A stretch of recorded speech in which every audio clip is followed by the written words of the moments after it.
Yep.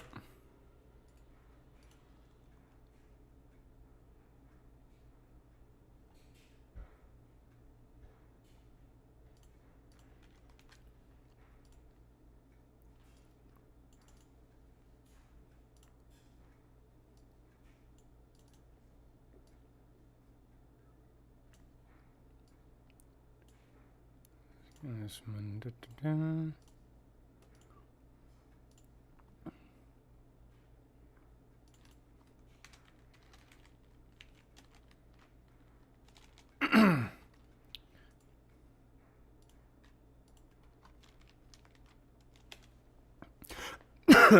What's up, Ryu? What a day, what a day.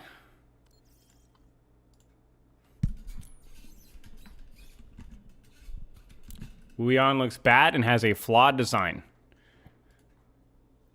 Right. What makes you say that? Wu Yang thoughts? So I haven't played Wu Yang today. I haven't played Wu Yang in 6 months. I play tested. I'll tell you what. I'll give you guys my full Wu Yang, whatever breakdown in a little bit here.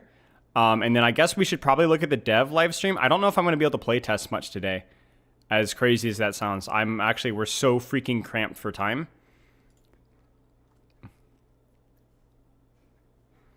There's just so much to do. Like, I don't even know. I only have an hour, 20 minutes.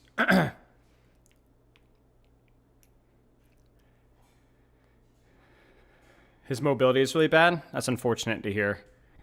We'll see. Juno also had really bad mobility as well. Everyone hindsights Juno mobility and says it's OP, but at the time, people considered Juno's mobility to be really bad because it was different.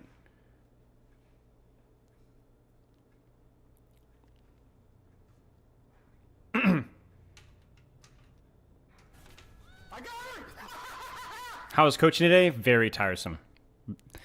Good, but very tiresome. Like it was hard today. There was a lot of energy demanded. It was good, but it was just a lot. So we're doing good. I mean, I'm tired. I'm not tired. I want to say I'm like physically tired, but I'm like mentally tired, you know? Let's look at the live stream, man. Not a lot of proactivity in his kit. I don't know about that. Fundamentally, having reactive parts of your kit. Amari, get down.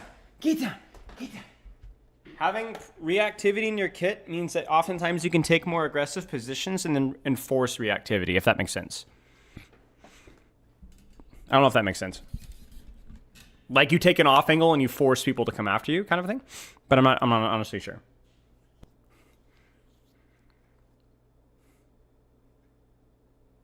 Okay, so I'm just gonna go ahead and start about Wu Yang.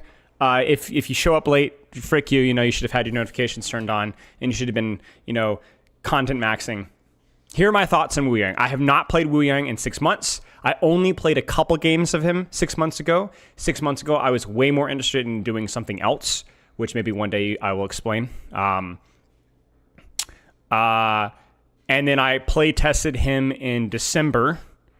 But on December, I only played a couple games as well because I was mostly enjoying Hazard. Like Hazard, I found Hazard to be a lot more fun. And I play tested a very early version of Aqua.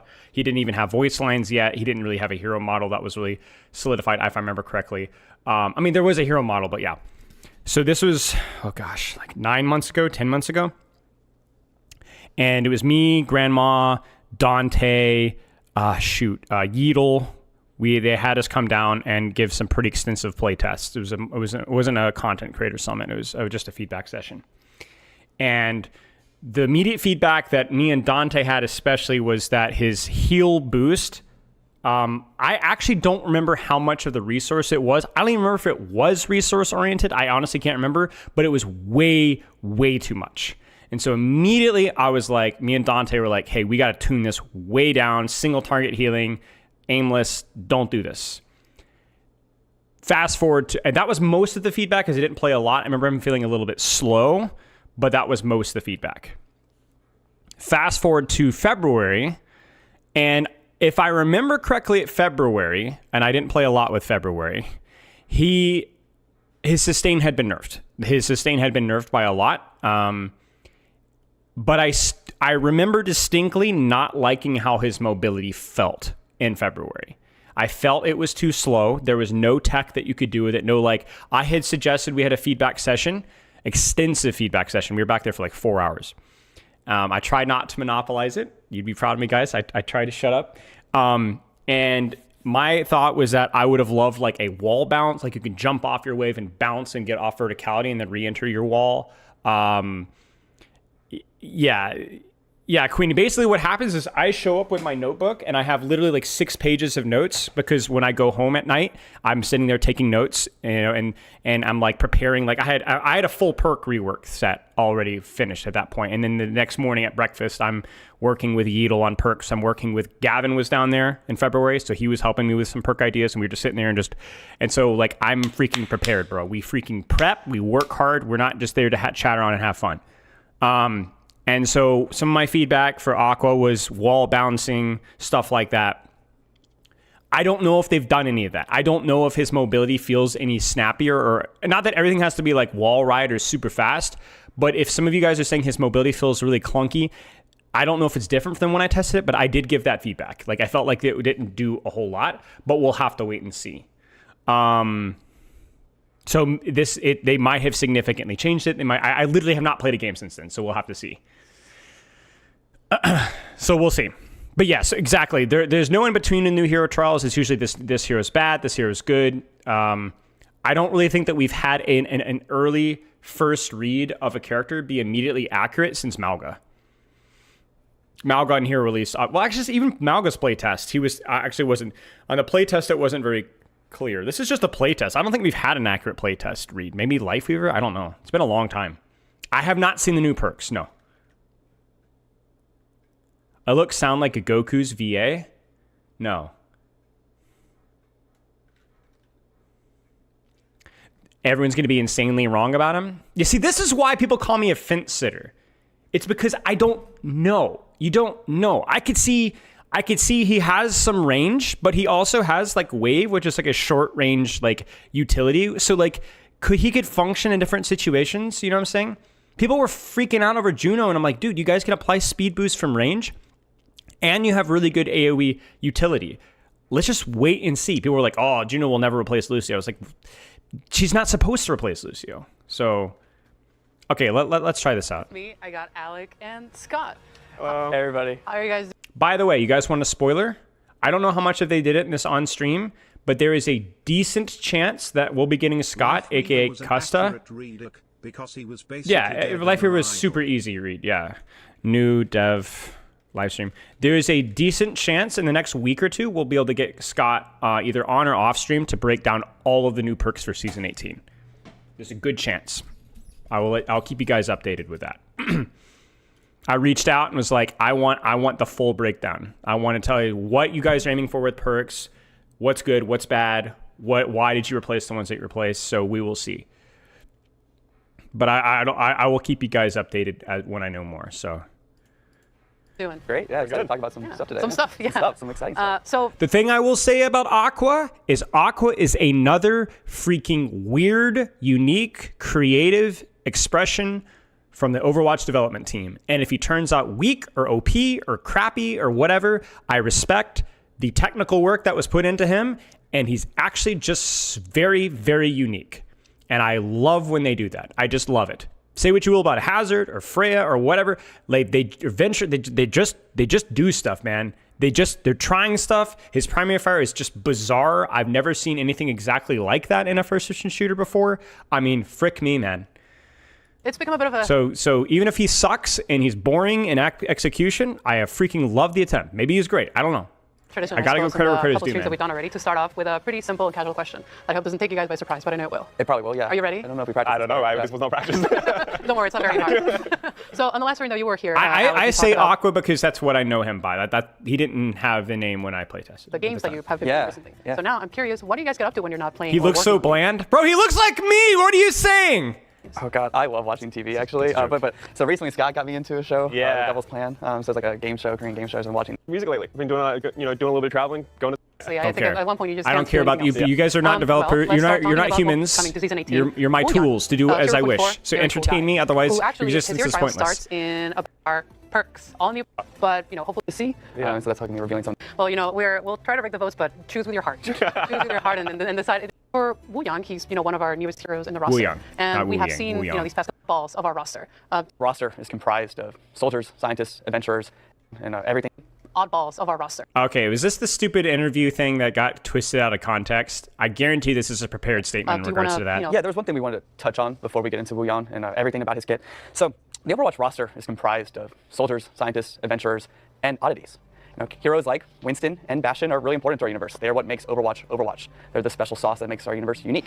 And when looking at the heroes currently in development, there is an oddity. We're not going to be talking about that today, but stay tuned in the coming months, and I can't wait to talk about some of those heroes coming up.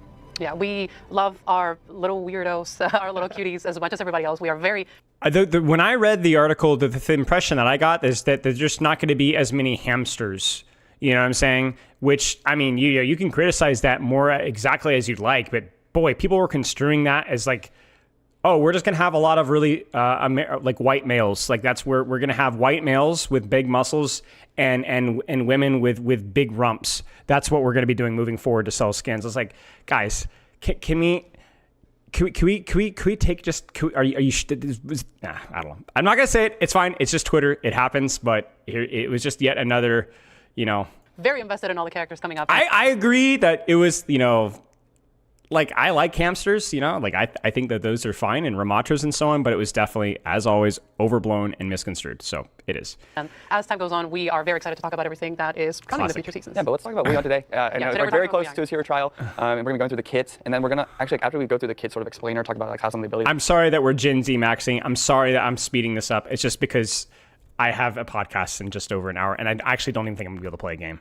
So sorry for some tips and brain tricks. rotting. We're also going to get into some of the prototype footage of like how we developed this hero and some abilities that we were left on the cutting floor, right? So this is like behind the scenes stuff I think is really exciting for y'all to see. Yeah, it's very exciting, Sorry, honestly, guys. this today with Woo Young, because this is usually not something we show very, very often, but his kit is so interesting and unique, something very different from everything that we've shown before. Seeing him evolve from the very beginning to what he is now is just very cool. So I think we can just jump straight in and see what he's got in game.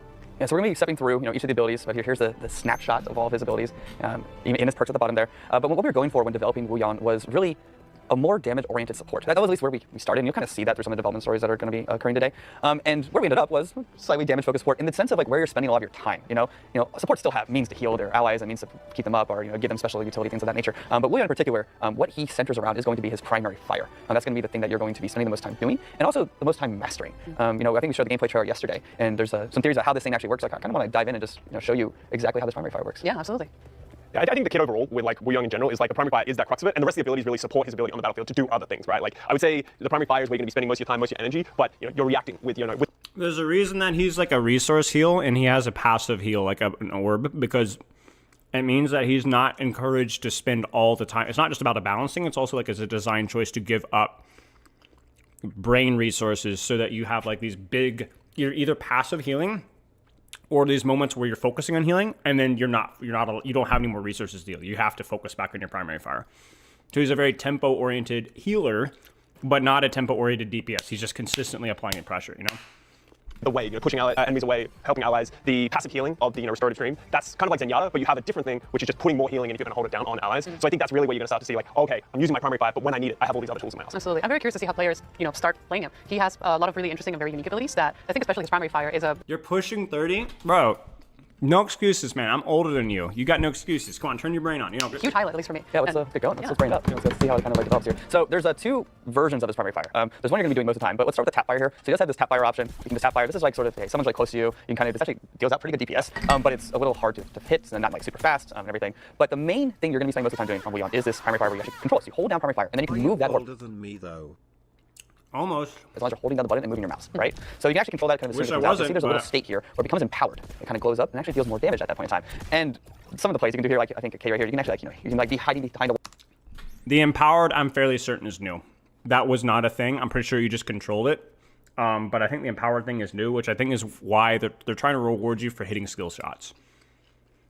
wall, curve it. I think one of the spots I love to do this on is like Lee John, where there's the bridge. You can like just kind of actually sit almost 90 degrees, curve the orb around, and just kind of fire down that bridge as people are trying to enter into the choke. But you can do some really wide swings with it. You can even hit some aerial targets. You can kind of see it's like, oh yeah, it's actually something that can take a lot of time though and precision to practice and get down. But once you do get it down, like that's where the fun of it really starts to exist, because like you're able to hide behind these walls, you're able to curve it, you're able to chase running away enemies, right? Like sometimes leading can be difficult. You're actually able to change it mid-flight as the enemies move as well, which makes it really fun. The thing that I find really interesting as well is that like you can also hold it down, but if you let go towards the end, it'll just keep moving the direction that it was, and you can fire another one. So you can really start like throwing lots of these water orbs towards enemies, and that's where the chunk of your damage is. You can see once it's empowered, it's doing a big chunk of damage. Does a little bit of AoE damage as well. So there's a lot to be done and a lot of damage to be done when you have that precision with this hero. Yeah, totally. So how it's a pretty different thing being able to control a projectile while you're also moving, independently from the projectile. Was it like challenging to find a good balance of your character was moving and the projectile is moving on its own? Yeah, there was definitely a lot of things we had to work through in terms of depth perception and understanding like where the orb was at certain times. There's different iterations that we'll get into that later. But one of the main things with an ability like this that's important for us is that you understand where it's going, but also enemies have a really good expectation of where it's coming, its travel trajectory and everything like that, right? So how fast you can actually turn it. I mean, this is freaking weird, man. This is like Wrecking Ball, and not quite to that level where it's just just a different skill set, man. Like it's not something we've really seen before.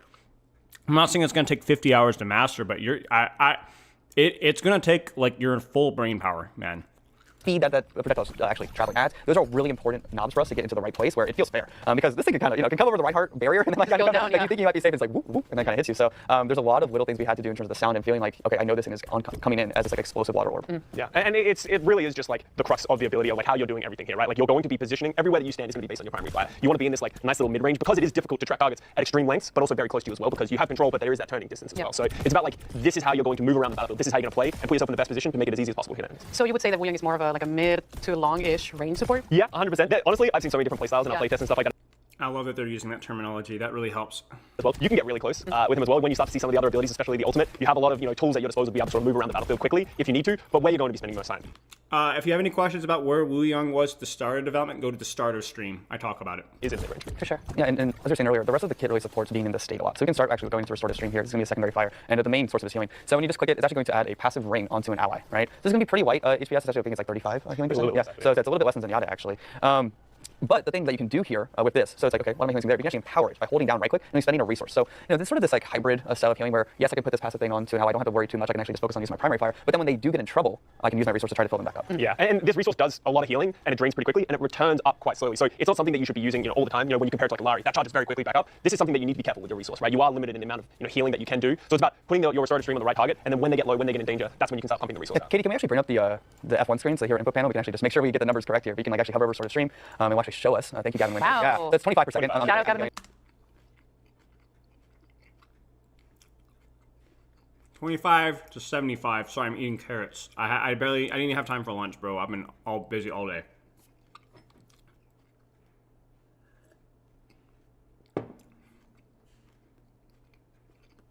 So there's a regen delay before it starts to regen again, so you're really discouraged from spamming the heal resource. You have to like let it sit before it starts to regen.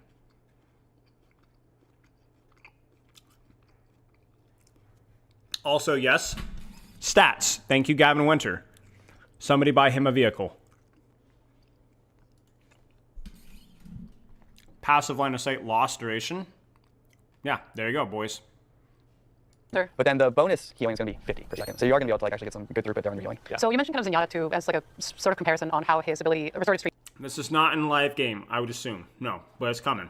works. Can you only put that one ally at a time? Yes. So you have to make your choice on who is going to be that one target. And if you also want to push your healing into someone when you're holding it down, that will move your restorative stream as well. So you do. So you can't passive heal one, boost heal another. It's only one. You have to make a choice. You are limited in the number of allies you can heal at a time, unless you're It is live? What? going to move on to the Guardian Wave. Yeah, and then empowerment. It's not that that's like a beam that's attaching to a character that doesn't have the passive ring. It is empowerment itself. So. Gotcha. I see. So you can empower it, leave it alone, and it will last for a little while. Yeah. They get, Until they lose line of sight, was like for like 5 seconds or something. So there's like an LOS check there, similar to Zen in that way. Gotcha. Well, how about his next abilities? Yeah, so while there might be a little weight on the So there's an LOS check for the orb. Sorry for chewing. I'm almost passive healing there is one big healing moment. This is going to be Guardian Wave. So this is going to be your E here. We'll start the healing aspect of it. So you press E, and this big Wu Yan takes a staff, stands on the ground, and this big wave comes out. So it provides healing, but then also the big thing it does, it gives a healing boost. So it actually lasts for 4 seconds. It's going to be quite a big thing you can do there with your allies. So you can kind of combine that. You use the Guardian Wave, then you use a resource, and at that point you're really getting like your tank that's in danger actually back up to a good healthy, helpful level. And that's going to be a lot of healing. Single target healing. By comboing that with your resource, that's going to be like 500 healing. If you use your orb, your charged up heal plus the wave. It's like 500 healing, I think, if you use everything, I think. No, it won't stack with on a nade. Yeah, that's really like your, oh no, we're in danger moment. Of like, my tank's getting really low. Because it is on a nade. It is the effect that on a nade does. Without talking about Junkrat in I'm sorry, Magister. Allies need a lot of healing. You're looking to drop that within your allies, give them that healing amp, so amplify the rest of the healing that you're going to do. And I think that really like embodies a lot of what the rest of his abilities do. Very reactive. Of like, hey, I'm using my primary fire, but this is the thing that I'm going to use when I want to heal my allies a lot. But this also does other things as well. You know, when you use it against an enemy, it's actually going to do damage and knock them back based on the distance they are from you. So the wave is more powerful the closer they are to you, and then it will knock them back more depending on that as well. So, well, I mean, it depends on how long the beam lasts. If it's 75.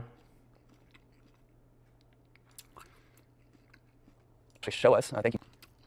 And then, okay, yeah, you're right. So it'd be, if it's only 3 seconds, so that'd be 225 multiplied by 50%. Yeah, no, I'm sorry. It's like 330 or something like that.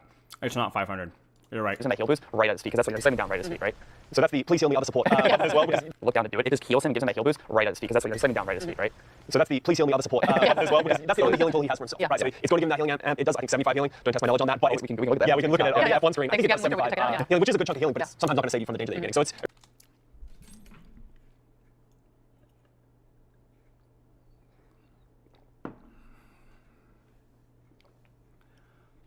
80 healing, 80 damage. Okay. Shockwave as well. Okay. Very hybrid cooldown. great We healing buffed weapons. it. We buffed it. It's 80. It's 80 now. Hey, a little free out of, like, you know, for a Dale card. I'm gonna lose the trivia. Yeah. So that would be one of the ways that you could get out of danger if you are, you know, really deep in enemy lines. What about the shift, rushing torrent? Yeah. So Wuyon isn't necessarily like a super mobile hero, but I would say he is very well rounded. And he does have a mobility skill here. This is rushing torrent. You can press shift, and you're going to be on this wave, so it gives you movement speed and also increases your jump height by a little bit. One of the things we were looking for when developing this hero was, hey, what are the things thematically that have to come across? And I think Guardian Wave was one of those first things. Like, all right, there needs to be a giant wave that gets sent out. Oh, to there's a team jump them. tech And then now. also, well, you kind of I don't think that there was. Maybe there was. wave too, right? So rushing torrent is going to help you reposition, get you in different places on the battle. And I also don't think it had like a very long. I think it was like a. It wasn't. It didn't feel. I don't think it was this fast, but it also was like. It wasn't like a cooldown like this. I think it either lasted longer. Or it was a resource. I don't remember. Field, and also help you escape from enemies. You know, it's on a longer cooldown than say some of our more mobile heroes. You know, you can see there it's like a 7-second cooldown. So it's going to help you, but it's not going to be. You're not going to get as flighty as Juno or Lucio or something like that, right? Yeah, especially because it's only giving you movement speed. Like, you have the ability to push enemies away, you can run away, but after those cooldowns are used, you don't really have a lot of options in your arsenal. So that's why another reason why Wu Young is playing that mid range. You can't be too close to enemies because they'll just run you down. So that is one of the weaknesses that Wu Young does have, pumping out a lot of damage, a lot of healing. But if you get in his face, it's going to be very difficult to play. So rushing torrent is very useful as a tool, but it's not going to be as potent as some of the things like Kiriko teleport as well. Yeah, so when designing these kinds of heroes that have movement but not too much, but they're also not completely immobile, like Ana or Zenyatta, which we, you know, you compare some of his abilities to, how do you get to that like sweet spot of having him be pretty strong mid-range, also like, being able to get out of danger, but also not be completely uncatchable? I think that's like, it's a never-ending, you know, balance cycle of like, what does every hero need, right? You know, when you talk about Ana and Zenyatta, they have very high utility things in their kit. You know, we have honestly, we have the Violet Grenade, Zenyatta has Discord Orb, which is just How can dive heroes ever kill these new heroes? I love the dynamic. I'm not making fun of any of you guys, but I love the dynamism in Twitch chat right now, which just showcases new hero releases. Where I have seen several comments of like, dude, how is anybody supposed to kill this? And I've seen half comments that are like, dude, this guy folds instantly to Genji Tracer. very strong damage ability in the game. So that is their strength. So they need to have the limitation. If they don't have that There's mobility, no- there is that weakness. Wu Young doesn't really have just how it goes, man. That's going to always change the tide battle with, you know, CC or, you know, putting in this anti-heal. He's going to more be a Swiss Army knife. He has a lot of tools to help things and do a lot of things, but he's not going to have this win more, you know, button that's just going to sort of have this big impact on the battle at all times. It's more about the consistent damage and throughput that he's going to Yeah, do. your proficiency with the primary fire is really going to be the differentiator in terms of like how. It's the same thing with Juno. And some of the things like Guardian Wave and using that at the right time, but I would say like learning that primary fire skill is going to be the thing that sets apart Wu Young players. Yeah, absolutely. So the last technically part of the skit is his ult. What can you tell us about it? Yeah, Tidal Blast is a fun one. So when we're developing support ults, we want to make sure that there's Ult's always interesting. hopefully doing something for your team in some way. So, but this one's a little different because Wu Young has to do something for himself. So you press Q, and you're actually going to get 2 prompts here. You're going to be able to use this ability on an ally or use it on yourself. We'll start the ally one. So if you like turn around, we'll use on one of the bots behind you or one of these guys. And what it's going to do, you place an ally, they're going to get a big chunk of overhealth. They're going to get movement speed, and then this, you know, this little bubble comes around them, right? And so what that forgot to does give is some essentially movement water speed bomb. as well. After 2 That's seconds, they're actually sick. going to detonate and explode, deal damage, and knock down any enemies that are nearby you. So what you really want to do is you want to throw this on like your Genji who's about to go in, or someone's going to die like a Tracer. This is really Or scary. Reinhardt is Oh, dying, yeah, yeah. Reinhardt could also charge right in. And 35, at right. the end of it too, there's a big health gain for the ally that has it. So there's a big healing at the end of it when the explosion happens. So yeah, if your tank's in trouble, you know they can use this, and they're going to not even get the overhealth, but also get the healing at the end. That's going to really help them. I just think it's like a great setup ult, like similar to Nano Boost in the same vein, where it's like, oh, I can only use this on my allies. It's a great support ult. Collaborative. Yeah, I Both think Nano Boost is a offensive great and place to, like, if defensive you're trying to understand what situational. Opponent's trying to do. It can be that proactive thing where, you know, has that CC component at the end, which is different, but it can also be used very well reactively. You know, it's like my tank's getting low, or, you know, they're diving my support. You can put that on your ally. It's going to give them that overhealth. It's going to give them that healing, and anyone who gets in their face is going to get knocked down as well. So there's a lot of things that you can do to react. As you just saw on the screen here, you can also use it on yourself. There is a slight difference when using it on yourself. There is a cast time, so you need to be careful. You can't just 100% give yourself full overhealth and all these things. You need to use it at the right time because you can Ajax or you can lose the ultimate if you use it at the wrong time. But as you can imagine, people probably use it. Yes, Costa, thank you for blessing us with Ajax. live on a developer stream. We love that right there. That's so good. Thank you, Scott. More than they really should. I am one of those people because it gives you that opportunity to protect yourself, play aggressive, run people down, Freaking sort of put your whole thing in your Ajax. hands. This is personally how I use it all the time. If I see like Kyle in the back line, I'm like, all right, I'm just gonna use this. Like, he's rushing toward. We're gonna get in there as fast as we can. Try to get the 1 kill, right? But it's also one of those things like if you're in a 1v1, you're kind of like really in trouble, but they can't DPS you down fast enough. You can use this, bring it back, and like turn the tide. Right? Super quick before continuing talking about the ult, we have a question in chat. Is the surf only for forward movement, or can you go backwards? You can go backwards. Yeah. You can go all directions. Don't think of it as it's not pushing you forward at all times. It's more you have movement speed. You can go in whichever direction. You can also just stay still. You can just hang out on the way. Yeah, depending. It looks very cool in third person. Yeah, but in an official live, like, you know what I'm saying? Like official, you know? Not just pro Overwatch. So going back to the ult. So you cast it on either yourself or on an ally and they gain overhealth. Could an enemy team drain the overhealth before the ult goes off? Oh yeah, they can just kill you and then the ult dies. It fizzles at that point. But it's not this barrier you're trying to break. You actually just have to kill that hero. Yeah, they're CCable. You can do everything to them. Yeah, so you just wheeling down the overhealth isn't good enough. Just enough. play has a ton of overhealth, and this effect is going to happen again. Gotcha. Also, by the way, 30 minutes of the trial. Oh, countdown. Yeah. I don't think it's probably going to be insane with Tracer, but I could definitely see it being insane with Genji. This could be I am really happy with this play today. I'm really excited to see it's one of those things where we've been developing the primary fire for so long, and it's gonna be exciting to see how players actually how long does it take them to acclimate. It's always quicker than we expect because you all are so good at the game. But it's gonna be interesting to see just like how long it takes to make some of those plays where you're hitting the flower in the air and things like that. Yeah, that is where some of the most fun is, where you're just aiming this person down, you hit that long range shot that one person. Tracer's most of her mobility is about avoiding damage entirely, which always makes things like. It's why you don't Zarya bubble Tracer usually. She tries to avoid damage. She can't do more things if she's avoiding damage. Like she doesn't have a high enough a character like Genji is like deflecting and all that kind of stuff. Like he's more about getting in your face. Tracer's not a little bit more subtle. But you can do that a lot. It's hard, but you can do that. Yeah. And but going to the opposite side of that, one of the things about Wu Young that makes it difficult is if you aren't hitting those shots, that's where most of your damage is coming through. So there is this huge skill factor that comes with Wu Young that if you're trying to hit these shots and you're not pumping out damage, you're not doing a ton of healing. So it's like this is where the skill and that's what's going to separate the great Wu Youngs from the ones who are just running around ulting themselves. So we got another question about the ult. Does the ultimate go through shields and does the end of the ult heal nearby allies? It's just that. Okay. To be honest, I don't really care. Then you can actually actually sight. Yeah, I think Wu Young does a great job at protecting another support. So in those kind of situations, you could play it as like a pseudo brig kind of setup where it's like Venture, With Zenyatta, you like in situations where you can help your allies, but you can also do things in the mid range. As we said, I don't think you're going to play Wu Young too much in dive. Like I think it's going to be the game's going to move. It's like a very big highlight of his whole kit. Can you whip primary fire around corners? LOL. Yeah, of course. That's the whole point. Well, that will eventually kick out after a certain. Yeah. I think if far enough. They have a lot of options. One that needs to just continue to pressure, or are you someone at that moment in time needs to kind of help your team? So I'm really excited this year. I'm journey. I think we would love to talk about a little, about his prototype and how it was from the very beginning. Yeah, so we started on this hero. I mean, sometime last year. I think it was in the spring of last year, even before you were on the team. Yeah, it was before me. Yeah, so there's just a long development cycle, and we want to sort of set the reachability and sort of take you through the journey that we had there. Let's start with the primary fire here. One of the things that I think our first, even before this edition that we're seeing here, one of our very first editions we did, iterations, was you could fire the primary fire and it would go to wherever your cursor is. So it could go past the Reinhardt, come back, and then hit him in the back. If Pharah was in the air, it would just keep tracking her until it got to her, right? And on the enemy side, that was really hard to understand. Yeah, maybe. Go by you, then circle back and hit you in the back of the head, right? It was much more understandable if it's like it has more continuous motion, right? And then we tried some more stuff. So you can see this one we're looking right now. I can also see like we used the Moira, with the staff and everything. Yeah, very tough things we had here. But you were sort of like controlling these orbs, and then you would release it, and it would travel wherever you're pointing, and it would go a little bit fast. It was just a little hard to actually track enemies this way. It was also hard on the enemy side to understand sometimes where it's coming, and this took a lot of time to get right. So this one in particular was just hard to understand and hard to actually hit with, hard to execute with. It was one of those things where we really want to make sure, as I said earlier, like the enemies kind of understand what's happening here. So we backed away from this one. We went with something that was a bit more continuous, that we see today, where it's continuous motion, this continuous flow, and you actually have a lot more like skill in that too, I would say. So, but there were some fun iterations along the way to get this one right. I think there was, there wasn't only 3, there was plenty. We did quite a lot. We wanted to do a lot more with the orb too early on. So I think there's another ability we have in here that we were. Oh, this is a restorative stream actually. Yeah. So with restorative stream, some of the things we knew early on was we wanted you to make sure that you were. Whatever healing we gave Wu Young, it was something that he didn't have to do all the time. We tried some things that didn't necessarily work out. This is one version we had here where you would actually charge up the ring and then place the ring on somebody. And what that ended up doing was there's a lot of plate spinning. So if you're actually like using the healing too much and you're too much in this mode, we wanted you to be in the primary fire mode most of the time. We even tried an iteration of this that was more like, don't use the healing when the character needed it. We still felt you always had to top them off. And it was like one of those things, even like when you're running from spawn again, you had to like charge up this thing even though you're not even in combat yet, and it felt a little odd. But this is like sort of what we were playing with. We were playing with different models of what can we do for healing where he doesn't have to actually focus on the whole time. There's one actually it became a perk. We tried another thing where you could damage enemies and would just heal whoever had your like passive aura. We even tried this on Alaria too. But that ends up it's really hard to understand that you are healing somebody. It's hard to make that connection, making you feel like a support. Yeah, that's like the biggest thing is like sometimes a lot of these abilities, as much as they can be like feel really cool, they can just feel really invisible. And when you're playing in the game, you just don't feel like you're having that impact. And if you're the person being healed, you don't know where that healing is coming from as well. So try and make it. You still feel like you have like a lot of potency in your damage, but make you feel like you're playing support. Yeah, I think at one point during early development, his staff had like extra reach with melee and had extra damage, and you could get crazy DPS with Wu Young, like very little healing from some players. I'm not gonna name names, but very little healing from some players early on, but a lot of DPS, maybe sometimes even more than the actual DPS. So it's great to see kind of like the balance that you can achieve. I don't remember Magister. It might have been my brother. The highlights of his kit is the primary fire, but also can dish out a lot of healing. Yeah, I don't even know if I'm allowed to say this, but we actually I think I was playtest. I seen Harmony. He was running around the backline. He was just. I have to go back and he listen was to playing it like DPS Moira. So there have been iterations where Wu Young was a lot more potent. I see. Yeah. And I wonder what the next video is here. But yeah, there's a lot of iteration. Okay, here you see there's like Guardian Wave and Rushing Torrent. It's pretty really chummy then. You'll see an early version of the wave right there. It's like, okay, we knew we had to get this in the kit immediately. There's a little thing that's different there that we were playing with though on the E. When you'll see it when you hit the tracer. There's this effect actually that happened on the wave at one point where it was like, what does the water look like?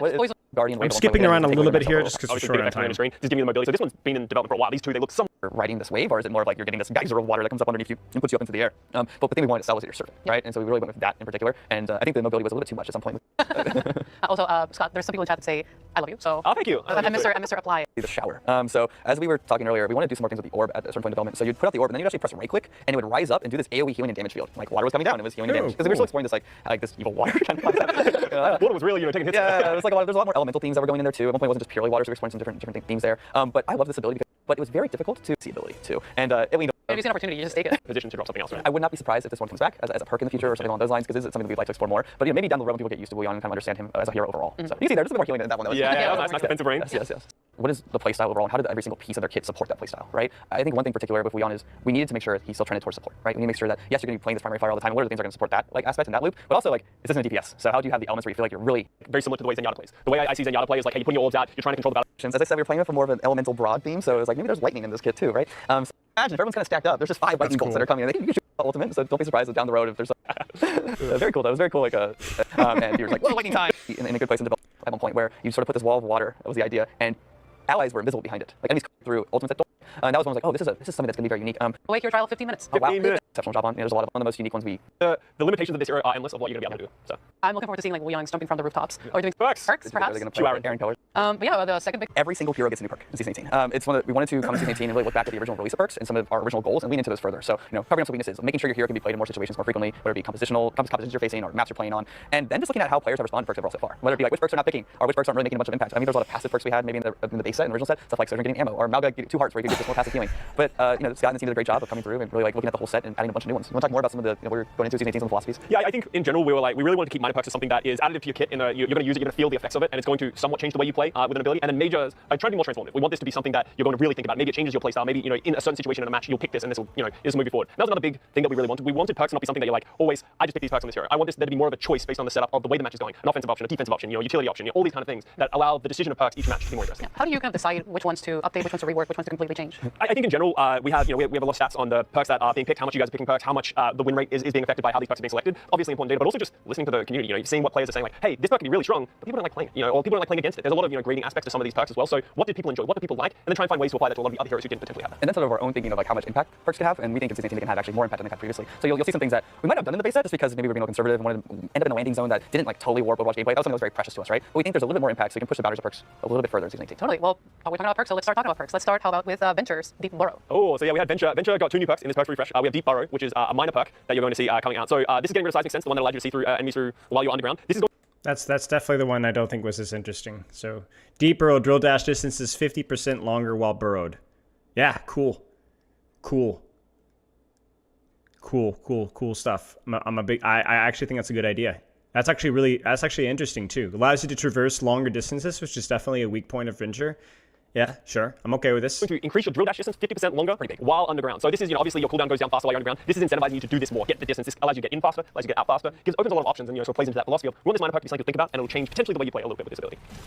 We also almost too far. That's a little too far. A little too far. We also actually have a major perk coming in for Venture as well. Venture was actually one of the few heroes in the game that had a free button. Venture doesn't have any ability. So we were like, okay, for this major perk refresh, what do we want to give Venture? See what they're going to do. So we actually got rid of the Smart Art Excavator, the one that just did 25% range, and we actually made it an active ability. So now when you press this button, it is going to increase the range of your projectile by 100% for 4 seconds. So this is going to give you more options to be able to shoot enemies from distance when you're sort of stuck in that sort of limbo area for Venture. But something else that this perk does that's really useful is going to trigger Venture's passive. So it's going to allow you to extend the duration of your shield to give you a little bit more shield. It's also going to reload your ammo. So there's a lot of different situations that you'd want to press this button outside of just. I don't know. Like maybe in combination with the minor, like this is really pushing Venture's range boundary a little bit. Like maybe a little too far, like. And so now, if you come back above ground and press the E, and you really get this like nice animation, and then you have this window of time where your bullets actually go pretty far. Really far, yeah. So it goes pretty far, and this is really nice to be able to sort of like. We can kind of show 40 meter range seems like a lot. You just say that, Katie. It might reach. Like, yeah, it'll definitely go this far. So you can keep stepping back, and you can start to see the range that you're going to be able to get on. No, thank you. I like this. Listen, I'm Mr. Dynamism guy, but this is I think breaking the hero fantasy, to be honest. I think this is too much. I'm all for covering weaknesses, but I think this is a little too much. Yeah, it's too much. Yeah. So it's giving you that little bit of extra oomph. Minor was okay. Like making this more of like a window of time thing. I think it's actually just like it cuts through a lot more. Something you're thinking about, and it also allows us to do stuff like refill your ammo, trigger the passive again. So that feels pretty nice. Oh wow. Oh no, what have we done? 4 seconds, Scott. I guess let's have a 12 second hold. Goodness me. Around 30 something. Not for Because the whole point is you have, okay, so remember, good chat, range and mobility. When you have a lot of mobility, you don't need a lot of range, and vice versa. This breaks that archetype in a way that I think is really not healthy. I think this is way too much. I think the whole point of burrow and drill dash is so that you are able to close the distance safely and effectively, right? This is too much. A little too much. Okay, any other heroes that you have? Like, I mean, there's plenty. Are we running some competitions? Do we have some polls or anything? I think we are waiting for the results. Okay, So okay. just pick another one. Let me just throw some things in there. Do Wrecking Ball? Is Wrecking Ball in the poll? I'm not certain. Okay, all right. Well, we'll just do Wrecking Ball. Yeah, I think you really like this one. I do like this perk. This is an interesting perk that's coming in for Wrecking Ball. So we realized that with the adaptive shield, people didn't like the transfer efficiency. They weren't going around. They weren't getting the value out of that transfer, even if it was highly valuable. So what we just Yeah, I mean, yeah. I hope they keep shield sharing, period, but I do agree, yeah. decided to do is go for more of a personal adaptation to the major perk. So now, for the major perk, it's going to be an adaptive barrier. And this is creating kind of like a parry mechanic for Wrecking Ball against CC, against all these kind of adaptation to the major perk. So now, for the major perk, it's going to be an adaptive barrier. And this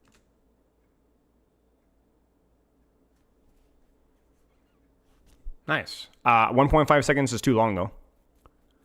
So we can't have, so I will never be happy. I've been asking for a parry for Wrecking Ball for almost a year and a half, 2 years now. So I'm happy, but 1.5 seconds sounds like the same problem with Doomfist Power Matrix. I think it's too long. This is creating kind of like a parry mechanic for Wrecking Ball against CC, against all these kind of options. So now, when Wrecking Ball is going to hit his E ability, it's going to create a barrier around Wrecking Ball for 1.5 seconds. The point of parrying is a skill shot. It's a timing thing. If you've ever played a game with parrying, it's important to get the timing correct. Because a lot of crowd control in Overwatch, whether it's Roadhog Hook, on a Sleep Dart, Hinder from Cassidy, has an animation that you should be able to react to if you're looking at the target. It creates an outplay mechanic, which is very entertaining. There's a mind game between the person that's crowd controlling and the Wrecking Ball. This is a good idea, but not a great execution. So this is an intentionally short barrier that has about 150 health. So it's an intentionally short barrier that's going to be, when I press this button, I'm going to be able to avoid some of the things that are coming your way. Because as a Wrecking Ball, you're trying to go in at the perfect moment, find your opportunities to go in, and this is giving you a little bit more control over what you do. So like if I'm on and I try to sleep with them, what happens? If they press it at the right time, you're going to be able to. What about like a Reinhardt Shatter? I would be fine if they gave it a barrier to where he has a little bit of overhealth, like normal E, but it's so basically he's losing all of his overhealth for a broken parry window. I would prefer if that he has a actively timed parry, but has that's like literally 0.5 seconds, 0.7 seconds, whatever, and gets a little bit of overhealth. You know what I'm saying? If he hits you with the sweet spot, it'll shut out. It'll do the damage, so it will, but he will block the CC. He'll block the shockwave if he has this. Block the stun, and that's it. So that's kind of what you're doing. You're blocking that CC. You're blocking that stun. Oh, he is getting The way overhealth. that Doomfist Power Matrix A works, little it's bit, parry okay. mechanic of, like, these characters are very susceptible to CC, so giving them an option as a major perk to be able to deal with that if used in the right time. This is only a 1.5 second Yeah, barrier. you get what I'm saying. That's right. Okay, cool. How do you for Wrecking Ball specifically, what was the gameplay fantasy they wanted to hit? I just really want Wrecking Ball players to be able to, in situations where it's like, hey, make the decision in the game. Hey, they're playing Ana, they're playing Lucia, they're pushing me around, they're doing all these things to stop me. In these situations, I'm going to want to pick this major perk to be able to have a more defensive setup, and maybe I want to pick this over the other one, which is the stronger pile driver. So what it's going to do in situations where I'm Only not doing that, 50 overhealth? I'm going to go this way. Okay. So you're trying to add more texture to the decisions being made. That is pretty skillful. So only 1.5 seconds. It's not like you just press E and you're immediately immune to CC for a long window of time. So you really, I think, good Wrecking Ball. 0.5 seconds is a long time, man. It's a long time. I think it needs to be closer to Okay, 1 second or maybe even By the fewer. way, we can trial in about 5 minutes. 5 minutes. 5 minutes. All right, let's go to the next hero. Actually, cool we have the results. stuff. Okay, Close. what was the first matchup? Echo partial scan. I don't know the matchup. I just know the results. Okay. Echo 1, okay. Yeah, Echo partial scan. Let's Yeah, talk so about for Echo, we wanted to actually give more choice on your minor perks, so both of them are not affecting the ult any longer. And then we want to up some of the majors as well. So I think the ones you put in here are pretty beefy stuff. Yeah. So we have 2 new minors coming in. So one of them is affecting. So partial scan is now when you select this minor perk and you duplicate. Ha!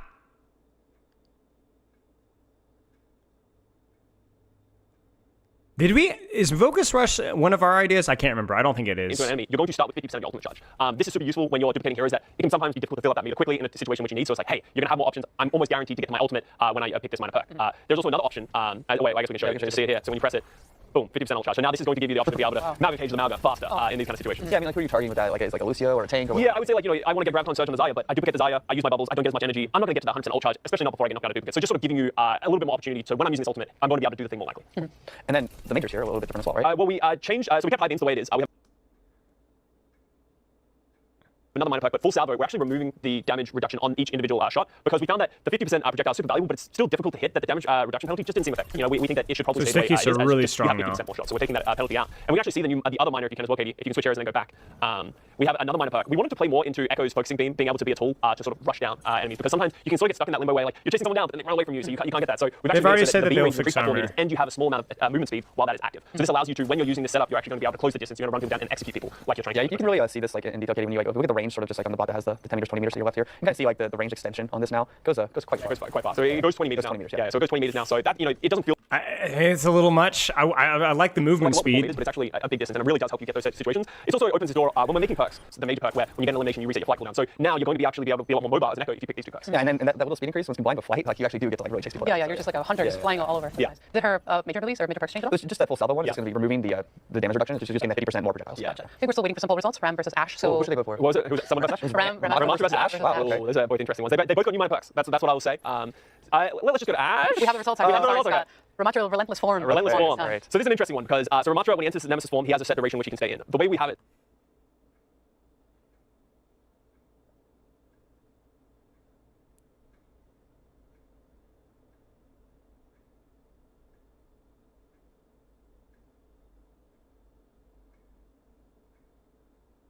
Is that now, while you get eliminations within Relentless Form, it'll extend the duration of Nemesis Form. By only 1 second while you're in the base version, and by half a second when you're in Annihilation, because it works on both forms. So this means that if you're doing the thing, you're switching your form, you're running down people, you're getting eliminations, and you're going to be rewarded, and you're going to be able to keep extending that. We know that there is, some concerns over like, hey, this feels like he's going to be in there forever. But honestly, we found throughout our test that it doesn't actually happen that much. You're getting that extension, but you're not running down. Yeah, it really doesn't. It's just Nemesis form equals. I don't care if it's minor or not. It's still. You get what I'm saying? We're going to be real mature with it. Just that nice little extra bit that you're getting to be able to sort of help you out in certain situations. Oh, sorry, Aqua is available now to play. Oh, yeah, sorry. don't leave us. Don't leave us yet. We're still talking about really good stuff, but just as a heads up, is your trials live now. So download the build. Definitely. Yeah, definitely good. Play him. He's so much fun, but don't leave. We're still talking about really good stuff. So one of the things here, why we added this is a new minor perk. The other perk that was extending the shield. Yeah, it wasn't very interesting for players. They weren't really picking it very much. I don't think it was like situationally actually helping them either. This one, as Scott said, like it's really nice because it's for some like mobility too. Like you can get a kill and then it gives you a little bit more time to like get into a better safer position, things like that. It can be quite nice. Yeah, it's also No, it's not. Zero chance that you're going to pick that over the shotgun staff, though, for sure. Yeah, I agree. just like a really nice. We're rage baiting, but yeah, the other minor perk will be 100% pick rate, I think, still. Yeah, and so remember, this works not just when you're ulting, it also works when you're just using your normal Nemesis form. So you press shift here, Katie, you'll see the same thing. We do shift, yeah. So it is going to be a second, though, when you're in your regular base Nemesis form rather than being in the ultimate, right? So. Gotcha. I think we're still waiting for some more polls, so how about you guys choose? What can we talk about? Well, we didn't talk about Aqua's perks. Oh, yeah. Oh, yeah, we're talking about Yeah, Aqua's. Wuyang, oh my god. I guess no Aqua's changes to majors. Wuyang, I'm sorry. Aqua, Wuyang, same guy. Yeah, so there's a few here that we've done one of them earlier. Actually, we get balance on the right here. So this is one that we actually explored as sort of like being in the base kit. But it's when you have your rain on someone, if you deal damage to your water orb, it gives your healing a little bit more juice for a small period of time. Those are like the rocket pods. destroying these quads. But yeah, this is a really fun one because it's like, so it increases your passive healing by 40%. So whoever you have the water ring on, it'll increase that by 40%. So it's incentivizing you to put it on someone, be able to get that healing, and then when you're hitting enemies, you're getting rewarded for that. And it feels good to be able to sort of increase that damage. So it's like you're getting even more. You can actually see the ring kind of like glow when you do it, right? It actually enters like a powered state. Yeah. So on that ally in particular. Yeah. So what about his other minor perks? Yeah, we'll just go through we'll go to the next major here actually. So we'll pick this major. Let's start with ebb and flow here on the left. So this is going to take your guardian wave, and after it goes its full distance, it's actually going to come back. So it's something I think this one a lot of the time. So you press the E, and then it will return. Probably pretty good in small so it's good rooms. against, like, enemies. It's a lot Sometimes like you get, nade some bounce, damage I and some think. knockback, but it's also good because you can kind of like if you don't hit everyone with your Shut the first, frick then up, you can Kyle, go way dude. back, but also it sort of refreshes that. You frickers decided to do something Well, on you didn't knock that Thursday, one. You man. didn't I'm knock not that way, scheduled to and then do you stuff did on it. Thursday. I'm too busy on Thursdays. And when it You hits guys- allies, is it like one boost? Nobody and then another boost, or is freaking it like a asked me single- anything with Ah, this. gotcha. All you had to do was ask me. I would've said no. It's interesting how you can use it so many different ways in a fight. Being able to knock people back and forth is interesting. You can see it does healing on the way back as well. So it's like you can get double the value of your healing wave, but it's difficult to time because it does take a while to go all the way back out and then come back. Oh, that actually poses a question. So does the wave in its normal form, does it go through walls? No, it does not go through walls. Okay. The wall will stop it. It does go over and down terrain as you expect, kind of like a Reinhardt Earthshadow. It does somewhat similar, I think, with a little bit more forgiveness. So there is ways for it to climb up and down things, but it's not going to climb up. You can cast it from like fairly short, like fairly short. Kind of like, you can cast it from like a few meters up, and it'll actually travel down and up things. So it has a little flexibility there. Does it go through shields? No. Okay, got Block it. shields as well. Okay.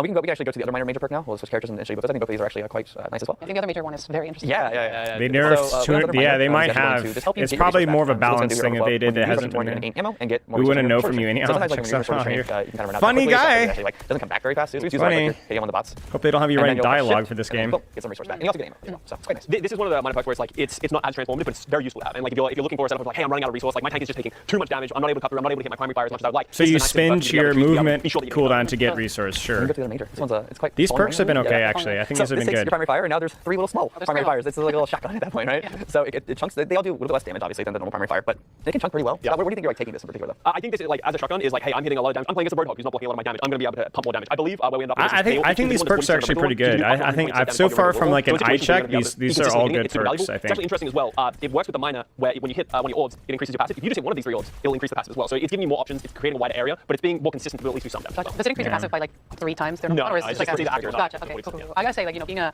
non-very mobile support at the very back, hearing and seeing 3 orbs. Oh, I go see towards you Ana. is quite scary. Okay, so sorry. The first time you say, you're like, what is that? And then it comes your way. Like, oh no. Like, well, I'm done. Yeah, it's one of those ones where it's, we actually talked about this one a lot in terms of we're going to do it, because a lot of times when we release a hero, we want their perks to be a little bit wider, because we want players to get really used to that hero and used to sort of the things that bring the battlefield. But we just thought this one. Any Jeff jokes yet? No. Yeah. Oh, we have the result for another poll. Okay. Anna Speed Serum. Oh yeah. So Ana is a controversial one. Ana was the only hero who had a major perk, which was an ultimate, which was the double nano. And one of the things that we wanted to address when we came into season 18 is like, hey, we think that this can be a little out of bounds with like how much value and how much it swings. So we're like, okay, Here let's we try and go. move the ultimate perk to a minor and see what we can do to it. So what we actually did is we brought Ana's speed boost. A nano boost grants a 40% movement speed to both Ana and her target. Okay. Bro, but why is Groggy still there? Boo! Back to the nano boost. So now when you pick this as a minor, the nano boost can provide 40% movement speed boost to the person who targets. But we also wanted to make sure that the Ana player felt like they were getting value out of this perk as well, and also able to follow the nano boost target. So they're actually also going to get the 40% movement speed when you nano boost someone. So moving on to Situations and yeah, stuff, yeah. still. Like, yeah, so if you're just a little faster, you know, if you do get dope, you have a little bit there, but now you have That's your normal crazy, utility with your dude. and your E, but you can just run away. Dude. This is going to be. I think this might be enough to see some Ana play at the pro level. This is going to be really freaking good. Really freaking good, I think. I think this is almost as impactful as the double nano perk was. I'm telling you guys, do not sleep on 40% movement speed. Do not sleep on, especially for both targets. The good news for Groggy haters is that Groggy's, I think, going to be the weakest. Yeah. Or Feels you can call it out, insane. because they have the speed boost. Offense is sometimes Great. better defense. You know? Yeah, absolutely. For what's worth as well, we've actually moved the Violent Bounce grenade perk from a minor to a major as well. We haven't changed too much of the functionality. It does do more damage, which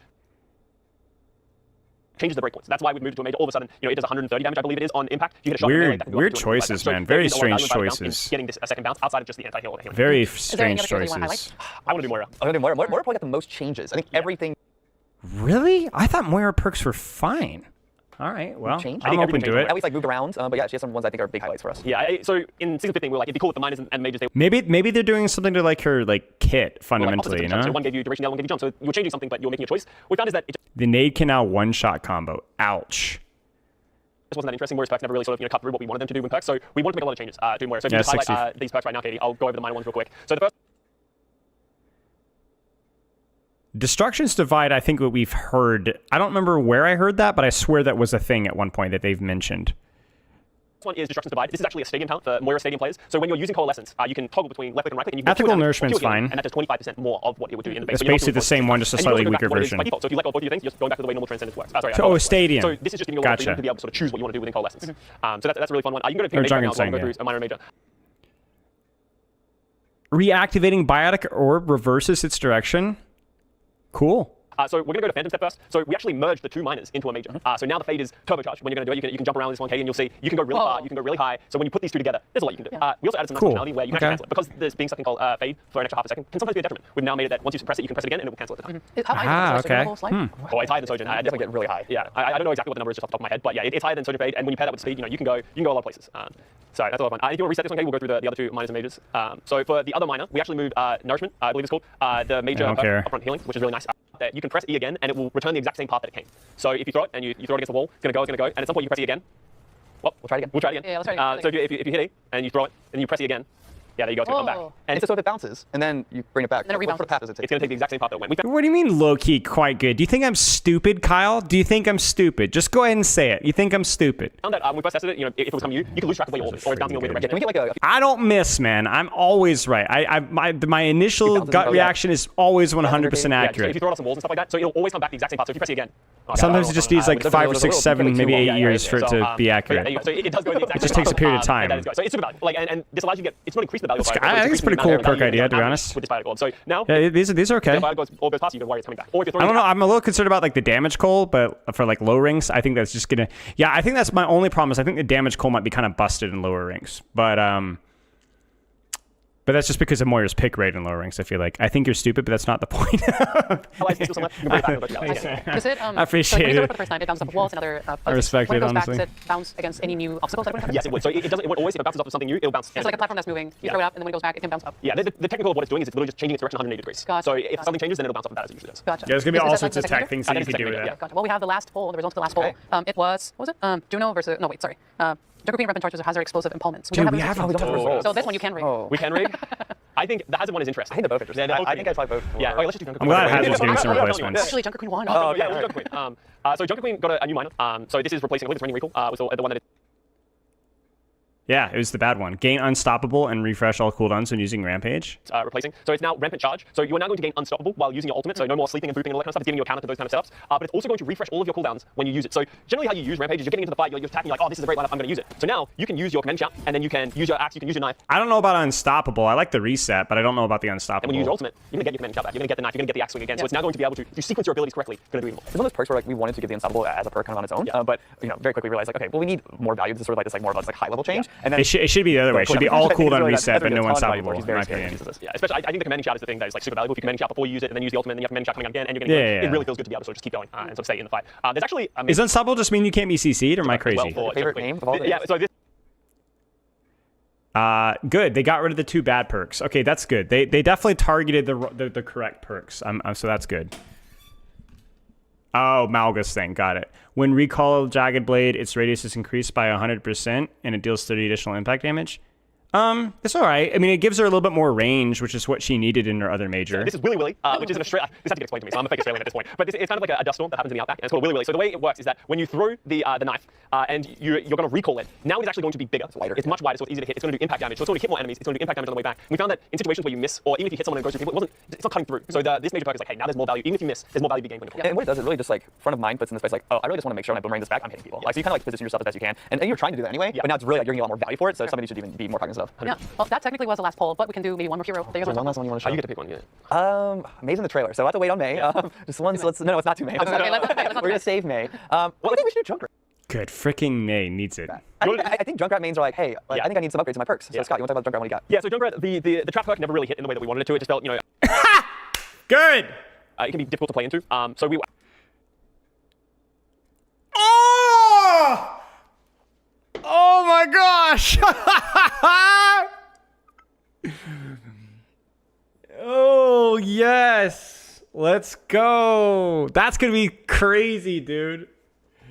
That's going to be crazy. Getting a reset, that's going to be crazy. Can you imagine you roll out, you get a combo, and then you get another mine?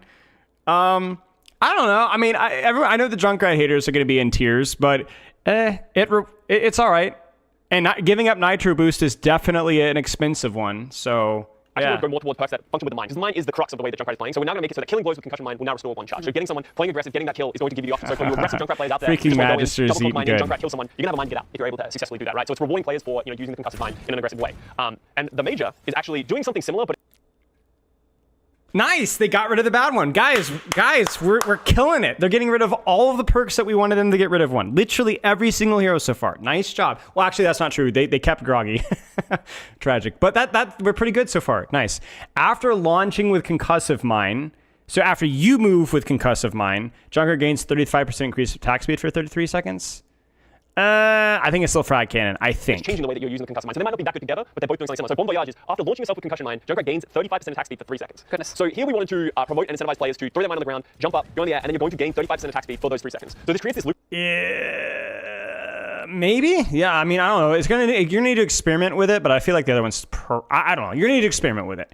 That's gonna be. Yeah. You'll need to experiment with it. I don't hate it. I think it's a good idea. Let's put it that way. It's a good idea. Like you're concussive mining yourself into the air into a good spot, then you're spamming it in. Or if you're gonna jump. How's this guy so bussin'? When you're making that jump, so really promoting that playstyle of hey, you're not just using this for mobility, you're using this for an offensive. What does goal. It changes the bussin' way mean? you I think can't about remember. Yeah, and the team actually did Good? really It means good, right? You can see the arrows coming up, so Cool. that's like a general read across a few of the cast. But I think it's just in general with Junkrat, I think his perks at one point were kind of pulling away from the things that Junkrat players like to do. And I think that's okay to have some of that like friction where it's like, hey, try something new, try something arrows? But these in particular lean more into like this is the style of play Junkrat wants to have a lot of the time. It's going to help enable that even more. Yeah, I think a great example of that is TikTok, the major perk that he had is like when it was on the ground or was on something to cast second arm. It's like it was difficult to find situations where you wanted to do that, or the gameplay's so fast that you weren't able to get value out of this. So trying to play, put in perks that are more fluid and dynamic. Is that it? Totally. So I noticed with pretty much every single or most of the perks that we have, there are a lot of like new UI elements or VFX elements that are added that are not in like the quote-unquote normal gameplay. How is it working with like, the other departments to get everything together like this? I mean, they did a wonderful job of making sure that everything's like well read and there's a good read and yeah, you're right. It's like the on fire thing. It should be able to. It's probably like an on fire thing. It's like an on fire mechanic that's not really like talked about. All right, give me 1 second, chat. I'm gonna get some water. 1 second.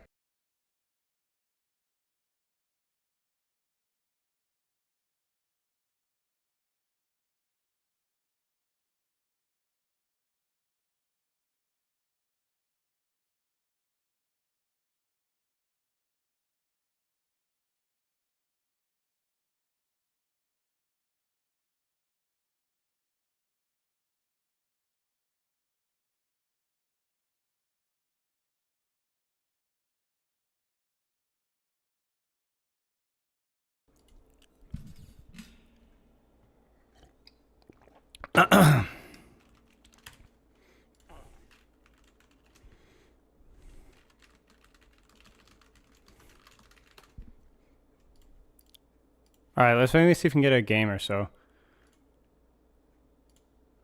We might have time for a game. We'll see. Yeah, interesting. Mostly positive. Mostly positive. I don't think there's anything that... Chat, was there anything very negative about the perk changes?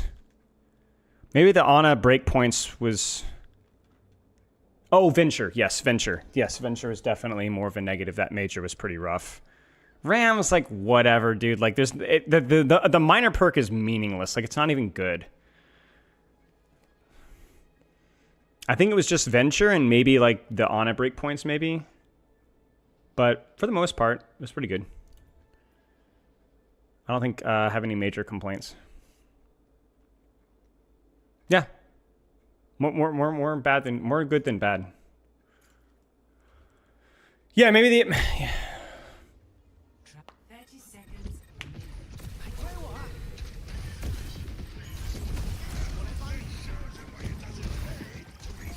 I might have missed some messages. What do you think about letting Junk Queen knife stick people in recall for major? It's a good idea, but I just don't know if... I don't know.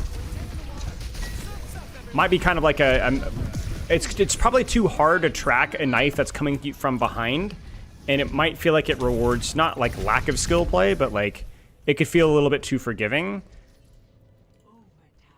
Whereas I think now it's like... Wait, I just thought... Wait, what is that? Did you guys see that ragdoll? Look like somebody just like... bisected freaking Aqua there. Did you guys see that? It's graphic.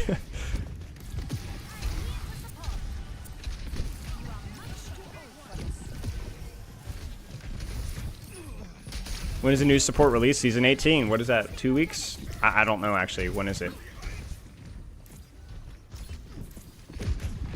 26. Yeah, okay, so 2 weeks. 12 days.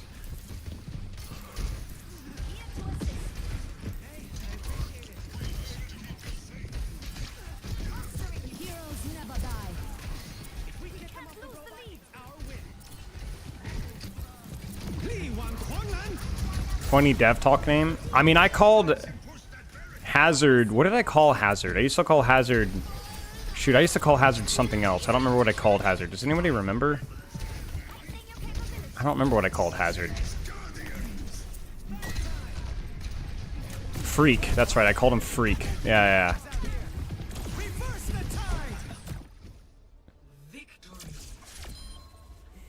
I kept calling him Freak. Yeah.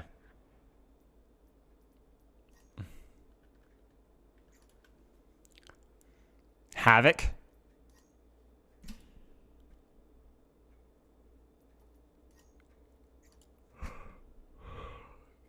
Yeah. Called him Freak. Yeah, I don't know. Not Hazard the Hedgehog? No.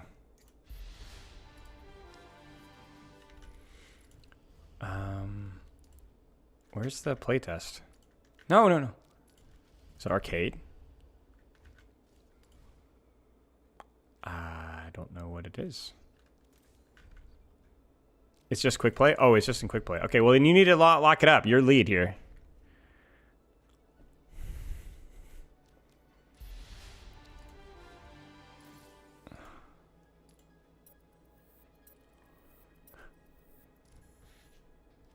What's your opinion on having minor and major perks instead of 2 sets of majors? I don't know. I like minor and major. I don't know. Guys will not be getting a game? Maybe. If you get a 5-stack, it'll queue faster? Tech, cancel,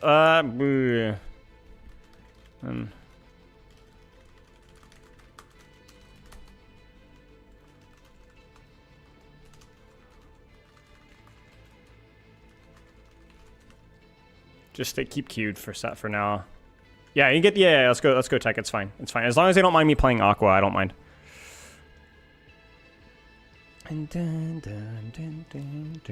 Why is this 31-year-old man soy jacking on me? It's a little too close to comfort.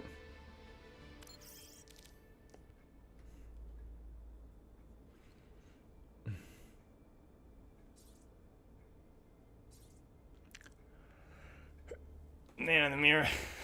I don't want to hear it, man. I don't want to hear it. I don't want to hear it. Now, keep in mind, I don't think my Aqua is going to be that good. I have not played very much Aqua. I only played a little bit, and it's been a while. But we'll have some fun.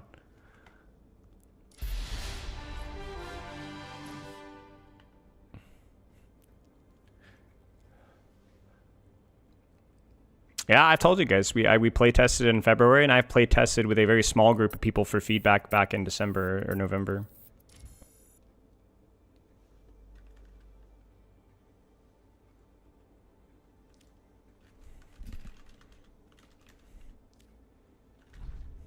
Yeah, cancel tech. We can get one more. We get 5-stack. There you go. There's a 5-stack. Wait, what? There you go. Now we should be cooking.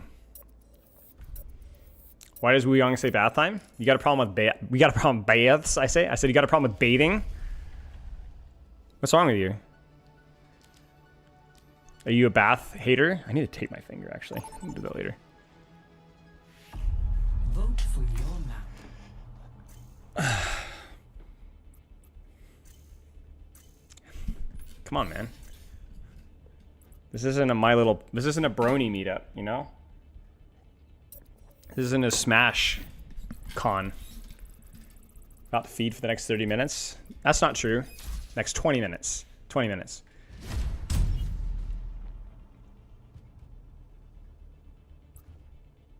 I don't have 30 minutes. Now arriving at Eos. Random from favorites.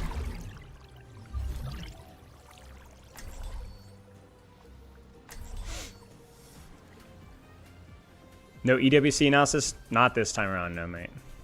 We'll do the finals. We'll do Stockholm. He's a collage kid? I am a master bather. Wait. You know what they say? Just go with the flow. I'll keep you on your feet. Just one more mission. Try to keep up. Yeah, see, I want like some wall tech, you know what I'm saying? I want to bounce. Give me some bouncing, bro. Shouldn't have slept through his classes. 5, 4, 3, 1. Round 1. Capture objective. Need a refresher?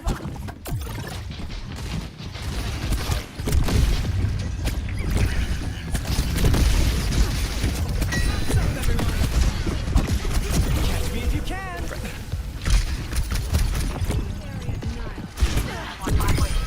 Oh, what can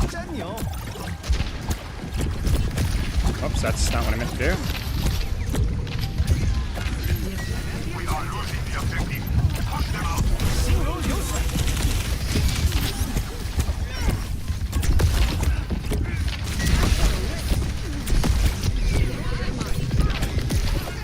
What's up, everyone? Try to keep up. Always good to hydrate.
No, I should have ulted myself. Should so win that though. I should have held the corner sooner.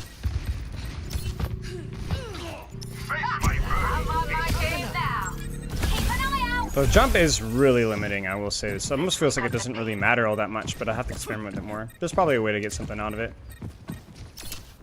Lagging. 3, 2. 3, 2. 3, 2. We're back. Need a refresher? I reach chaos.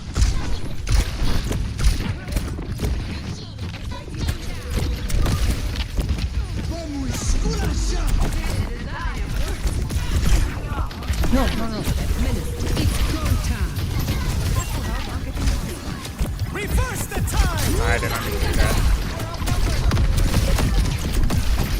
Wow, this is unfortunate. I kept trying to do it. Thumbs up, everyone!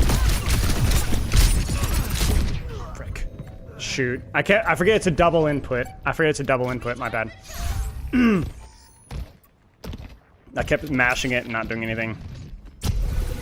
Not gonna get me down.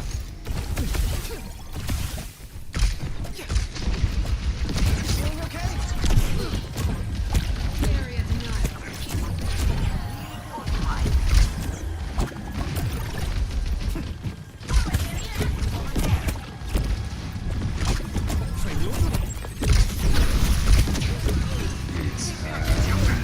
Rally here. Come and get me!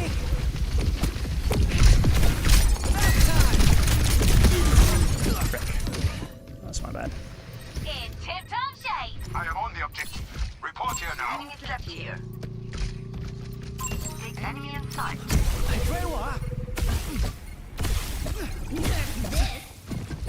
Attaining the objective. Hiya.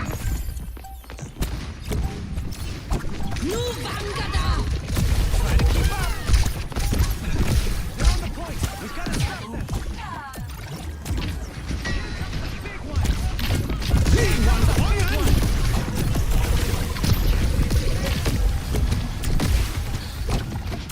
I'll protect you!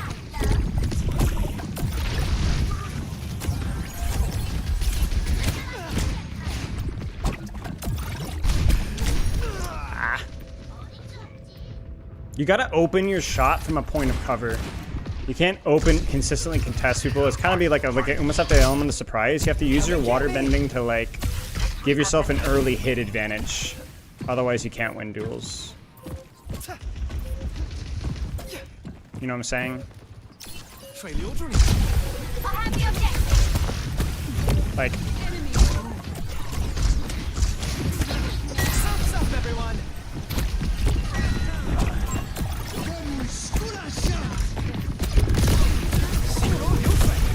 Feeling okay? Much better. Back time! I reach chaos.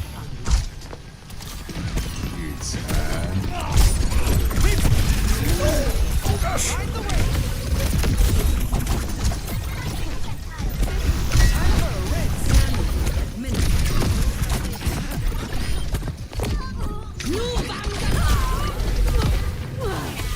getting a double input almost threw me off. First round. I don't even know what perk I chose. Guardian Wave rewinds. Okay, yeah, it's good in small places. Wouldn't want to be ya!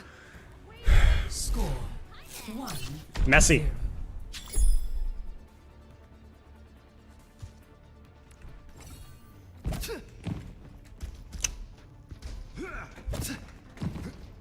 This will help. Want to see me run around the shuttle? Want to see me do it again? Deal damage with water orbs.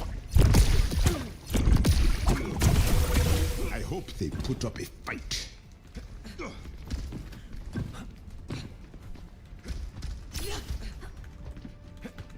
5, 4, I have no idea. 3, 2, 1.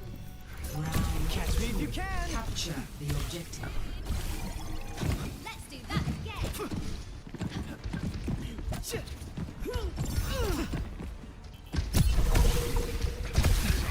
I'll protect you.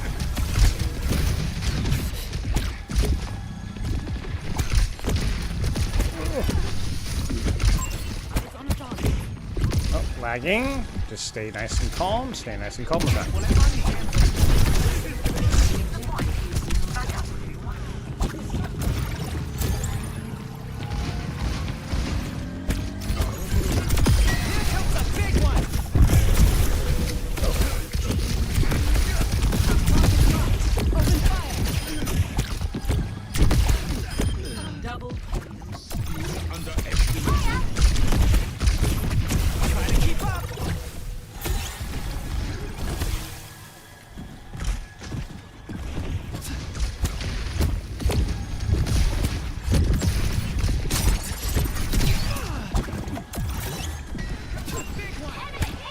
Oops, no.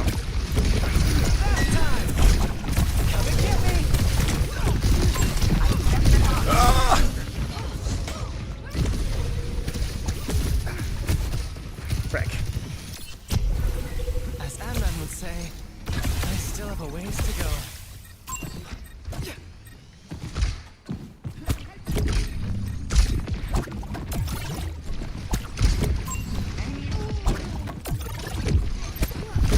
Can't let them take the objective. Right the way.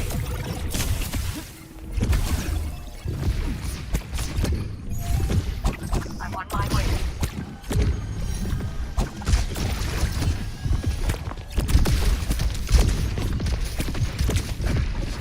Count on me. Catch me if you can. Thumbs up, everyone. Frick. Frick, half hit punch. Always good to hydrate.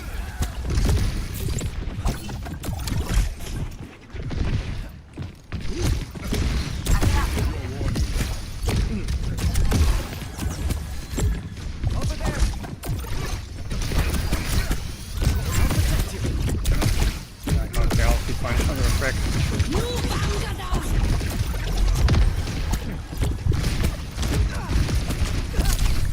Oh no, my bad.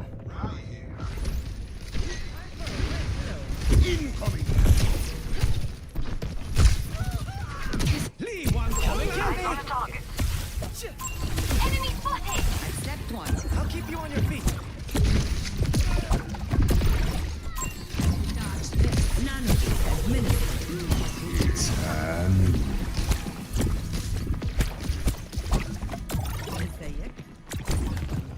Reverse the tide. It's go time. It's weird. It's like it's yeah. Okay, I messed up my input there. Nice. Watches over you. Meant to do that. Yeah, I just messed up my execution of the ult. I messed up. I also waved. I screwed up my wave. I have the perk too, so.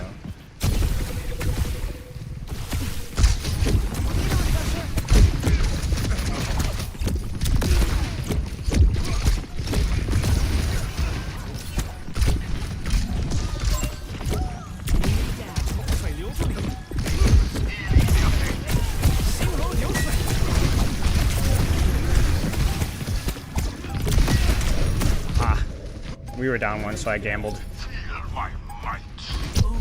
May actually still winnable. We actually created so much space here. Can we get the aqua? Do we have nade?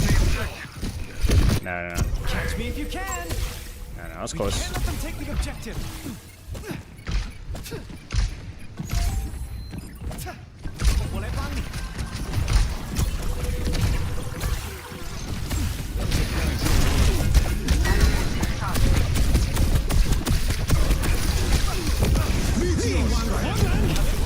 Oh no. We're gonna C9. Nah, it's fine. We had lost either way. Shoot, that's alright. This is actually perfect. We get a round 3 and just in time for group up. Score 1-1. I got my wave value in the small room though. Thumbs up, everyone. Got a good cigar and a big iron in my head. What more does a man need? Maybe something to drink. Notice it says 50% decreased damage, No but it does not say nonsense. 50% Do decreased this clean. healing. Copy? You get what I'm saying? So it's like, it's really good healing in a small room, you know? 3, 2, Should be anyway. 1. Round 3. Capture the objective. When here and our jobs are done. Very laggy today. My MS is really high. I'll keep you on your feet.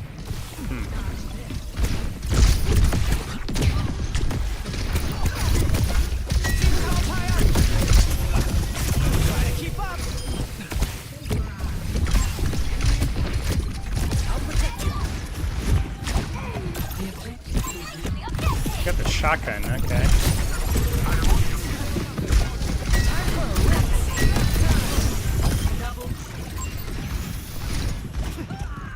No worries, I've got you. Single, you'll sway.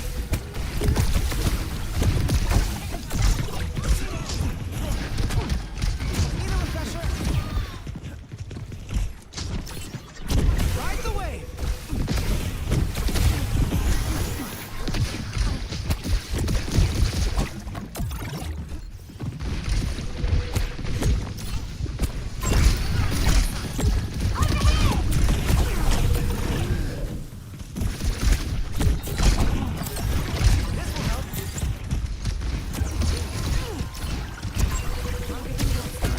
What's up, everyone?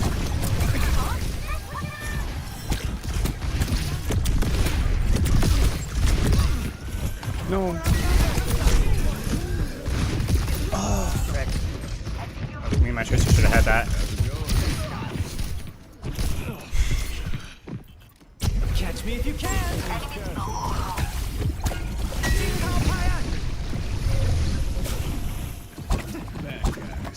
I'll keep you on your feet.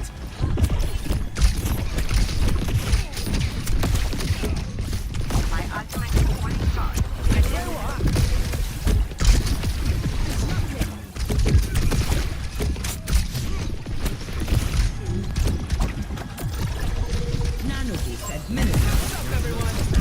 We first.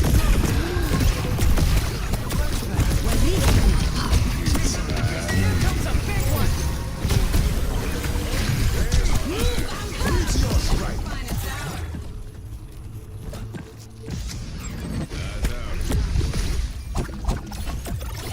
Boleh bang nih. Man, the latency is crazy, bro.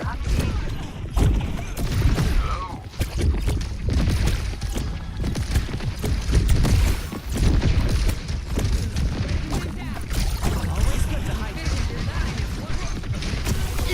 Time for a race.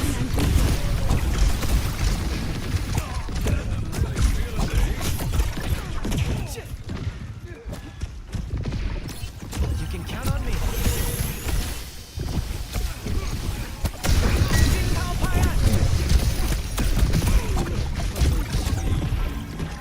Step right up.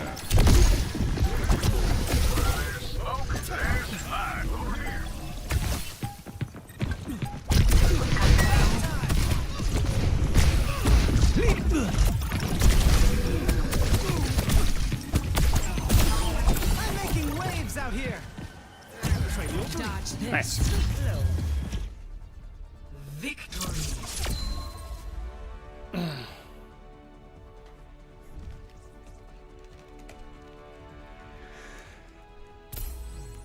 Play of the game.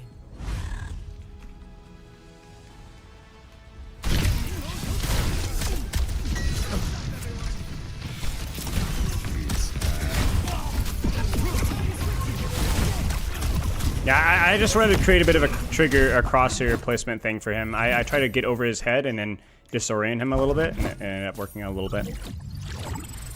First impressions? I don't know if I'm crazy. I would have to ask the devs, but if his movement feels a little bit faster than it did, but feels okay, feels fine. You definitely are, your ability to duel close range is really based off of your ability to hit an opening shot and to have your wave. If you don't have your wave, you're freaking cooked. But I don't know that he's necessarily awful in close range. Like, the damage and the healing from wave is comparable to anti-nade. You know what I'm saying? Like, it's a big deal. Like, you have to be careful. I mean, I would never fight a Junkrat or anything up close, but like, if you hit an opening, hit a shot, or using your advantage, which is your wall bending. Like, I was trying to use my splash damage, you know, to try and chip people before they came in, and then combo that. Like, I would need to toy with the primary fire into the wave combo. Maybe there's like an animation cancel. I don't know. I felt like this was alright, but he's okay. He was fun. He's fun. He was very fun from one game, but I've also, yeah, we'll have to wait and see. How do you feel about the curveballs? It's hard. Yeah, but it's interesting. We'll have to get used to it.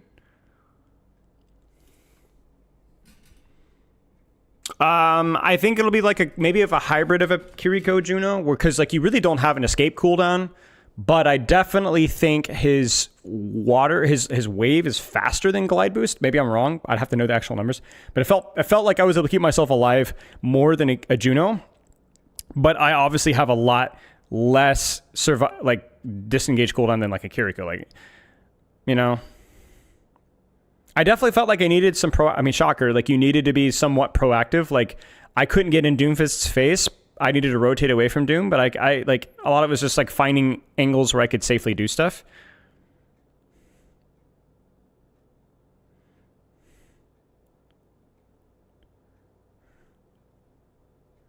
So yeah, not sure.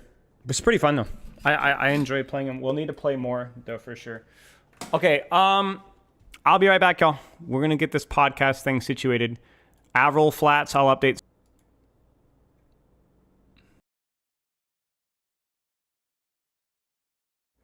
I forgot I need to disable my face cam actually. There you go. I know you guys love that, but it is what it is.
age, but I think right now it's actually decent. It's like you, Avril. You'll eventually age, but for right now, you're still beautiful. Aging daily, my brother. Aging daily. That's how we all. How you doing, Avril? How you been? Yeah, we're hanging out. I just came back from EWC twice. Yeah, for Valorant and Overwatch. And Nice. yeah, just wait until next split starts and then chilling for now. What was it like over there? Hot as fuck. And other than that, not bad. Lots of free food. Eating a bunch of hotel food all the time. Very tiring actually because we were just working like huge amounts of hours every single day. So don't get to do much else. That's good fun. For what? Sorry, I was trying to fix something, so I was not paying attention. What's causing all the travel for you? I was at Esports World Cup a couple times. Oh, nice. It's a big tournament. I mean, I enjoy watching it, but obviously it comes with its controversy, doesn't it? So yeah, it's always like when that time of year. Yeah. When that time of year comes around, it's always like, and it's a valid discussion to be had, but it's also one that I think puts people in a very like. It's unfair sometimes to the talent and stuff because it's like, well, they kind of need to make a living, and this is a lot of money. So yeah. But I do understand where people come from. Yeah, I don't really see much of it personally, even though not directed towards me or anyone I know, but well, it's classic human nature. Passively. It was really spicy early on, and then it's just not quite as trendy anymore, and everyone just kind of doesn't talk about it anymore, and that's just kind of how it goes. People kind of get numb to it a little bit. Everyone's accepted. Well, all the publishers have kind of just like accepted it, so no one's walking it back. Right. So no one can really do anything about it, even if they wanted to. Well, it's like it's an industry that's always at the edge of a disaster, and it's like you can't turn down that kind of money. I think for an industry like that, right? Where it's like gaming and esports in particular is always struggling to make ends meet. So when a sugar daddy comes along and is like, "Here's a bazillion," Marvel's going to be there next year, bucks. by the way. So everyone get ready for that. No one's escaped it. No one's escaping it. So. It's just how things are. How's everybody? You guys all set up on your ends? Yeah, I'm good. Yeah. Is my frame rate on my camera look a little bad to you? On your end? Can't really tell. Not too sure. It looks okay. I set the bar so unbelievably low. I don't really know anymore. I don't know. As long as you look better than Spider, you're good. Yeah, basically. Yeah. I got a new camera the other. Background. Yeah. What? Yeah. What are you saying? I'm thinking I'm paranoid about it. I keep thinking the frame rate's not good on it, and it looks bad. So as long as it looks good for you, then that's fine. The thing with anytime you get like new tech, especially as a streamer, you're just like giga paranoid. You're just always like, oh my god, it's gonna break, something's going wrong. Chat are saying that the audio doesn't sound right, or it's like always the worst. By the way, before we begin, is your house all good now, Flats? You settled in now? Sorta. I still have like some underlying issues. Like the internet is a big one right now. Because there's only 2 internet providers, and I originally wanted Verizon, and it's available, but the area is at capacity, so they are not accepting any new customers for the area. Wait, that's a thing? Even though I have it, that's a thing, and they didn't know it until I was like 3 weeks into transferring. Like they kept pushing my date back. I'm like, hello, guys. And then I finally got an answer, and they're like, yeah, we're not coming because we're at capacity. We can't accept any new customers. Sorry. And I was like, what the fuck? So I went the business route, and they're like confident. They're like, yeah, we can get you in. But they scheduled my install for more than a month away. So it would be like the beginning of September now. But the guy who gave me his number to call him back directly when we get closer, I called it the other day, and it did not go to that guy's number. It went to someone else in the company. So I'm like, I don't know who I'm going to call now. So I'm trying to see if I can find something, but I'm stuck on Comcast in the meantime, and the upload speed is like horrible in comparison. So that's probably like the biggest issue I've got at the moment. That sucks, dude. That's another one of those, and especially internet is always rough when you're a streamer, because it's like, well, that's my livelihood. Yep. Mm-hmm. I've been having issues with also just Spectrum off and on for months. I'm at this point, I gave up, and I'm just with T-Mobile 5G, which is like super inconsistent, but at least it doesn't completely throttle me just out of randomly. It'll cut in and out, but Spectrum would just like at like 4 p.m. every day, just like, yeah, we don't have upload speed anymore. We're down to 5. I'm like, I'm paying for 50, and I'm going down to 5, and it's like, all right, I'm done. So it's obnoxious. Dealt with that for like months. So internet's awesome. Feel that. Fucking net companies, basically. Yeah. They kind of leave you helpless. Yeah. Yeah. Avril, you got anything to chime in before we begin? Anything you want to add? Another middle. I didn't know. I don't know Flight's Horizon? mood, but looks. Congrats though. I don't know. I don't know about American internet service providers, to be honest. All I know is I went and got like a week of AT&T when I was in Dallas, and I feel like it wasn't that great. AT&T, just letting you know. That's all I got. Yep. Well, yeah, not much need more be said. Are you guys ready to get going then? Yep. Let's do it. All right, let's do Let's it go. then. Welcome everyone for another episode of the Goop Up Podcast. We are back after a 100-odd day hiatus, and we're here with a special spicy episode, the state of Overwatch debate. So hopefully it'll be worth the debate, worth the wait for the debate, as I brought the Titans of gaming with me to discuss all things Overwatch 9-year plus anniversary. Let me introduce my guests who need no introduction. In the bottom right from his new home is my man Flats. Flats, what's up? Hello. What's up? New location, same Flats. In the bottom left, always shifting his location when he comes on call. Describe this time what you got for the audio listeners.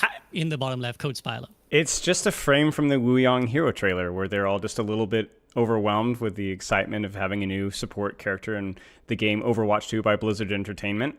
And so the reaction is to look surprised. And so I figured that was exciting. Also, the hair kind of lines up accidentally as well, which works out. So yeah, just a really thrilling background from Blizzard Entertainment.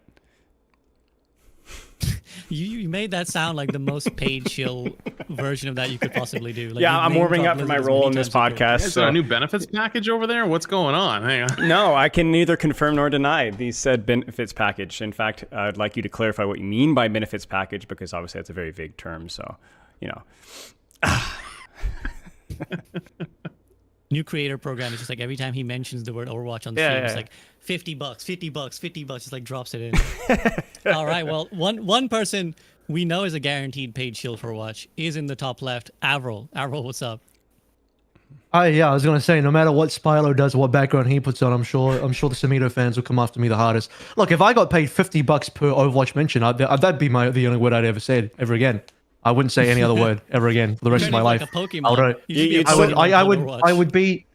Yeah, I would just cash in. I would just keep going until like my voice broke out, until my lungs stopped working. You'd I still would just find a way cash to in as cry much about as push, $50. You'd cry about push though, and you'd find a way to bring in like the glass box solution, right? Break in case of emergency. Those are the two things that. Well, we know you like glasses, so you know that's good. You're a big fan of glass, as I'm aware.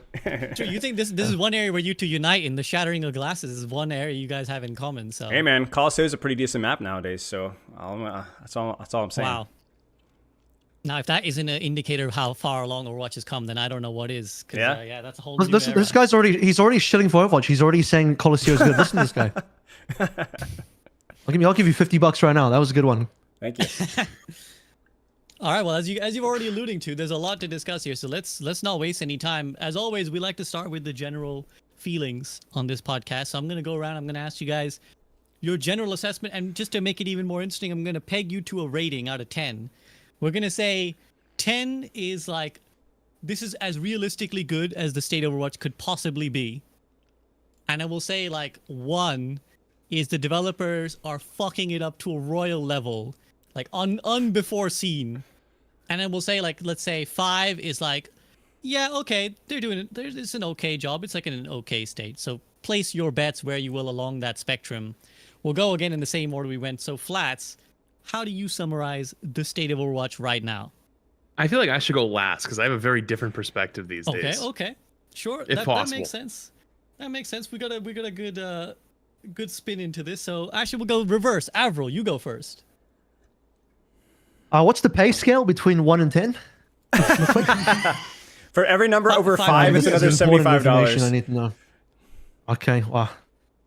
Look into this. Oof. Yeah. So what? Like 10 is perfect. 1 is garbage. I would be pretty good with. Balancing the money. I think versus I think integrity right now. I think a 7.5 is pretty warranted. I think it's halfway there because like the game, every season, in my opinion, has been an improvement. It has been like we've only gotten more content, better content, more attention to detail in terms of what people are asking for. Generally speaking, of course, there are going to be a lot of people asking for different things, and you can't do everything. But we've come a long way since the 5v5 versus 6v6 days, and now it's like, well, we can just have both, right? So what's the problem? And I think both are pretty decent. Some people will say they still want the game pre-season 9. I prefer the game post-season 9.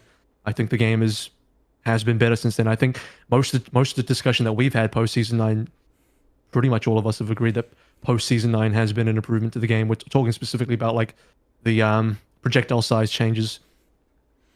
Stadium has made the game better, in my opinion. Then we get stuff like map voting coming in now. Most of the new heroes coming through have been pretty decently designed. Nothing has felt really dumb or stupid or terribly broken or like just really dumb in general. I think some people may assume that Hazard was like too good to start with, but actually, when I remember correctly, Hazard took a while for people to pick up. Like people were not hard spamming that hero and carrying with it for a while, and then he got nerfed anyway, and then people assumed the nerf wasn't big enough, and then I'll gas up Spyler a little bit so you can send me the $50 back and we'll call it even. The Spyler was right about like a patch change where they did nerf Hazard and everyone's like, oh, this is not enough. And it's like, well, actually it ended up being enough. The Wuyang trial literally just came out like today. I tried him out a little bit, didn't get to play him in a real game because the queues are way too long for him right now. But first thoughts is generally pretty fine. And I'm just liking the direction of the game. We're going to get some decent more features back, stuff like the end of game title cards and stuff like that. The voting, the little upvote cards, supposed to come back at some point as well. So yeah, I think the game's in a good spot. We got a lot more to look forward to. Is it a perfect game? No, but it's in a good spot. Yeah, you already brought up a lot of things. We'll get into the nitty gritties of the various points of this. And I think for this call, because the podcast has been on a break for a while, I've been out of touch for a while. So we're gonna try and keep this accessible to everyone. So whether you're still hard grinding Overwatch, or whether you're like me who's a little bit far removed, or you're like someone in the middle who's like maybe played a little bit of Overwatch, or maybe just wants to know what it's like, whether they should come back or not, or they're just nosy. They just want to see what's happening over there. Like they used to play Overwatch. They're like, I just want to know what's happening. So we're gonna try and be clear about like, okay, so this is what they did, by the way, and this is what the community said about it. So on that note, Spylo. All right, I'm gonna give it an 8 out of 10. Where's your rating? 8 out of 10, and I'm gonna be specific. All right, so things that are good. There's been a lot of system experimentation. That's the hero bans. That's the map bans. There's obviously going to be people that don't like those aspects, and there are definitely some pretty clear negatives to those systems. But overall, I think largely have been positive for the vast majority of the player base, and more importantly, have showcased a willingness to take risks and try new things. And honestly, I've been really enjoying them. They have their downsides. We won't get into that right now. Hero design's been strong. I think every new hero, whether OP, underpowered, they've been unique, they've been strong. They've been creative. They've not just been homogenous, boring, same thing, one-trick ponies. They've been very creative, very clever in the typical Overwatch style. I think starting with Venture, we've had really 4 interesting hero designs in a row.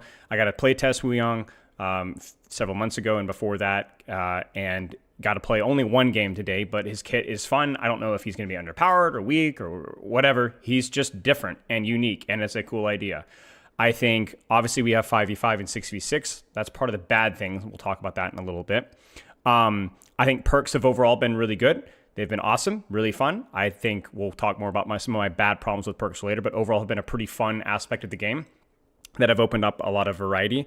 And I think Stadium has obviously been like a huge positive. Like I'm not much of a Stadium guy myself, but there is a huge percentage of the player base that is obsessed with Stadium, and rightfully so. It's freaking weird, but there's so many things that you can do with Stadium that you can't do in the base game. Like it just opens up so many playstyle options and so many varieties, and even introducing some new approaches to things that Overwatch never really would have been able to do.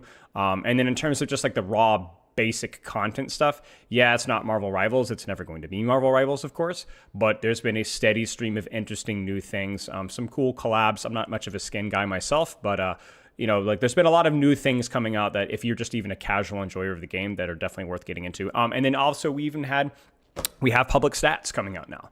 So we're going to have win rates, pick rates, all that kind of stuff. I really feel like a shill right now. Holy crap. But like, these are things that I've been asking for years, right? Like not just me, but all of us, I think here have been asking for, but like public win rates, public pick rates. We're not only going to get that, but Gavin Winter, who's one of the developers, has put a lot of time into in-game statistics. So you're going to be able to see how much damage does this do? How much healing? How long does it last? Like all the stuff that should have been accessible really from the get-go that Overwatch has been terrible with, they're actually doing those things now. So it's like all these systems, all these things are going well. Now, in terms of the negative, we got a couple of things. I don't think they've been as clear or as consistent with perk quality, which we won't go into the details, but I think some of the perks have been really strong.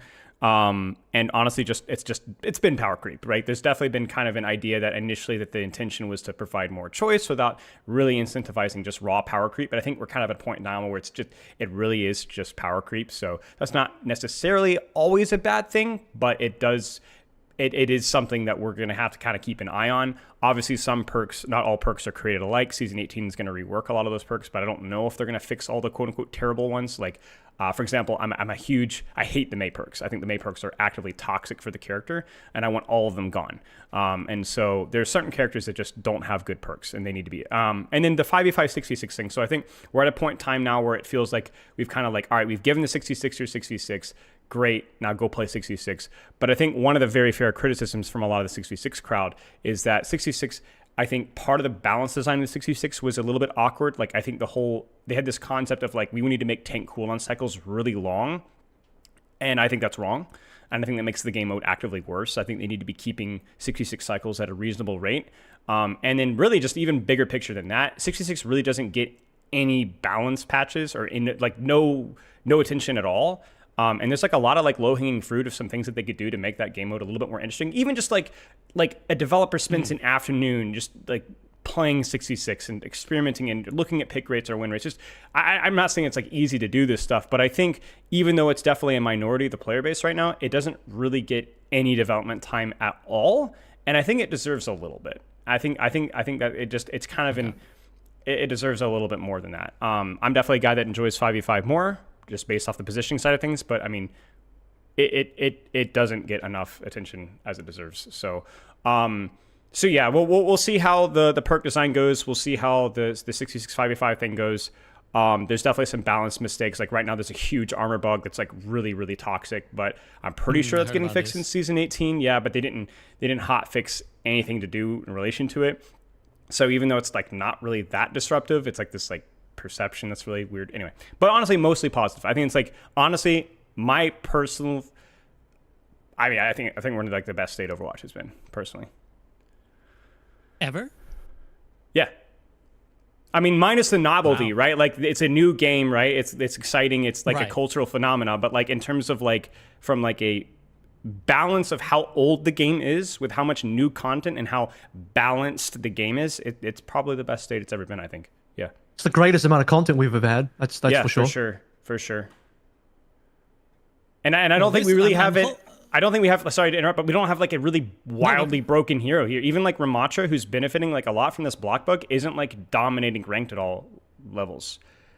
So it's like, he's really annoying, and that's like the worst hero that we have right now. Like everything else is just kind of like, there's overpowered and underpowered characters, but it's like, it's a pretty good spot right now, all things considered. Okay, well, this is where I hope some debate, quote unquote, will begin.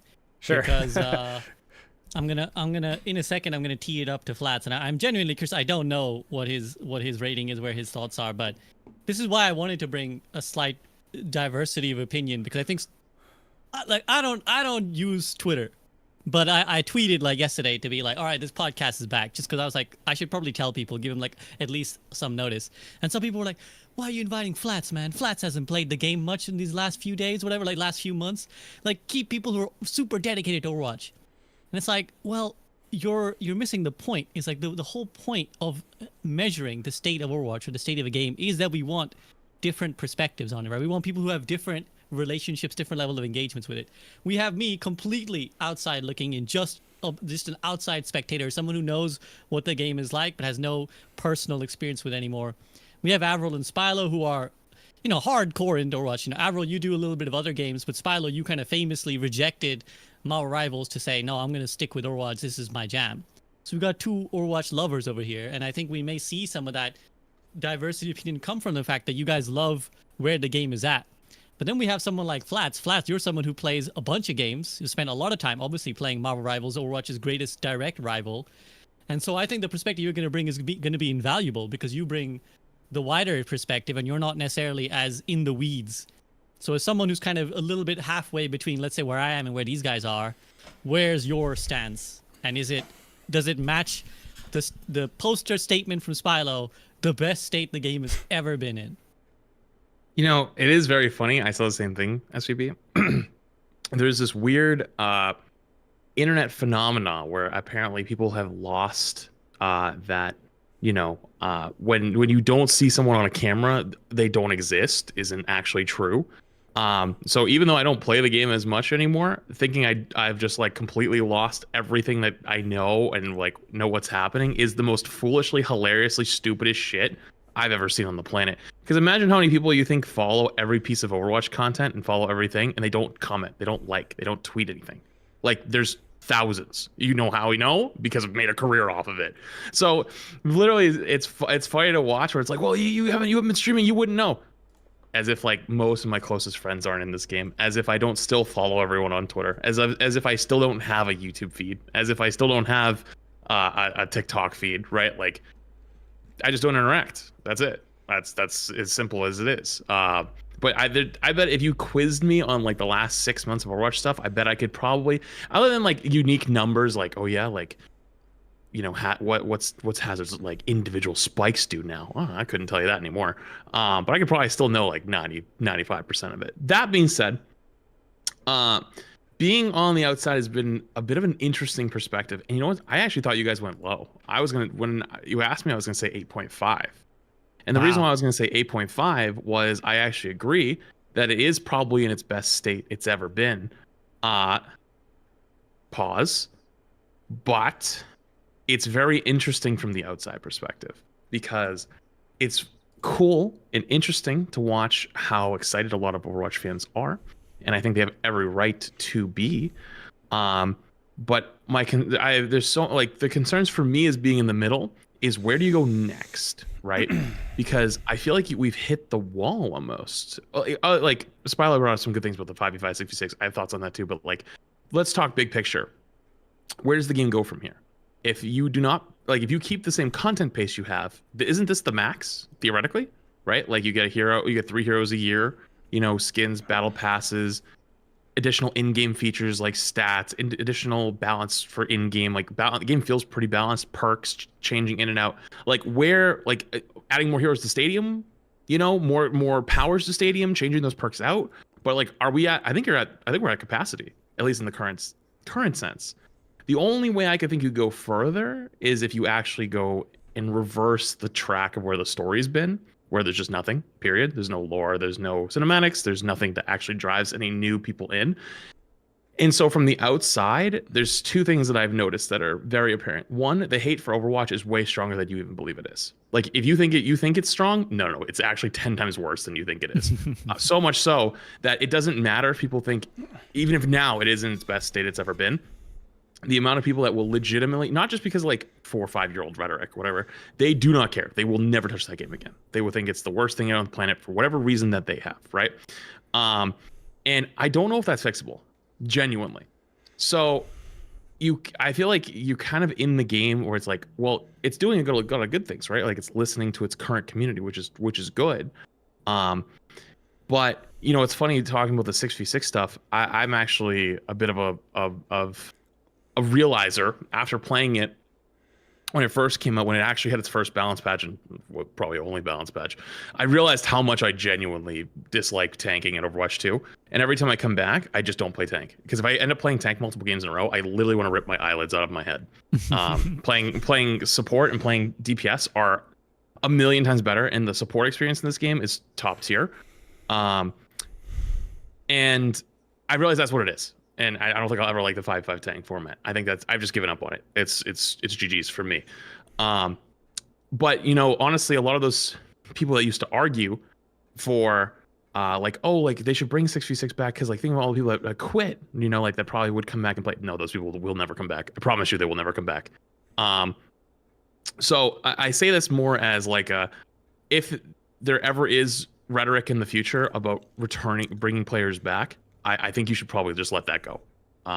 I think you probably have like the player base it currently has, and you could probably get people more invested into it. And also like maybe people that left for story reasons and don't like have a reason to like super get into it might come back. But if like on gameplay alone, it's actually kind of sad, because anytime I've ever talked about positive things Overwatch does, whether it's with variety games like I was talking about like some of the final stuff forever ago, and like they thought it was like I might as well have like called their grandmother like a big fat smelly grandma, like how fucked up it was to how dare you even assume that the good things Overwatch did are similar to how our game is. Like, for example, it was talking about how, you know, Overwatch has improved significantly since its launch, right? Like the finals was another example of like they've improved significantly, but sometimes it's hard to bring people back. They're not really willing to give it a try once that first impression's been broken. And I was talking about how Overwatch has improved significantly, and like, oh my god, I've never seen such anger, like full on, like I thought someone was gonna come knock on my door, types of anger, and so it's really sad, and I don't actually know if Overwatch realizes that, because I think they do genuinely want to bring a lot of those people back and like rebuild that that trust that they once had, and like I was a big believer that you could do that, and there's like certain things that like you could try to do. I'm no longer a believer. I think that like you have your community, and I think you just roll with it. And you know, even with like 6v6 is a good example where I personally don't think I want to play tank in Overwatch anymore as a 6v6er, or sorry, 5v5. I've just genuinely like the Rivals experience for tanking much more, and I realized from playing 6v6 Overwatch it's very similar, and that's what I genuinely liked. That being said, though, like if there was ever an argument to even like switch formats back, I don't think you rock the boat on what format you have at this point. Like your community is now built off of that game. Don't try to pander to older like communities that maybe used to play. Like focus on what you got now, because those people are never coming back. Like I genuinely can't stress that to you enough. Like how deep-seated hatred is from those groups of people, and I really want to drive that home, as I do think Overwatch is doing really well. But my curiosity is like, where do you take it from here? I'm really curious to see how where they go forward. I do think like formats kind of monopolize the Overwatch hate thing, and I always think format was such a minority of the problem, right? Whenever you see like, because if you think about like Flats is saying, like the perception of why Overwatch is a dead game, it really isn't. It's always goes back to the PvE or the cinematics. It's like that's that. I don't know what you guys see, but that's anytime it's always that. It's almost never format issue, right? It's just a player perception of like, oh, the devs don't care. It's a cash grab. Cinematics, you know, they canceled PvE, greedy, you know, oh, you know. And so like I agree with Flats that like it really isn't. Even if 66 was superior to 5v5, it's not like. That's not going to like fix things. You know what I'm saying? We're not just going to like, oh, it's fixed now, it's back to 66. It really is like a perception. So like if you ever wanted to bring players back, even if it was just in part, because I agree with Flats, I don't think you can really ever repair something like that in full. It's going to have to be with like a very casual, communicated spectacle, to be honest, like in some way, shape, or form, for lack of a better term. Like it can't be like the game is really balanced and designed well, and we've got a lot of really cool characters. Like I think that stuff is very important to keep the player base that we have, and I like to think the game is doing well because they've done a phenomenal job at that. But if you wanted to fix the public perception of Overwatch, it doesn't matter, because people don't want to. There's not really there's a trickle. I disagree. Right? There's a trickle. All right, AVRL. Here we go. The debate part of here we go. The great debate starts, guys. This is what we're here for. The great debate part. No, you can get people back. It's been proven. It's been proven. You just got to drop the anime, okay? It's worked for other games. Oh yeah. Once the anime drops, then people start flooding in. It's gonna be spectacle. Okay, League of Legends is a 10-year-old game. Arcane drops. People start playing the game and then realize they hate it, because you can't learn League of Legends now unless you've been playing the game already for the last 7 years. What else? Edge Runners drops for Cyberpunk. Right sure. Terrible game. Edge Runners drops. Gameplay. Everyone floods back in the game. It's like, oh, this game is like okay now. Oh, so that happened. No Man's Sky didn't have an anime, but if it did, same shit would have happened. That ship got turned around as well. No, people would, because people are stuck on, I don't know, this it's dumb to me, but people get stuck on the whole story lore thing. It's like, none of you guys really cared about this because you signed up to play a PvP shooter game. If you wanted a lore game, you would have played World of Warcraft or some other shit. You would have played an RPG game. You would have played a story game, a walking simulator of some sort. You did not play Overwatch because of the story. Stop lying to yourselves. I hate this. It's really annoying that people will state lore or some story bullcrap is the reason they don't like it. It's like, no, you never touched Overwatch for that reason. So quit lying to everybody. Quit lying to yourself. It's getting annoying. Sorry, I wanted to let you finish, but I just wanted to go after because I disagree with that slightly. Just fuck it, I'll rip it. Some people will say I did, but I don't agree. I don't think so. Well, no, I agree. You're right on they didn't get into it for that, but it's why they stayed. So like the amount of people that latch on to one character and or one hero, think about all the Twitter accounts you see that are just dedicated to one hero or one thing, right? Like people make it almost their whole personality. I made a fucking career out of it, right? I can't tell you how many times people still come in and go, oh my God, you're that Ryan guy. I can't even get through a Rivals day without someone going, oh my God, I used to watch you back in Overwatch. Because of the lore. Play Ryan. That has something to do with lore? Well, hang on. That sounds like gameplay to me. That sounds like hero design to me. Right, but I'm saying is the lore is part of what builds into that though. It's not just that. A lot of those cinematics and those stories that people watch that really did actually connect to them. It made them want to try those characters. And there's other things too, right? If we're talking 2016, I'd say that there's a few things that probably make people want to play Genji, right? I think the cinematics a big one. I think the Seagull 117 video is another big one. And I think that just being a cool looking ninja made a lot of people want to play that character and got attached to it. But being able to also look at the story behind it too, kind of just takes it to the next level, right? And that's something where I think a lot of games today, if they mimic, pre-Rivals, right? There was 4 or 5 hero shooters that tried to mimic Overwatch, and they were close in gameplay, but they had nothing else. And part of what Rivals grabbed was not only a pretty good gameplay loop, but you had a connection to every single character in the game. You knew who all the characters were, and people, when they first jumped in, had a decent idea of what they wanted to play. So they got to relive 2016 Overwatch, but now with other characters that they recognize and enjoy. So I agree with you. I don't think lore is what brings someone in. I think lore is what keeps them in. But also, what you said with Arcane, right? That's a story that got people into the game, right? People went back to try League and then realized, holy shit, it's 10 years old and I'm just getting my ass kicked. This fucking sucks. So clearly lore does get people's attention, right? It can work just in the anime versus in game. Yeah, it just has to be I think it's the other way around. I think lore gets people in and gameplay keeps them in. And the reason why is because Overwatch is a game that hardly has lore. You can watch the cinematics. That was me. Compare that to a game. Yeah, I was lore first. I was we'll let Spilo just express this thought because I think it's a short one, and then we'll go back. Yeah, to so I mean, I did want to respond, but yeah, it's lore in the gameplay for me. It's the gameplay loop, and that's just my experience. But I don't think it really matters. I think Flats' point is that it's basically impossible to get people hooked on a quality gameplay loop because people don't want to get into the quality gameplay loop.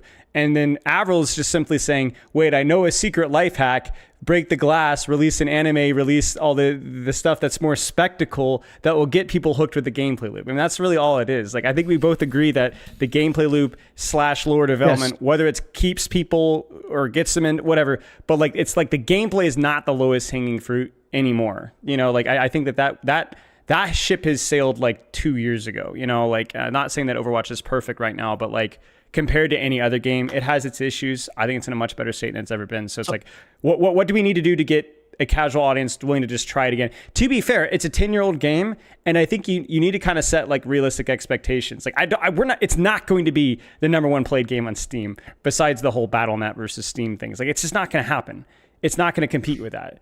But is there a point in time where it's we could get more? I don't know. I don't know.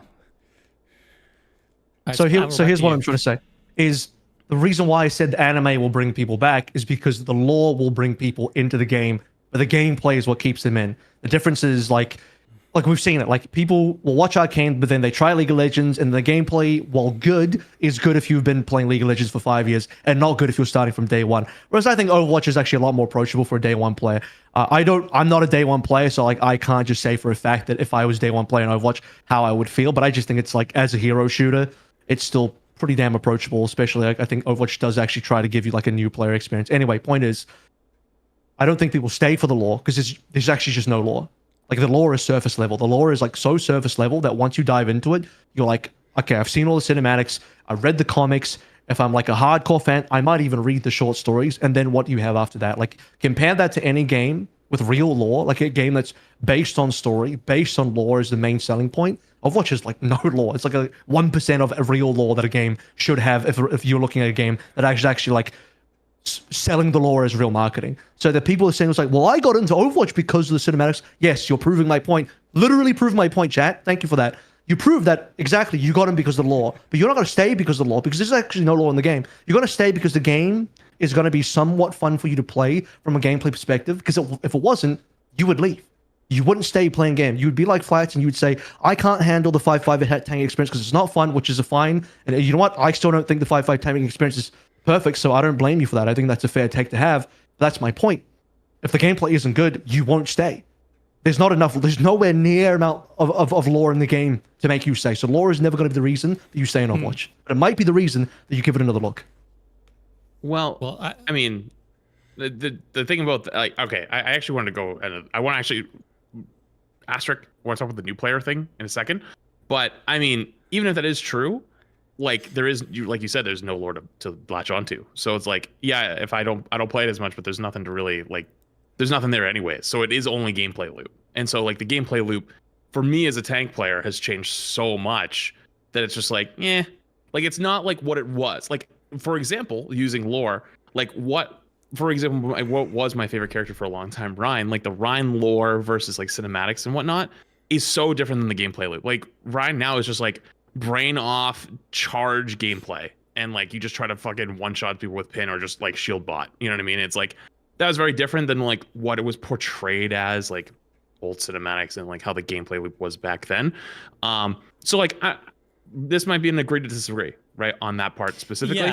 But I just don't think like there's not like even in that there is no lore to say that that's the reason why you would leave anyways, you know what I mean? Like, but also for me, I've played the game for 8 years. You know what I mean? So, I mean, if you want to know, I'll tell you an answer. Fuck it, I'll say it. With Rivals, I mean, the reason why I play Rivals more is one, I'd kind of had the realization with the 6v6 Overwatch stuff was like, oh shit, I really do like this format much better than I did like the 5v5. Like it just feels better. But two, Rivals was almost like getting to experience 2016 Overwatch, and I didn't get to do 2016 Overwatch. I was a Siege player back then, and then like played Arc, so I missed 2016 Overwatch. And also, like, it's hard to deny, like, my channel literally doubled in size overnight. Like, literally everything doubled overnight. And I was having more fun, and I was having a good time, and everything was going to the moon. And as much as I love Overwatch, you know, I also got to think about what's best for me sometimes. And so, like, yeah, there's other mitigating factors to that specifically. But yeah, anyways, I think we agree to disagree on the lore part. I do think I have a good perspective though on new player experience. Do you mind if I go into that really quick? Sure, go ahead. So actually, I've gotten a lot of people from Rivals to try Overwatch because I always talk about it pretty highly and doing good things. And then when it comes up like, why don't you play it as much anymore, my answer's almost always the same. I did it for 8 years. I feel like I kind of beat the game in a lot of ways, and most of the changes that I've ever wanted the game to have are in. So like, I don't have many complaints for the game, which is fine. But I also came to realize that if I wanted to play Overwatch full time again, which I don't, I would have to role swap because 6v6 is not the main format and it's not a supported format. And to think it even is like hilariously bad. So I would probably need to go role swap, and I just haven't wanted to really do that. Most of the people that I've gotten that have come from Rivals that said they're going to try Overwatch for the first time really struggle. And they always say like, I'm getting my ass kicked. I load in and all the characters are locked, and they get confused, and they're like, well, I just want to be able to choose all the characters in the beginning. It's like, well, they do that to like ease you in so you don't get overwhelmed by choice. They're like, yeah, but I don't care. Like I want to try whatever I want to try. That's it, you know? And so Overwatch is a very difficult game. And I think if you wanted to get into a hero shooter right now, I don't think they're going straight to Overwatch. I think they're trying Rivals first because it's just way easier. I agree. So I don't think Overwatch has the best new player experience. Basically, was what I was trying to go into. And I don't even think that's like because of the in-game version that they do. I think the game's just really fucking hard. And if people haven't had time to learn it, they're not 8-9 years behind on knowing what Nano Boost Winston combo, like, you know, someone like doesn't communicate in quick play, they just do the ultimate ready thing and they jump in and you don't nano them. They're going, well, what the fuck? Why didn't you nano me? And they're just confused. Like, how was that supposed to know? Much faster tempo than Rivals. Much faster. It is much faster as well. And like time to kill is much faster too. Like you don't have like as many bailout abilities or support abilities or healing, whatever it might be. So yeah. And the onboarding experience is terrible. Like Rivals. I'm sorry, Flat. No, go ahead. No, you're good. I was just gonna say I don't think that the new player experience for a brand new Overwatch player is very good, in my opinion. I reached out to Overwatch about a year ago, and I said, if you guys need your tutorial sucks, your onboarding sucks, I'm willing to take a couple months out of my time. No, straight up. I was like, I mean, if you shoot your shot, you know. I was like, I will help you rework your tutorial to something that's more functional and more applicable. This guy's trying to get paid? Question mark? Yeah. Wait, you guys are getting paid? Yeah, and they were nice about it, but I think it was just like other priorities at the point in time. But like, I mean, I think like if we're gonna start onboarding new players, Flats is absolutely 100% correct. It is terrible onboarding for Overwatch. It is an unbelievably difficult game.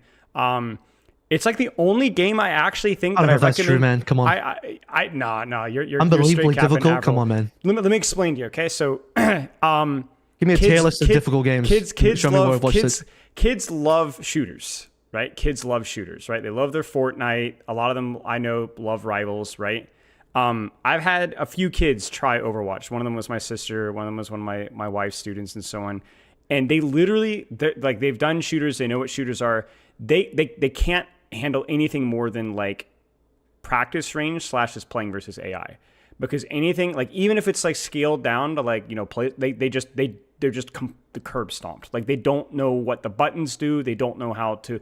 It's just so much harder than other games, and it has. Let me run this by you. No. What's more difficult, Counter Strike or Overwatch, League of Legends or Overwatch, Apex Legends or Overwatch? But see, that's keep going. You need to. We need. Okay, let me clarify what I mean by Valorant difficult. or Overwatch, which one? To understand what the buttons do.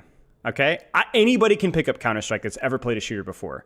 Now, the ceiling of that game is ridiculously high, right? But to understand what my buttons do is unbelievably simple. I picked up a game of Valorant. Is it easier for a new player to play Overwatch or Counter Strike day one? I'm going to step in here. Let Spylo get his full thought. I think it's Counter Strike as well, actually. Easily Counter Strike. It's not even close. Counter Strike, I haven't played it at a high level. But I'll disagree. I had played shooters, and I understood immediately, there's a weapon, you shoot, you buy stuff, and then that's basically it. You didn't have to understand the macro, you just shot the gun that you had, right? Overwatch starts you with more buttons. It's the same thing you said with League, right? Like, I played Deadlock for the first time, like, whenever it was on Alpha or whatever. Bro, I was like, I loaded in, and I was like in tears. Like, I'm literally like, I don't know what's going on. Like, I'm completely swamped, right? And you know, I figured it out because I like competitive games, and I had a guy who was explaining some of the stuff for me. But I felt like that must be what Overwatch feels like for new players, and I've seen it firsthand several times since then. Obviously, skill is relative, so like you will be playing versus players that are equally clueless as you. But it's kind of like Flat says, when you first load in the game, you got half the heroes are locked. You don't know what half the abilities do, and because it's so much faster, it's like. With Rivals, you will die, you will fail, but it's like, it feels like you kind of get onboarded gently. Overwatch just punches you in the mouth. And I think like that is something that they could do a better job of. I don't think you could completely fix that without changing the gameplay loop, which I don't want them to do, but that does mean that the onboarding process has to be done better. You know? Okay, well, I'll go ahead, Albert. You give your thought, and then I'm going to move us on to a different one. The onboarding process is not great. No, I don't disagree there. And yeah, Marvel is probably easier to get into. No, it is definitely easier to get into. It's like a friendlier game to get into. But like, compared to the rest of the market out there, like I just listed off a bunch of games, and we will Which not agree on ones? the Counter Strike. I haven't played a lot of thing, games. I disagree with CS. Valorant was easy to pick up. Can I just give one idea on the Counter Strike thing? Like the only thing I would say with Counter Strike is at the highest level, absolutely not. But at like the easiest level, like it's almost like quote unquote Call of Duty. You see guy with gun walk at you, you have gun. Guy with gun shoot you, you fall over. There's smoke, molly, grenade, stuff like that.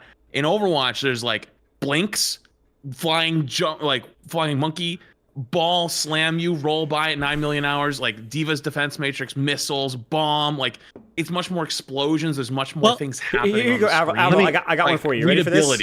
How complicated is chess to a beginner? Chess is CS:GO, in my opinion.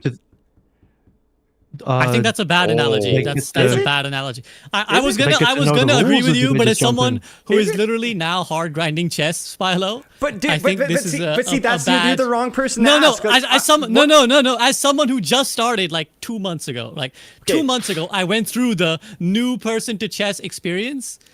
And it is exceedingly complicated. No, so but see, that's because you're aiming too high. Listen, when I learned how to play chess... No, but even just getting in, you're just like, oh my god, there's like a bazillion things I learned how to play chess at 4. We're getting besides the point. We're getting besides the point. I still have a point. We're getting besides the point. I was gonna agree with you on CS:GO. By the way, I was with you until you fucking shot yourself in the foot. No. You guys are confusing definitions here. I'm explaining how easy is it to understand what the game is doing. It is moving piece to take piece checkmate. Yes. That's it. With CS, like Flats is saying, it's just Call of Duty. That's it. Now, it's obviously not that easy to actually play the game properly, but to explain it to a 5-year-old, you can do that. With Overwatch, which is literally what you're working with. When you're onboarding, you're just a 5-year-old. You're a child. You don't have no idea what's going on. You can't explain it like a 5-year-old. You can't do it. That's what I'm talking about with skill floor. I've seen games... Can I come in yet? Yeah, you can come in. Just like, but like when I'm saying difficult, it's like how easy is it to understand what the buttons do, not how you're supposed to use them or the strategy. Just what did the buttons? I understand what you're saying. Go ahead, AVRL. I think we're just using different metrics here because if the argument is how many buttons, more buttons equals more difficult, if that's what we're reducing it to, then I guess you just win. That's it. It's not what I'm talking about though. There's a lot more than just how many buttons there are and what they do. Like a 5-year-old kid can jump into Overwatch and just shoot people, and that's not technically wrong. You're still playing the game. Yeah, you just run into Counter Strike and shoot people. It's like, well, actually, there's like 10 million other things you should be doing. Let's leave because I think when we get to these different game comparisons, we're talking different languages. Like I'm gonna hold my own tongue and not snap back at Spilo. I'm gonna let this move on. So AVRL, move on. I'll finish my point because I haven't been able to finish it because people will like dogpile me for like interrupting, but I haven't been able to finish my point because I've been interrupted like 5 times now. My point is, if you were to make a tier list of games that based on difficulty, what I think is difficult, Overwatch is like a B tier, and then you have like an A and S tier. B is being generous. I'm just gonna say Marvel might put in a C. It's not that difficult of a game. And to really go back to what I'm trying to get to is like if you have an arcane, people want to try and get to League of Legends. It's very difficult. Like the learning curve is difficult. The learning curve of Overwatch, in comparison, so much easier, like unbelievably easy compared to a game like League of Legends. And I am going to use that comparison because I am talking about dropping an anime to get people back in the game in terms of interest, right? That's the original conversation. This is where like we kind of spiraled off into a whole bunch of stuff. And then this whole like video game debate, which, you're right, SVB is probably not like super useful. So to get back to what I'm actually trying to say is like, you haven't dropped an anime for Overwatch. Is the learning curve for Overwatch that difficult for people to get into? Not really. Is Marvel Rivals easier? Yes, I don't disagree. Are there harder games? Are there easy games? Yes. Is the onboarding that good? It's probably missing a lot of stuff. The tutorial isn't great. Maybe we should have an option where, like, to Flax's point, it would be maybe a good option to allow people to unlock the entire hero roster instantly if that's what they want to do. If they look at that and say, you know what? I don't mind being overwhelmed with all the heroes in the game. Press yes to agree. Boom, all heroes unlocked. That might be a good option. Maybe that should be in the game. So I'm okay with that. I'm okay. I agree. We should probably improve the onboarding process, but I think the learning curve of Overwatch, generally speaking, to like get into day one, it's not that hard when you look at the rest of the games out there. It's certainly easier to play than like a lot of the games that I listed. Okay. I think again, this is the point where debate occurs, right? We have different opinions, so I think Can that's I slam totally my fair. desk and like is that legal? Sure. Can I have like a buzzer? Sure. Channel your inner Semido. Channel your inner Semido. I think everybody here, by the way, I think everybody here understands that it's deeply nuanced, right? It's like a deeply nuanced topic. Like whatever we may ascribe is like, I think this is the number one reason. Even number one is like 20%, right? And it's like there's 10 other things that are like 10%, 15% of why people don't play, why people aren't coming back to Overwatch in the droves. I think all I'll say is, because I haven't actually had a perspective on the actual substance of the matter beyond the stupid chess debate, is that I think my perspective actually marries a lot of what you guys are saying. Like it marries the two ends of the spectrum, which is that I think if you look at I think it's really unfair to compare Overwatch to Marvel Rivals. I know I just did it at the start of the show, and it's natural because it's like they're very similar games, but it's actually unfair because one is brand new, relatively speaking, and one is 10 years old. Really, you should compare Overwatch's performance and how it like retains or loses players is like compared to League of Legends, compared to Dota, compared to CS. And those games also massively struggle with onboarding new players. Like those games also struggle massively with attracting new audiences. I think the difference really comes from a sentiment of betrayal. Because I think if you look at the player bases of League of Legends and Dota, like they come and go all the time. Like the players, they have like this huge player base, and obviously you're going to decline after a while. Like people are going to get tired of your game. But people tend to like hop in and out. Everyone I know who plays League, who plays Dota, they have like phases where they'll be like, oh, I'm really into it again. They'll play it for like a month or two. They get back into it. They catch up on everything that's new. And then they get tired again. They're like, oh, whatever, I'm over it, right? Like I kind of get that picture again and I'm dipping back out. Or like something exciting happens, like a new event drops or a new skin drops and like I come back and then they leave. I think the vast majority of traffic is people who once have experienced the game and come in and out. I don't think, I could be wrong, I don't have any stats, this is pure hunch. I don't think there's a huge influx of like new League players. Yes, people would have tried with Arcane. I 100% agree with AVRL. There would have been people try, but by and large, we're talking the same people. With Overwatch, those people don't come back because I feel like there's a sense of betrayal. There was like a schism. League and Dota never had like CSGO, even CS's CS2 controversy never caused the same schism that Overwatch had. Like it had so much goodwill. Again, it's easy to forget now, but we were there. We were there. I was there when Overwatch had like the most goodwill of any game in the market, when Blizzard had the most goodwill of any company in the market. And then it was just like bad thing after bad thing after bad thing after bad thing, right? It wasn't just one thing. It wasn't just like just the cancellation of the PvE. The cancellation of PvE, well, firstly, the PvE was announced when they had this whole Hong Kong controversy going with that Blitzchung, the Hearthstone streamer who Blizzard like mistreated. That, the breast milk, Bobby fucking Kotick. Then they didn't actually announce that they'd canceled the PvE. They kind of half told everyone, half promised everyone. Then they announced that the PvE was coming. Then they canceled. So there was like so much goodwill was lost along the way that where normally would be traffic in and out is no longer coming. It's like people are like, I hate Overwatch. Like they physically, because people talk about that about League too, right? Like people will say League is a fucking crack cocaine addiction. But they're being kind of joking about it. They're being a little bit silly and facetious. People mean it when they say they fucking hate Overwatch. They're just like over it. They like genuinely felt a sense of betrayal. And I think that's this ineffable thing because you can't even blame the current devs. As you guys are all saying, they're doing a great job. They're doing everything that most of the community wanted. And it's not working. Why? Because like those people just don't want to come back. They're just like something indescribable has been lost, and that's a real tragedy. Like it really hurts me. I have no ill will to Overwatch. It's a real tragedy, like genuinely one that's worth documenting. But I think that's what it is. I think it's just like people don't want to come back. Yeah, there's gonna be no debate there. So yeah. No, I mean, I want to expand on it just barely. I've met streamers from other games and Rivals now, and I mean, I've talked to them because sometimes they had Overwatch sponsorships. I'm like, what do you think? You know, you play Rivals. Like, what do you think? And it's like, honestly, it's not a bad game. It's not terrible, but it just doesn't catch me as much anymore. But there's a common theme. Whenever anyone streams Overwatch from another game, their chat goes ballistic. Ballistic. Every time. And it's like, why are you playing this dog shit piece of shit game? Like, what's wrong with you? And it's sad. It genuinely is actually really sad.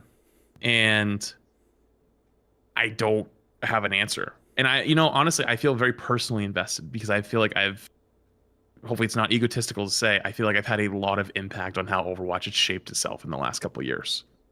And I feel like you're not always going to agree with me. Some people, obviously, we disagree on things. We're disagreeing on things right now. I can always go to bed at night saying I did my best. You know, I can always go to bed thinking like, yeah, like, you know, for better or for worse, I think we tried to push for the best changes. And seeing how we are now, I don't have many other ideas outside of like story, lore, anime, stuff like that. Like stuff we've talked about billions of times at this point. What else there could be? And I don't know if there is. You know, like if we're talking like you literally set me in like Aaron Keller's position. Fuck it. I guess I'm head of Microsoft because I don't even know if Aaron could do this. Like you set me down, like we're just gonna do a full relaunch of the game, basically. Like we literally just fuck it. Like we say like we're taking the game offline for 3 or 4 days and we're relaunching it. It's just Overwatch and like just sell it as a marketing fucking tactic because the game is so much better now. It genuinely is. But like that's it. Like Overwatch 2 was its shot even after all the shit. And after that, like a lot of people, I can't even, just today alone, I was streaming on YouTube, Twitch, and TikTok. And I cannot tell you how many people have asked me, is Overwatch worth coming back? I don't know if I haven't played this game in a long time. And a lot of people are like, yeah, I don't think I'd still, yeah, you say it's all right, but I still wouldn't. Or like, how long have loot boxes been back? Or like, whatever it is, like, you're just never going to get them, I guess. And it is really, really sad. And I don't know if there is a fix. I'm mostly just reiterating what you said, SVB. So I apologize for that. No, it's a therapy session. We're back to therapy. It's a stigma. It really is a stigma. But I also can't deny my own feelings of like I don't like playing tank in Overwatch 2. I genuinely despise it. And every time I've come back, it makes me a little bit madder every single time, and my tolerance goes down slightly every single time. But if I come back and I play DPS and support, I have a fucking blast. You know. And so, like, yeah, we sit here and we're like, yeah, format's not the issue. I know for a fact it's not the issue. I'm 100% on board. But, like, I can't help but have that feeling every time I come back and I play it for a little while and I'm like, yes, that was fun. But I'm going to play something else later. You know, I'm going to play something else tomorrow. And, like, it's sad because I think Overwatch is the best it's ever been. You know? But I can't, how do you ignore that feeling? Don't know. You know? I think a lot of it's just the game's age, you know? Like, sorry, can I say something super fast, SVB? Yeah, go for it. Yeah, I think a lot of it's just the game's age as well. You know, people were burned out right at the point in time when you've been playing the game for 4 or 5 years. You know, it's like you're going to be hit right in the face with every bad decision, every crappy meta that the game has ever had, Flats. I mean, to be honest with you, I've been around this game just as long as you have, and you've probably played the game twice as many hours as I have, if not more. You know, it's just the nature of like the type of content that you do. And it's like, I look at some of these old Overwatch streamers that are doing Rivals now, and I'm like, those guys have been grinding Overwatch day in, day out for half a decade, you know? I mean, I remember when Jay was playing on his Jesus account 2018 in Grandmaster. I remember queuing up in him, and he was crappy on Tracer then. He's crappy on Tracer now. Love you, Jay.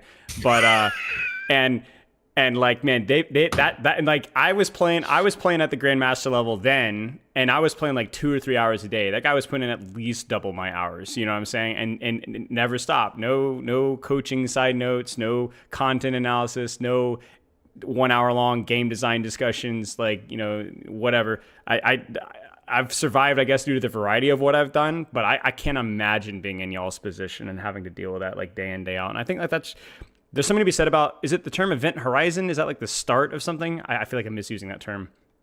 Of like a new game coming out and being on the cusp of like the excitement and the hype of that game with Rivals, like you were saying, Flats. Like there's something to be said about how much fun that is, you know, like being part of like a cultural phenomena. It really does feel like, oh, you're with Overwatch all over again. So like, it doesn't matter how good Overwatch is, it's just been around for a long time. It's not going to be a cultural phenomena, and so it's not going to have the same excitement value. So I think Overwatch can continue to be relevant and should continue to try to be relevant, but obviously I think any game should always measure its expectations.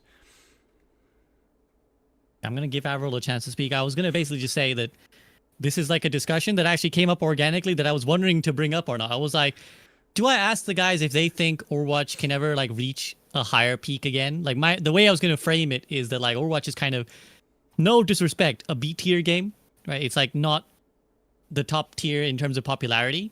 And I was like, do you think Overwatch can ever be A again?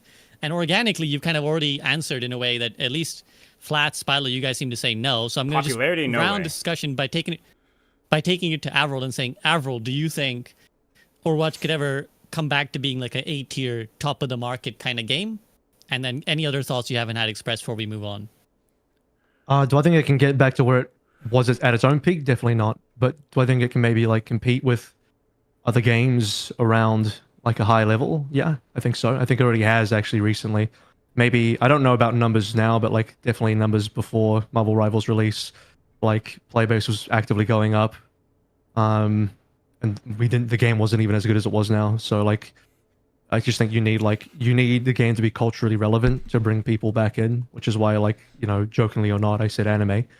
But to what Flight said earlier as well, it's like, yeah, I've seen the same things. Like, I think the one that comes forth to front of my mind the most is like when Tim the Tatman played Overwatch recently. He said it was good. His entire chat just roasted him for it. And I just thought it was sad because like the game is actually pretty good, and he thought the game was actually not at a decent state. I can't remember when exactly. I think it might have been season 15 perks.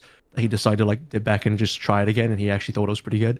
That video is on YouTube for people that want to see that. But like, yeah, his chat's response was just gross, man. It was just really upsetting. Because they just wouldn't even give it a chance. So I think there's that cultural stigma. So I don't know. I think a lot of that cultural stigma does is due to Blizzard. Like, it sounds funny, but like if this happened hypothetically, it would have some level of impact. Like if Blizzard hypothetically sold itself to another company and they weren't called Blizzard anymore. Let's say they gave themselves to, I don't know, what's a good company? I was going to say like EA, but that's probably not a good idea. You know what I mean? Like Blizzard, like the Overwatch IP. Let's pretend the Overwatch IP sold to another studio or another publisher. But then like, let's say Larian, right? Let's say completely unplausible, but the people who develop Baldur's Gate. Let's say someone with let's pretend it's Larian, even though they know nothing about FPS hero shooter games. Let's pretend it's Larian, but then you secretly ported over the exact same dev team. You just one-to-one shifted the entire dev team from Blizzard to Larian, and now it's like, boom, Larian makes Overwatch now. People are like, oh, I love Larian. Wow, you know, they don't. Let's pretend they don't know who the developers are anymore. Just getting rid of the Blizzard like name already removes guys, a shitload of stigma. Like, funnily enough, I think that actually would work. Maybe this isn't bad taste, but it's the unspoken Riz versus sexual harassment meme. You know what I'm saying? But quite literally, Blizzard. That's no. I just think Blizzard's. Yes. I just think Blizzard's like yeah, and that's ironically that is really close. Blizzard's the entire Blizzard name is just like industry tainted to a lot of people to the point where like they don't want to give it the time of day no matter what just because it's Blizzard. But like if you unironically just completely shifted the entire game one-to-one over to another company not called Blizzard, people would just like it wouldn't even connect to them. They all you did was like change the PR and you did nothing else. The game's exactly the same. People would think very differently about it because it literally is just like a PR thing. No, you're very right, and that's ironically, and it's very sad because I want the game to do well again. I don't play the game. I don't make content for the game, but like I have a lot of friends and people involved, and even my own personal attachment to Overwatch, right? Like it's a thing that I feel nostalgic over. It's like something that really shaped my life. I want it to do well, but it's really sad to think that like if you didn't add, let's say, last year's worth of content, perks and stadium or whatever, and then you did this like hypothetical game transfer, like you sold Overwatch to a different game company, and then they came out with everything the developers had already been making and doing, that would be the one way to bring back infinite numbers of people who'd be like, oh, look, see, they did everything. Finally, a competent developer gave us all the things that we said, and they fixed all the problems that Overwatch had. Overwatch is saved. So it's sad, and we always like to keep the discussions constructive. Yeah, it would. And we like to keep the discussions constructive on this show, but this is one of those where I don't have an answer for the devs. I don't think any of us do. I don't think we have. Like, they've done a great job. Like, shout out to them. I will preface one thing. I'm not saying that it's not worth doing, but I don't know what numbers Overwatch is pulling, but population seems okay. The game seems like it's getting healthy content updates. So this isn't like a death knell here that like, what can Overwatch change? It's over. Like I don't know anything about their finances, but it seems like it's doing okay. But no. if it wants to level up the game, I guess it's worth. I just don't want this to be like a trauma dump for like the 75th time in the last 2 years, you know? So. Yeah, and I think that's another fair point to bring up is that we're only talking comparing Overwatch to its own peak, which is maybe unfair. Like I think 99% of games would be very happy to be at the level Overwatch is, where it's like, it seems to have an active community. It seems to be making a good amount of money. Gets loads of fun collaborations. In objective, like take the Blizzard name away. Obviously, Blizzard brings with it. It's one of the most reputable and biggest game developers. That comes with it certain expectations. But if this was some other random studio making Overwatch, you'd be like, what a success! What a roaring success that this game can stabilize at that level without like a Marvel IP behind it, right? So. It's actually. I can't wait for the Marvel videos within a couple of months. Man, Marvel's just changed the downfall of Rivals. What Rivals didn't. What do you mean? It's already started. Oh, all right, sick. Like there you go. Oh yeah, we're actually like 2 months into that. You're late on the meta, brother. Oh my bad. I've been out of the loop. That's the time. This is the time to get back in. You can get back in. Yes, that's right. I can start hating Marvel now, guys. This is time to get back in. It's safe. Oh, you want? Sorry. No.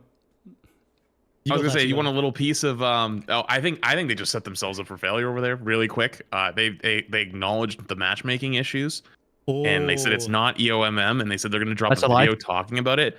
And I think they're cooked. Like I don't think there's a way. Like, no matter what they do, because if they say skill issue, you guys just aren't good. They're gonna light the Redditors on fire. They're gonna go fucking running through the streets. But if they say the matchmaking could be better, like what are they gonna do? Like the people who sell your games are you, brother. You're like it's fucking you. Like do not look in the mirror. You know, so it's like there's no winning. There's no winning in the matchmaking conversation, and they want to have it, and they went like made a public spectacle of it. Oh god, they're so cooked. Sorry, dude. I saw the tweet, and this is the video they're gonna release in like a couple of weeks or a month. It's like, guys, we don't have engagement optimized matchmaking. What we have is matchmaking optimized for engagement. That's not the same thing, guys. That's different. That's what they're gonna say. That's the entirety of the video right there. I've just summarized it for you guys. They wrote a paper, done multiple speeches and talks on it, and literally have a patent for engagement-based matchmaking. But they definitely don't have it in their own game, guys. No, I definitely don't have it. Yeah, that's good one, Nettie. Very good lie. Very good lie. We like that. I can't wait. This is a good plug to say that we will be doing a Rivals debate. I wanted to do an Overwatch state in Overwatch and a state of Rivals. So the down arrow thumbnails are coming. We're gonna is this the one with like the up thumbnail and the other one's gonna be the down thumbnail? Yeah, is that what we're doing? Are we so back? And then we're like, guys, we're not back. Guys, instead of can it be like a stock red down trending arrow, but instead of a crying tracer, what's the equivalent in Marvel Rivals? Do a crying cloak and dagger with the stock downer. Yeah, do that one. Everyone likes doing that one in Overwatch. With like devil horns or something. I think that's like a safe call. So just Luna. Yeah. Just Luna. Yeah, exactly. Okay. Yeah. Okay.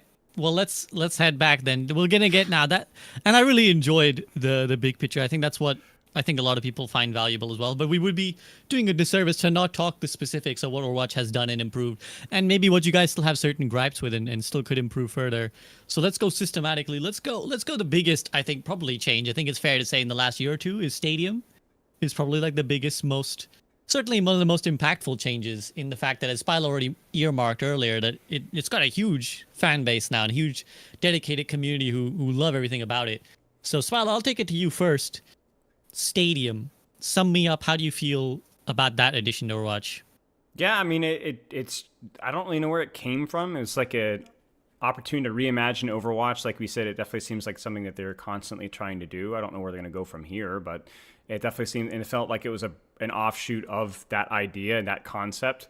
I mean, it's a MOBA Overwatch, right? Like with all the build strategies, and it's really weird to kind of like look at the player base. The player base is like, I have a lot of my friends that really like Stadium, and they're either like hyper casual Mercy mains that just want to play Mercy and just sit in the back and heal or whatever, right? Or they're like very MOBA-esque strategy, min-max, whatever. I don't think you're going to get like an actual quality MOBA experience with it, but if you like the MOBA strategies and you like Overwatch, there's like a pretty decent amount of build creativity and variety, and there's some really fun things that you can do with it. I'm more of the boring, straightforward, I like Overwatch the way it is, but every time I play Stadium, I'm like, yeah, I get the appeal. So it's fun. It's cool. The third-person thing was neat. They've thrown in a lot of really cool variety things, and they're trickling in new characters, and it's stayed pretty relevant moving forward. So, yeah, I don't have a whole lot more to add. Thumbs up from Spilus. Flats, I feel like that's a mode I've seen you play a fair amount when you do hop on Overwatch. How do you feel about Stadium? It's the only thing I play when I come back. Like, other than today, I play for Wu Yang, but it's a different way to play the game. I think it's one of the things people have wanted for years. Is just a different way to play Overwatch, because like otherwise you've been playing the same game for years potentially, and the pace is nice too. I don't know how to describe it. I know the matches are long, but individual game, like it gives you downtime. And Overwatch is one of those games you have no fucking downtime. Like you are just constantly go, go, go until halftime or in between rounds. But like you get a few rounds of break and like the time to read through abilities, and or if you already know the abilities, you can just click through them and you get a minute to sit there on your phone or do whatever. Like I think it's why games like CS and Valorant do so well. Is like it's an investment game. You're in it for an hour, but it's not like your brain is on 110% the entire time. It's like spikes, right? Like, you know, if you're super ADHD, you know, you lock in on the game, and then it's like, well, you died. Okay, well, I'm gonna go on my phone for a bit. Then it's like, then you just scroll, you get through like 4 or 5 TikToks, and then you get back into the game on the next round. Like, it allows you to do multiple things. You don't feel like you're just like have to be locked in and engaged the entire time, and it's kind of nice. For me as a streamer, it's nice. I get to talk to chat every once in a while in between the rounds.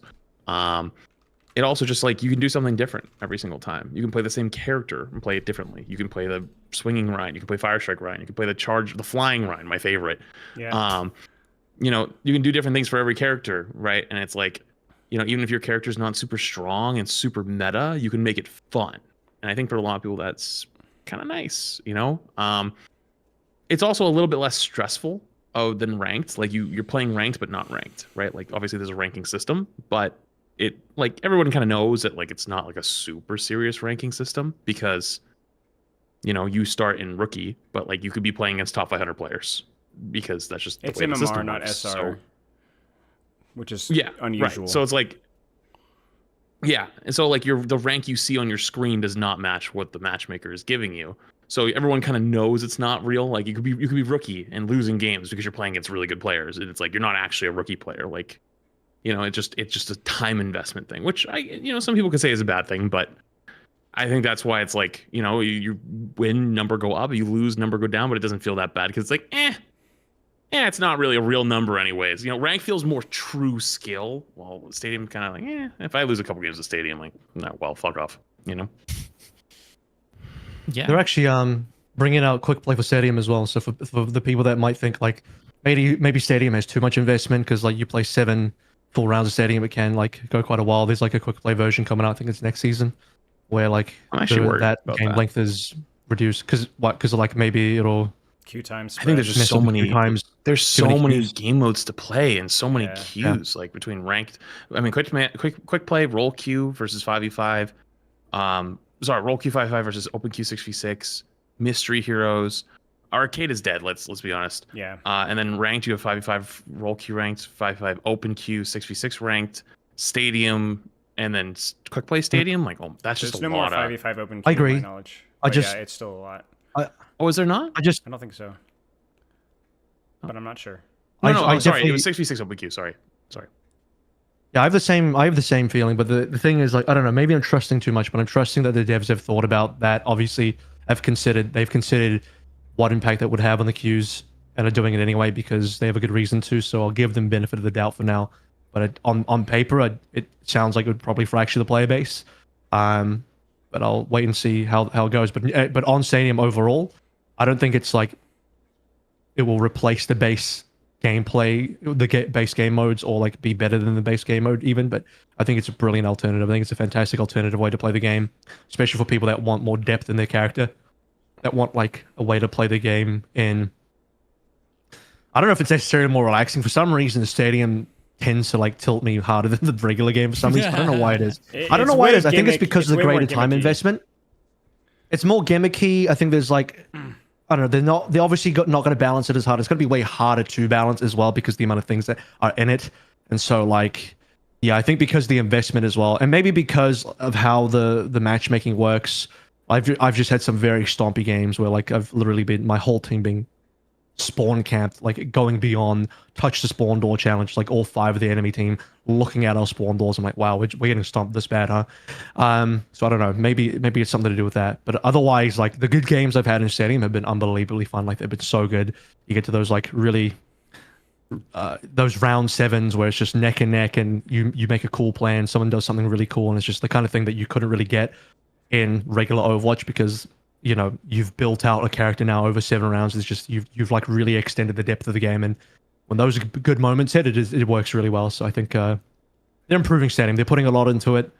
They're clearly like giving it the best that they can give, and it has its own dedicated development team. So I know they put a lot of work into that one. So, and it's still early days. I think it'll develop into an even better version of itself down the line. My favorite Stadium moment was when we were playing with Aaron Keller and Dylan Flats, and you guys are like doing this like professional interview thing, and I'm just sitting there trying to figure out the soldier sprint build, like the heal station build, and I'm just like sweating, and I'm not even listening to anything that's being said at all. I'm like, all right, I gotta, and then I'm like, I'm like IRL sprinting, like ducking my head down and everything, and I'm like, dude, this is so good. I'm killing everybody in the backline, just running in circles, and I'm like, oh yeah, we're supposed to be listening to what's being said here, but yeah, okay. I mean, it's funny because like if Stadium had released like 2 years ago when I was streaming Overwatch, I would have been hardcore on the Stadium train. I'm sure I would have been like a Stadium standalone guy where I'll like give us a separate Overwatch game because like it's funny. I still get people coming to my chat. Like I don't stream very much these days, and like even when I do, I just stream like random variety games, like a very small section of my community. But people still come in to be like, why don't you play Overwatch? They put in everything you ever wanted in the games, like. There's a MOBA in Overwatch. There's hero bands. There's like a perk system where it's like I'm always like in the middle of the game. You should add some. The fucking perks exist, and I'm just like, I'm sorry, guys. It's like 2 years too late. I'm past it now. But in theory, Stadium is like right up my alley. Like scratches the itch. So I think it's great that they've added all these things in, and that leads us on actually. I mean, both other systems were things that I've long wanted, but. Let's start with perks first. We'll go to bans and stuff after, but perks, it's a big change. And honestly, I was shocked that they just YOLO'd it into the game. I was like, this is bold. But how has it gone down? How have the fact that you can pick from differing perks and change your character, how's that affected the game? We'll go with AVRL first this time. AVRL perks.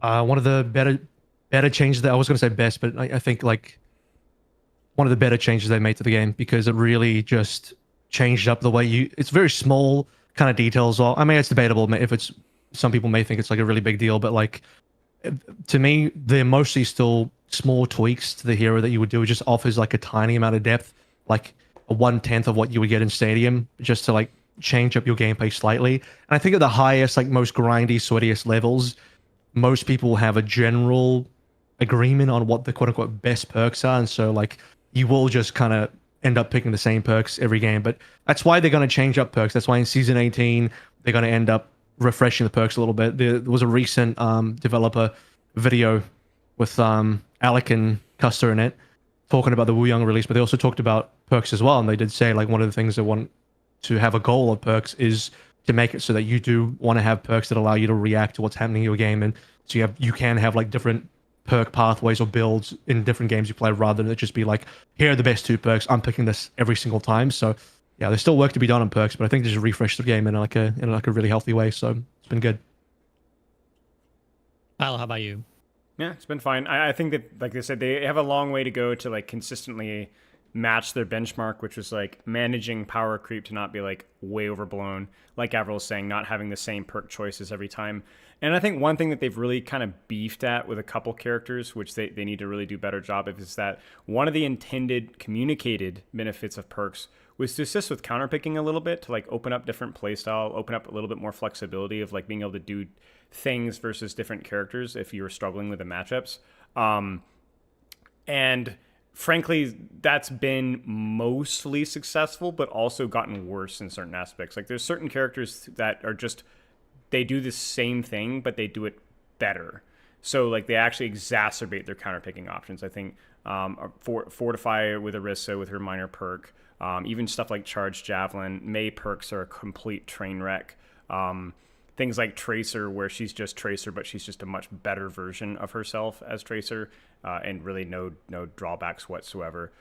So there's still like a lot of work to be done with like making the characters like either strengthening their weaknesses or, you know, depending on what you're playing, you have more playstyle options, because in some matchups, the counterpicking can get even worse with perks, which was not what was supposed to happen. But that's the most negative thing I have to say. Beyond that, yeah, they're a little bit imbalanced, but they're like the perfect balance of like, yeah, they're kind of imbalanced, but they're not over the top imbalanced, and they're a lot of fun. It's like, it's kind of worth the cost. And I'm Mr. Competitive Integrity, and I still have a good time talking about them and playing them. So yeah, I feel like it's one of those things that's like, it goes one of a few ways. I'm gonna hit my bingo card of the podcast. I mentioned that Dota has a similar system called Innates, and has had it for like, I want to say 2 years now. And it's interesting because when it first came out, I was like, oh no, I don't like change. But I think the lessons they learned from it over time, because they keep obviously changing and tweaking them, is that like, because they went with a couple directions. One direction is that like, you give a hero one perk, let's say 5% better all the time, versus a perk that's situationally really good. Now in Dota, you lock into the thing before the start of the game, but people will just pick the 5% better. Like people will just always pick the one that's reliably better.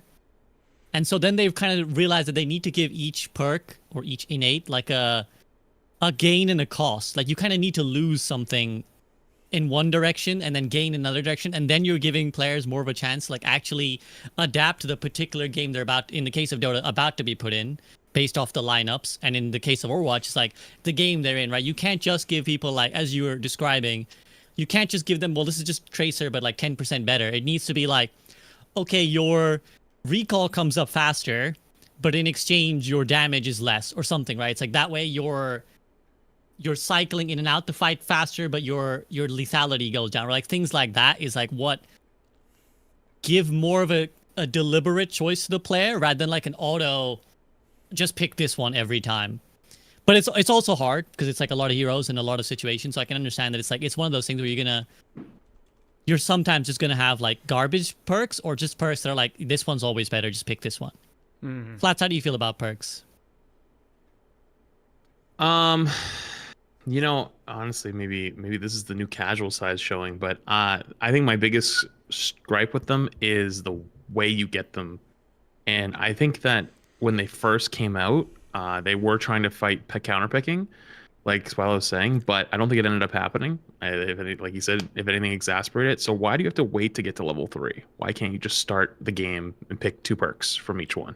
And basically what that allows you to do is, if you do want to swap, there's no issue. Like, you don't get punished for swapping, because like if everyone's at level 3 and you swap, like you're getting your level 3 perk within like a kill or 2. It's really not like that big of a problem. It's just kind of annoying.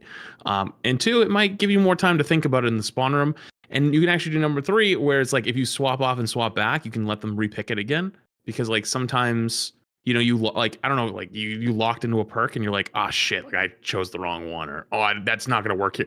Like every time I ever played Winston, like, you know, there were games where I'd like, well, they have no deployables, well, I'm going to choose the heavy landing because they have no deployables. And then you get through first point and they swap immediately onto like Torba, Lari, you know what I mean? Like just like all the deployables, and you're like, fuck, like this sucks, you know? Like I'd love to go back to spawn. I'll lose my ult charge to get my perks back. Fuck it.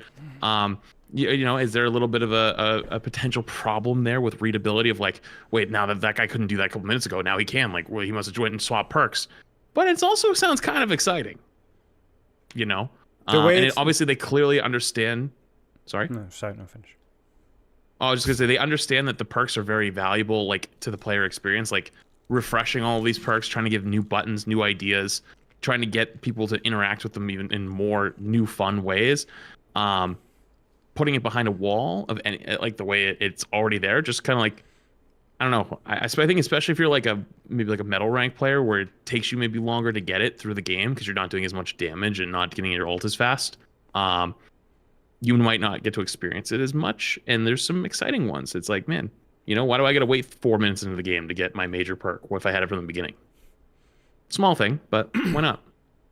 If you ignore like the competitive, like, I think complications there, I think the reason why it's that way is, I think it's just progression. Like, it's the same reason why games encourage you to log in every day, or you have roguelikes where you're like leveling up as you go along. It's that sense of progression of like how my gameplay might change starting in the first 5 minutes, and then in the next 5 minutes, and the 5 minutes after that. I think if you were given that like right from the get-go, I think like psychologically, I don't think it would scratch that itch as much. So I think that was like a pretty. I think there's probably like exactly the most important reason why it's systematically that way.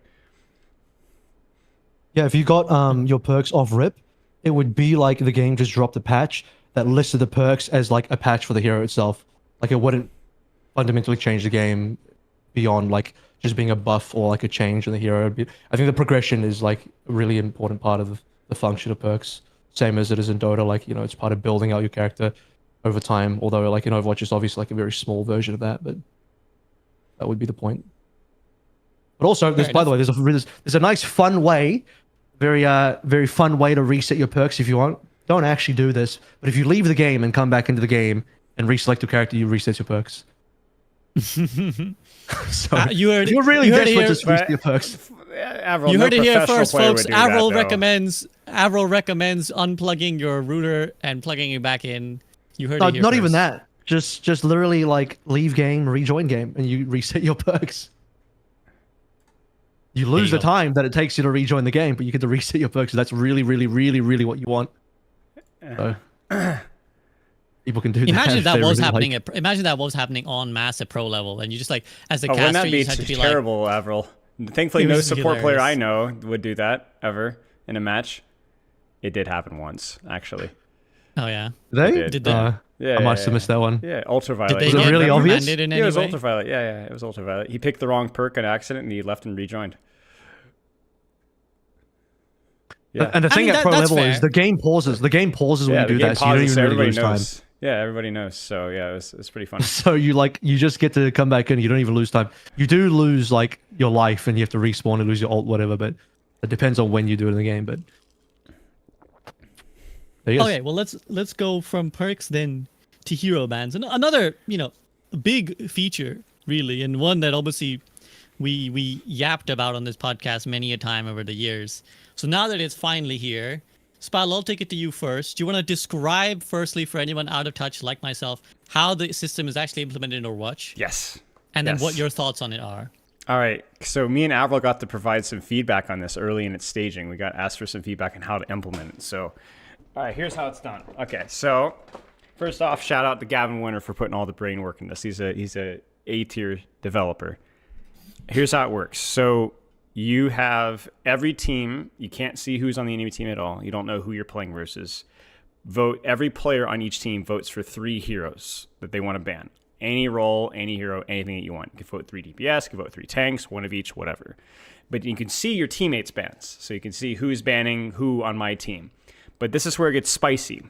The bans are ordered in order of power. So if you ban number 1, this character, let's say Tracer, number 2, Genji, number 3, Lucio, the Tracer ban gets, let's say, 3 points. The Genji ban gets 2 points. The Lucio ban gets 1 point. And so all of the points from everybody are accumulated. You don't have to vote ban for anybody. You can ban for 2, you can ban for 1, whatever. But basically, all the points are accumulated. And then the game picks 4 characters that have the most points. However, it can't ban more than 2 heroes per role. So in other words, if the top 3 heroes are DPS, it's going to pick the top 2 DPS, and it's going to skip down until it finds either a tank or a support.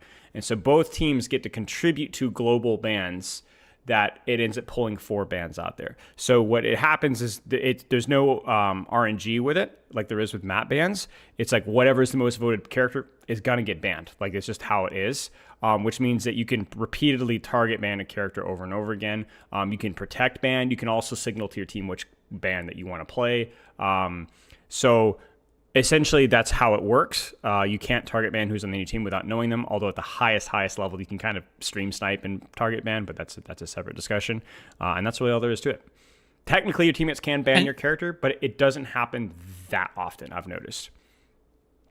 And the vote tallying is intra-team or like both teams combined? Like it's each team gets its own tally, or to my knowledge, it's both teams globally combined. tallied? It's both teams combined, to my knowledge. Yeah. Okay. And now how do you feel about the bans? I think it's great. I mean, I think the only downside to banning, there's been 2 downsides to banning. One, because ironically the value of team play, you can be a Roadhog Malgo one trick and target ban Ana Zanarissa, and your teammates will help you almost every time. They will target ban Ana and Orisa. They'll help you out. So you have these really bad hero design outliers that are boosted a little bit by hero bans because they can target ban their weak points and get their teams to go along with them, essentially, because people are being nice, right? They want to win. So you're boosting some toxic one tricks, essentially, right? The other problem with hero bans is that there are certain people that literally cannot play the game in competitive in certain situations. So I played Freya to Masters.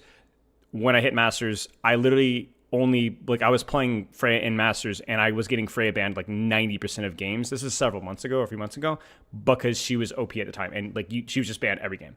I mean, you guys all saw the Sombra. I'm surely even SVB, you've heard about Sombra with hero bans, right? Like she was banned, I think, was it 90, 95%? I don't remember exact number, but like literally 90% of games banned Sombra. Now, I know Sombra's not popular. People don't like Sombra from all roles, and it's fair, but she's definitely not that bad in all circumstances.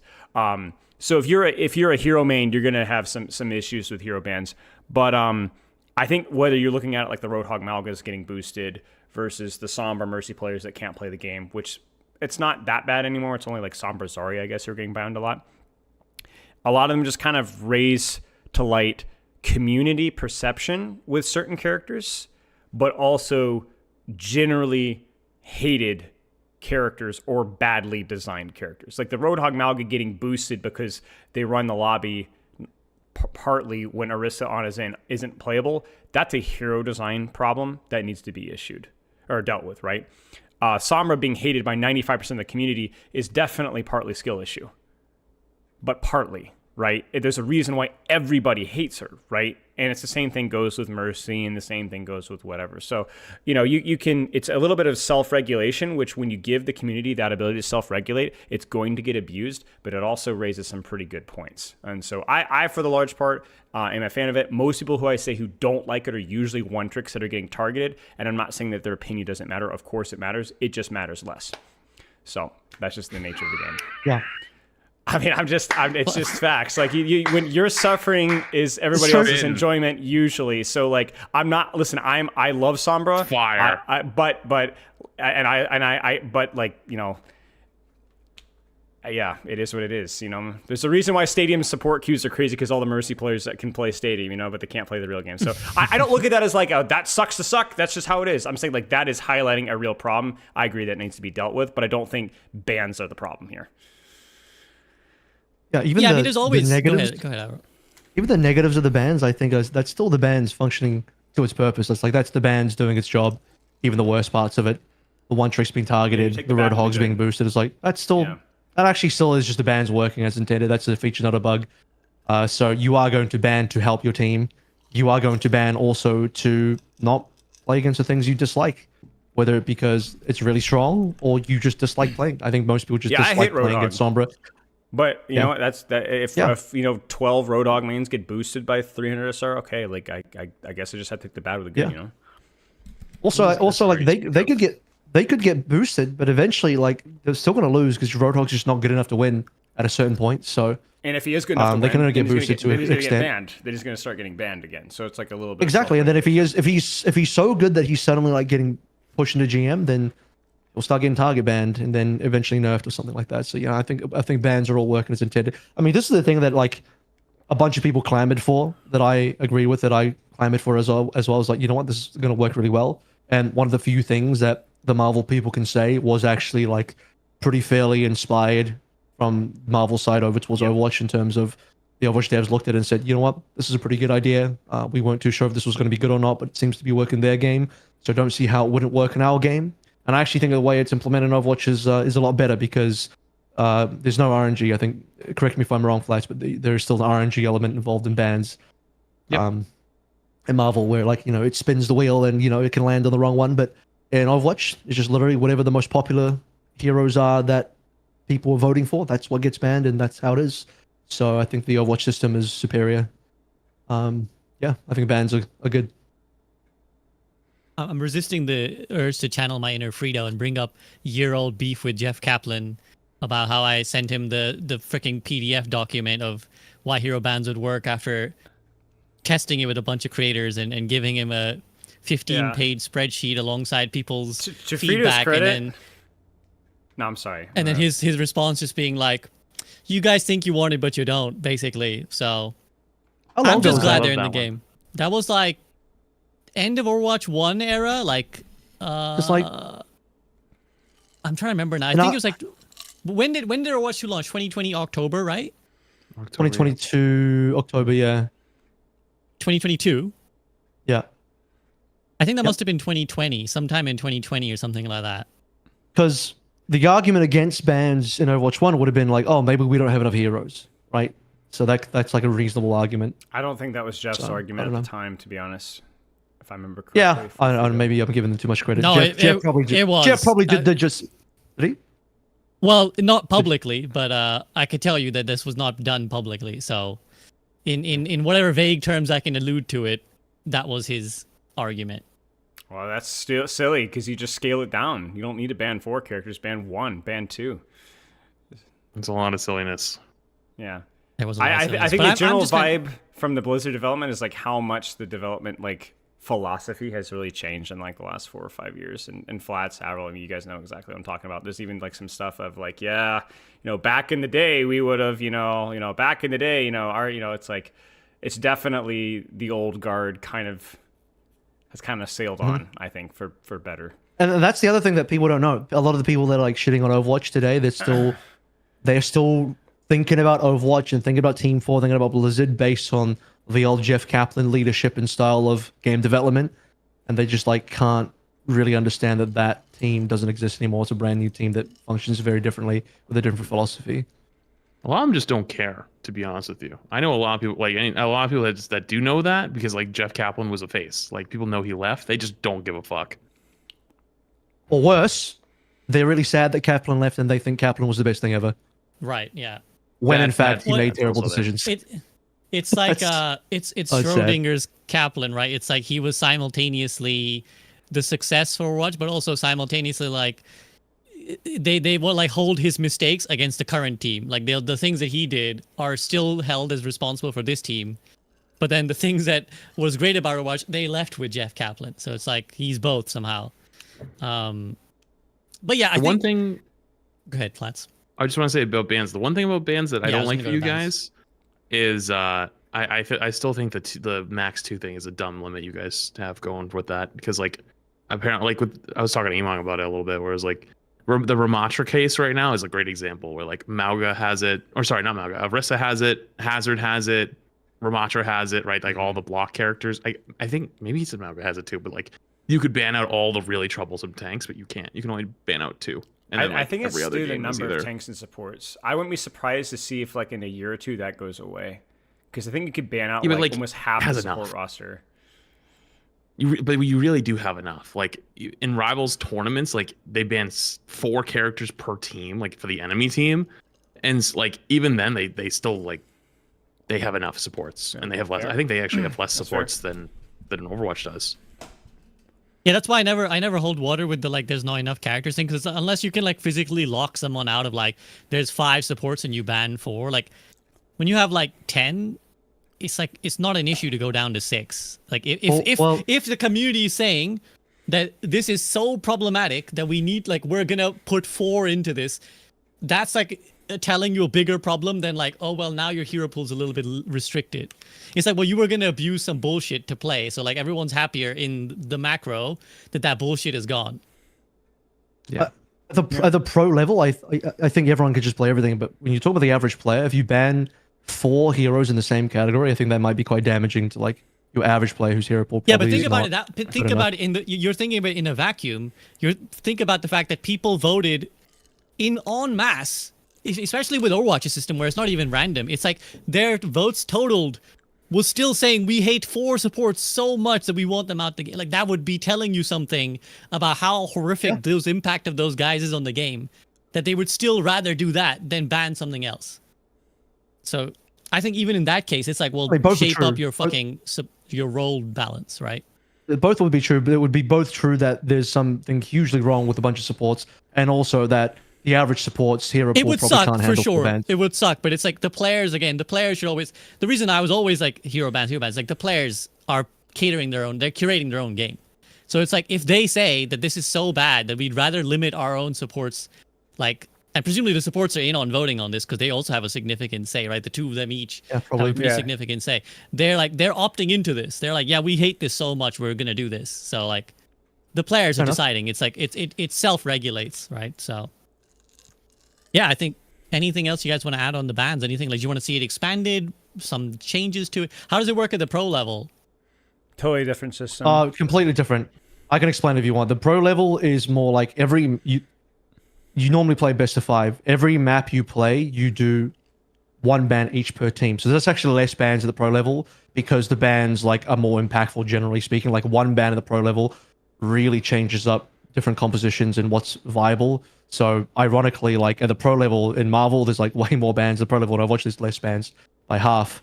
Yeah, and then you ban one team bans first, usually the highest seed. They ban a DPS support or tank, and the other team has to ban a different category. These bans are public. You know what they are straight away. So one team bans Tracy, the other team has to ban either a tank or support, and that also protects the DPS. So if you're trying to, let's say, for example, our team really needs a Lucio, we're going to ban a Lifeweaver first or whatever, or maybe more like Ana. You have an Ana play, let's ban your Ana, let's protect our Lucio. You can't ban another support, which means we get to protect Lucio for our composition for this map. And the next map, you have to choose different bans, etc. I can explain more in detail, but that's the general gist of it. It's awesome, honestly. It's so cool. Is the ban for everybody or for the enemy team? Everybody. Global. Is there a lot of mirror matchups still? No, not at all. Well, it can be. It just depends on the teams. It depends on the current meta and depends on the team's like general style. That's true, yeah. The most recent tournament, we saw a lot of different styles. So only teams with different styles in terms of their team strengths mirror match, and otherwise they didn't really mirror match that hard. So you still had different styles coming in, and obviously you can target ban things away to like force different matchups. It's an interesting system because like, you can see some downsides, but also it seems to make, like, I think the ban should have a strategy to them, like at the pro level, right? Like I think it'd be pointless if they were very brainless, if they were just like, we ban X and you ban X and it's like whatever. Like there should be some, like the coaches have to earn their money with the ban. So that's I think that's fun. I think that's where the fun is. So I like that. It's kind of interesting. It's like, yeah, okay, well you're not even banning to ban a thing. You're banning so that they can't ban in your role for this map. Like that's interesting. Yep. I think that's a fun mechanic. It's very strategic. It is. Who, me, or I haven't? No, I don't know the bans. These two. Have you guys seen Rivals' this format? Just curious. Yeah, I casted Rivals really early on, so I have seen it. Yeah.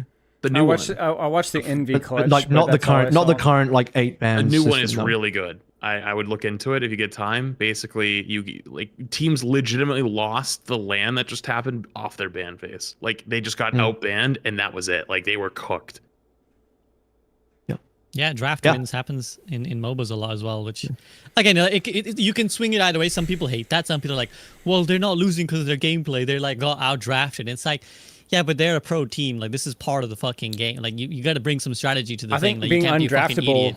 unbannable is also part of the strategy as well. Like, if you're a team that can be target banned, that is a weak point of your team. Yeah, 100%. It means you're a little bit gimmicky, right? It means that, like, you know, you're potentially exploiting something, and the other team can like have a bit of autonomy to be like, nope, can't do that. Also, Overwatch esports, the ban system preceded the ban system in the live game. So I don't know if the esports was like used as a testing ground first, but it was a thing that was brought up a long time where the teams and people in esports wanted to try the bans, and then they did try it out. They tried it up for one tournament last year, and not for the entire year, just for literally one tournament. And it was so good that after that, the rest of the season was like, man, this is just worse without the bans. And so this entire year, everything had bans in it. And with bans in it this year, it's been like a blast. It's been so good. Awesome. And while we're on the bans topic, I actually went and dug up. It was the thing that I sent Jeff was like end of 2020, December 2020-ish. So that's how long ago we were. I mean, I know the discussion around bans has been since the game launched, basically. But yeah. That was that. Let's go then to map voting and banning of different forms. Banning the map in some ways, you might argue.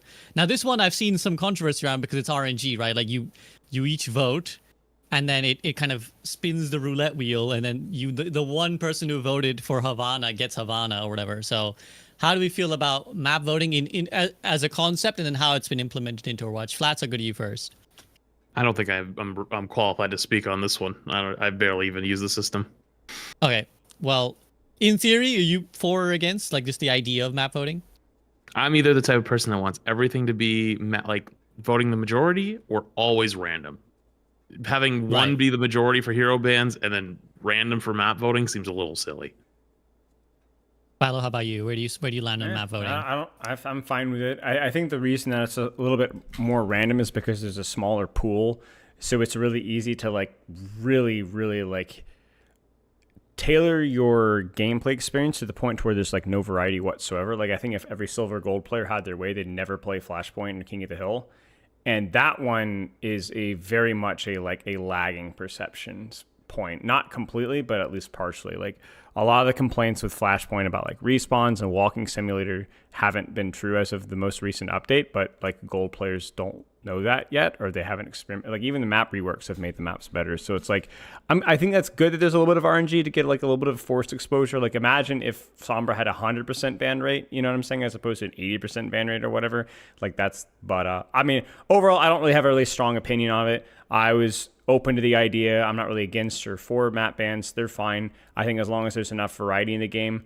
My only thing is I think like in quick play, map voting probably should be something like, I think, for example, they did a lot of like the map reworks I was saying, right? And still people are not voting for them in quick play, which is like the place that you should be playing new maps. And so I think they're trying to figure out a way to like motivate players to try some of the newer maps. I don't know. Players just don't like new things, man. They don't like new things. They don't like Atlas. They don't like New Junk City. They don't like this. They don't like that. They want to go back and play King's Row for the 7,000th time, right? And it's like you kind of need to give them a kick in the pants to try some of the newer things. And I think something like an XP card in quick play, 10% more match XP or something like that could be a way to do it. But overall, map voting's been fine. I haven't really had a problem with it. It's like the complete opposite when a new hero releases. Everyone's just like, let's all play Wu Yang, and now support queues are like 30 minutes long. Yeah. So. Yeah, but then if Wu Yang was even slightly overpowered, you're going to see a mass ban, right? Like that's like, or perceived to be overpowered. You're going to see the mass bans come out. So people homogenize very quickly, which I think I do think it makes sense in the route of map voting, because it's like with a hero ban, let's say you are a Sombra one trick. By sheer like numbers, you'll eventually get your hero through. Like you're not banning the hero, and by the process of tallying, you'll eventually get a few games where you get to play Sombra. But like, if you like some unliked map, Circuit Royale, I don't know what map people hate these days, but like let's say Circuit Royale, and it was purely majority, you would like it would homogenize. I think it would like you'd never see. Yeah, you probably literally would never see some maps, like literally never, because it would always be like 5-2 or 4-1. Like you would never exactly. See it. So and then the players would complain. They'd be like, "Oh, we're only playing." So yeah, I can understand it. AVRL, how do you feel? I think the devs said that like the reason why they have RNG in the map banning process is because they want like the one dude who votes for one different map and their votes like matter, even though that like contradicts the reasoning in the hero bans. I think that, I don't know, they just feel differently about maps. Maybe like the one player RNGing his 1 out of 10 vote for a map that no one else wanted is like less impactful in terms of how bad it could be. I guess. I'll tell you what it is, because it's like if you're the ban system as you've described it is based off points, right? So your points still have value. Like you in the end result, let's say the 3 heroes you voted for did not get banned, you still sent their total somewhere, right? Whereas the map voting is all or it's binary. It's like you're either playing this map or you're not. So it's like you feel like you did nothing, whereas at least maybe you pushed one hero towards getting banned, or you pushed one hero away from getting, like you did something to affect the outcome. Whereas with the map voting, if you don't get your say, you're just done. There's 43 heroes and 3 map choices. You know what I'm saying? Like that. Yeah. That to me is it's as simple as that. Yeah. Yeah. But overall, I think like people wanted map banning. I think people wanted more choice in terms of like how they want to be able to. Is there a random option, by the way? Like the 3 and then like a 4th that says random? No, it's a cool idea. No, I don't know. If you get 3 shit map choices, just hit random and see what happens. I'd want that. I think you just don't vote. I think you just don't vote if you get 3 shit choices. That'd be funny. Someone's gonna vote. That'd be funny. That would be you mean like if there's 3 bad choices and you pick random and it just goes to a 4th different map? Yes. Different map. And it freaking goes to interesting. like Maybe they should it put goes that to in. like a Black Forest deathmatch, like a completely it's the wrong map for the wrong mode. You just have to play Overwatch and like crap, guys. I coached no. the I'm stadium. in. I'm so down. Didn't even choose stadium. it just chooses- Imagine Yeah. the Easter egg if it brings up the maps that they took out of the game. Like it just sends you on Hanamura, like OG Yeah, it's just Hanamura, You're just like, exactly. you take a slight Yeah. risk that it might take you to Paris, and you're like, do I hate this map enough to end up on Paris Dude, potentially? people would, like, pe- fuck you know, it. people would go for that crate. They would just vote for People it every would do time. it. Yeah, yeah. They would do it. They would. Yeah. They would. Honestly, yeah, for should. the chaos. Especially for like an April Fool's Day. Like, dude, imagine that. Like, just hit ranked and That'd be hit great, random though. and Like, it would you appear are- on yeah, That would be Hanamura. funny. If you Not for random rank, into but that Lunar would be Colony, funny. that would be great. That would be fucking hilarious. Lunar Colony. Okay. We Still cooking ideas, Flat. Still cooking even when you're not playing. You're still like, yeah, fucking random fourth map. Yeah, like I think the only downside is like the niche player that really wants to play a map that other people don't want to play will feel like, damn, I never get to play my favorite maps. But for the majority of the player base, because it's a voting system, the majority of the player base are getting what they want, which it is going to be obvious choices where people are going to choose the obvious maps that they like. You know, people are generally going to choose Escort and Hybrid over a Clash or Flashpoint, right? And that's just, you know, those maps are just not as good. Or, you know, Go ahead, finish your thought. and so, like, I think, you know, at the end of the day, the majority of the people are still getting what they want, even if, like, a small number of people are probably not getting as many flashpoints as they would like if they really like that. You know, I was going to make a really facetious point. I was going to say, do you think there's some part of Aaron that's, like, really smug that Kings Row is the map he made, and it's like everybody loves Kings Row? He's, like, sits there quietly, like, yeah, I did that. Yeah, we like, mean Toronto. Should the... Ooh. But you take the wins. Shots You don't fired. count Minus the losses. points. Nah, You take the wins. I'm not letting him Shots I'm not letting him fired. live it down anymore. Maybe we bring that up. Is it one good, one bad? You see, because Okay, Kings Row is a great Rhine map, and Dorado not a good Rhine map, I think. So, I see you there. The duality You know what, of Keller. He giveth with one hand and he taketh away. Ryan's not even fun in Overwatch 2, let's be honest. That's true. Rhine's not good anyway. That's actually the truth. Yeah. Sad. Okay, well, since we talked about map voting, we may as well talk about some of the map. I mean, there's been a lot of map stuff. There's been new maps and there's been map changes. So, how do you feel about the state of maps in Overwatch? I'll also allow this to segue dangerously into talking about game modes, which is a really a dynamite keg that I'm throwing in here with these two on the call. But how do you feel about maps and modes? So I'll go to, you know what, Flats, I'll let you start because I don't know how long these two are gonna go once it gets going. I remember like a few seasons ago, I think one of my big things was like, hey guys, like, can we just focus on what we got? Like, you know, I know they want to keep cooking more game modes, and like, I know like they're pushing players towards the new things. I get it, but like, you know, you only put out 3 or 4 maps a year and up to 6 game modes at the time with Clash, and it's like, guys, you could go 2 years before getting a hybrid map or a control map or something like that. Like, can we focus on what we got? And I think they got that message. I think it was received loud and clear, and they're trying to work on what they've got and making maps for those. And also, they also took the L on Clash. I gotta respect that because, like, man, that if we're actually in Stadium, low key, it's actually kind of fun. In base game, ass.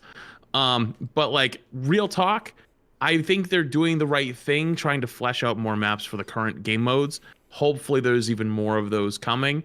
But it's just going to be like a slow, steady pace because, like, as we talked about at the beginning, I think they're at their capacity for content. It seems like. Are the maps fun? I actually have not played the new map. I saw it. I've seen all about it. I just haven't really played it myself, so I'll let them speak on it. Because it's a Flashpoint map, I believe. But at least from what I've seen, the reworks looked really good.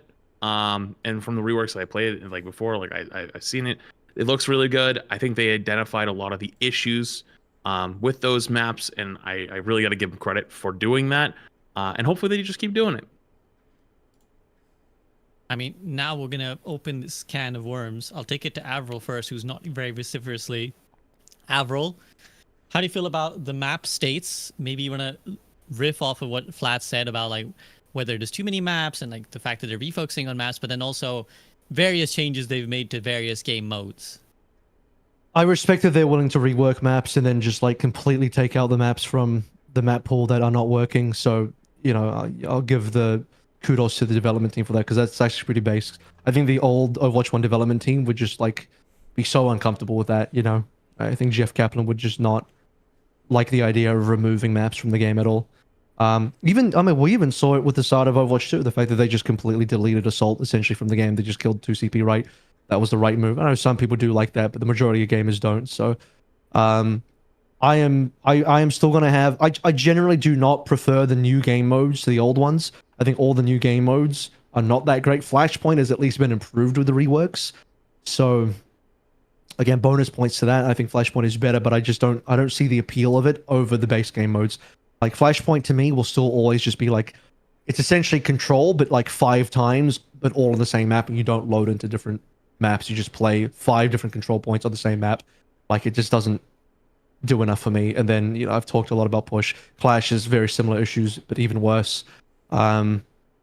Really, I don't like the idea of them constantly adding in new game modes. I prefer them to be able to just identify, here are the game modes that we do really well, here are the game modes that really work. Let's keep adding more maps and more interesting maps for these game modes, rather than a ton of new game modes and and not even a ton of new maps for those game modes, because it's really slow. We've had a slow trickle of new maps for the new game modes, and for the longest time, you get a Flashpoint or a Push, it's just 2 maps, you know.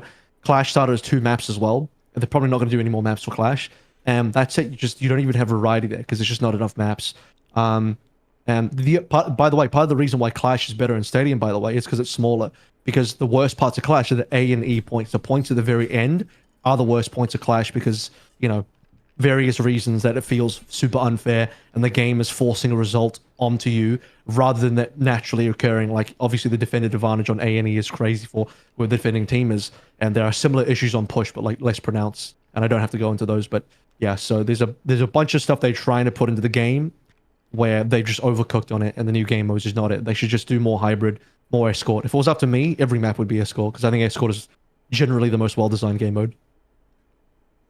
I wonder if, before we take it to Spilo, and of course I am very curious about your thoughts, I wonder if this is one area where the lack of, let's say, casual, detached attention is in Overwatch's favor, because I think what you're describing, AVRL, is like a clear downside to the beholdenness of a certain release map, right? Like being obliged as a developer to be like, we have to release a new game mode every year, right? Like, I remember when Overwatch 2 launched, like the road maps were everything. Like, you had to drop the road map to be like, okay, in season this we're gonna get this, season 2 we're gonna get this, and we promise we're gonna give you a new hero every 2 seasons and a new map every 3 seasons.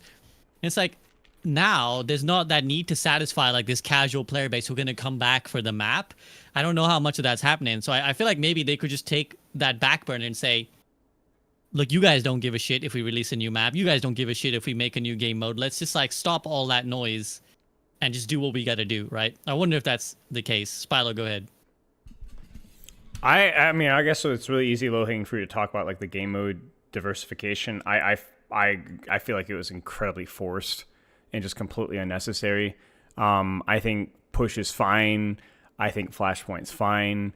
My problems with Clash obviously were like with the game mode and them pulling the plug, but also we've had this feedback loop with them for a lot recently. Like Flats was saying, where it's like, guys, like we don't need more new game modes. Like, there's only so many times that you need to reinvent the wheel. Like, let's make the maps that we have better. Release a new map every 6 months or so. I don't know if it's just me, but I just don't freaking care about new maps all that much. I'm interested in map reworks, and I think new maps are fun and all, but like I just don't get it. Like, I don't know why that there was like this concerted effort for a while to like constantly squeeze out new maps and new modes. I don't get it. Like, I think new maps are fine, but it felt like an odd priority, and I think that's slowed down a little bit recently. And it seems like they've kind of dumped Clash, and they're going to kind of work on creating new maps or fixing the ones that we have. And I think they've done a pretty good job with Atlas. The New Junk City Siravasa reworks look really great. They feel much better. They've definitely improved that game mode as a whole much more. They removed the glass. They've done map reworks on Junkertown. They did map reworks on Dorado. They kind of did one on Circuit. It was pretty crappy, but it's at least better than it was. And it's like, yeah, like that's good for me. I don't really care. My main complaint, like if I'm going to be a negative Nancy here, it's I think that they really haven't given us anything good for hybrid or escort that's new. I think Samoa was like honestly okay for a King of the Hill map. I think that was like pretty good. But Circuit is technically Overwatch 2. I don't know if it's the same map design team. So because some of these are kind of not, there's not like a really new Escort hybrid map, but Circuit is just like butt cheeks, and the rework didn't change that much about it. I think Shambali is garbage, and that map also has major issues as well. And what's the other one I'm thinking of? Paraíso? Yeah, it's just terrible. Just a terrible map. Probably one of the worst Rhine maps actually in the game, coincidentally. So I guess for me, it's like I want to see more Escort and Hybrid because I think it's a fun, not fun new, but it's a fun game mode where like there's a little bit more defender's advantage, and it's a little bit more static than some of the other game modes, which I think is a good change of pace. But I don't think they've not really released a good new Escort or Hybrid map since Overwatch 2. Like all the good Escort Hybrid maps, like you could say King's Row is pretty good.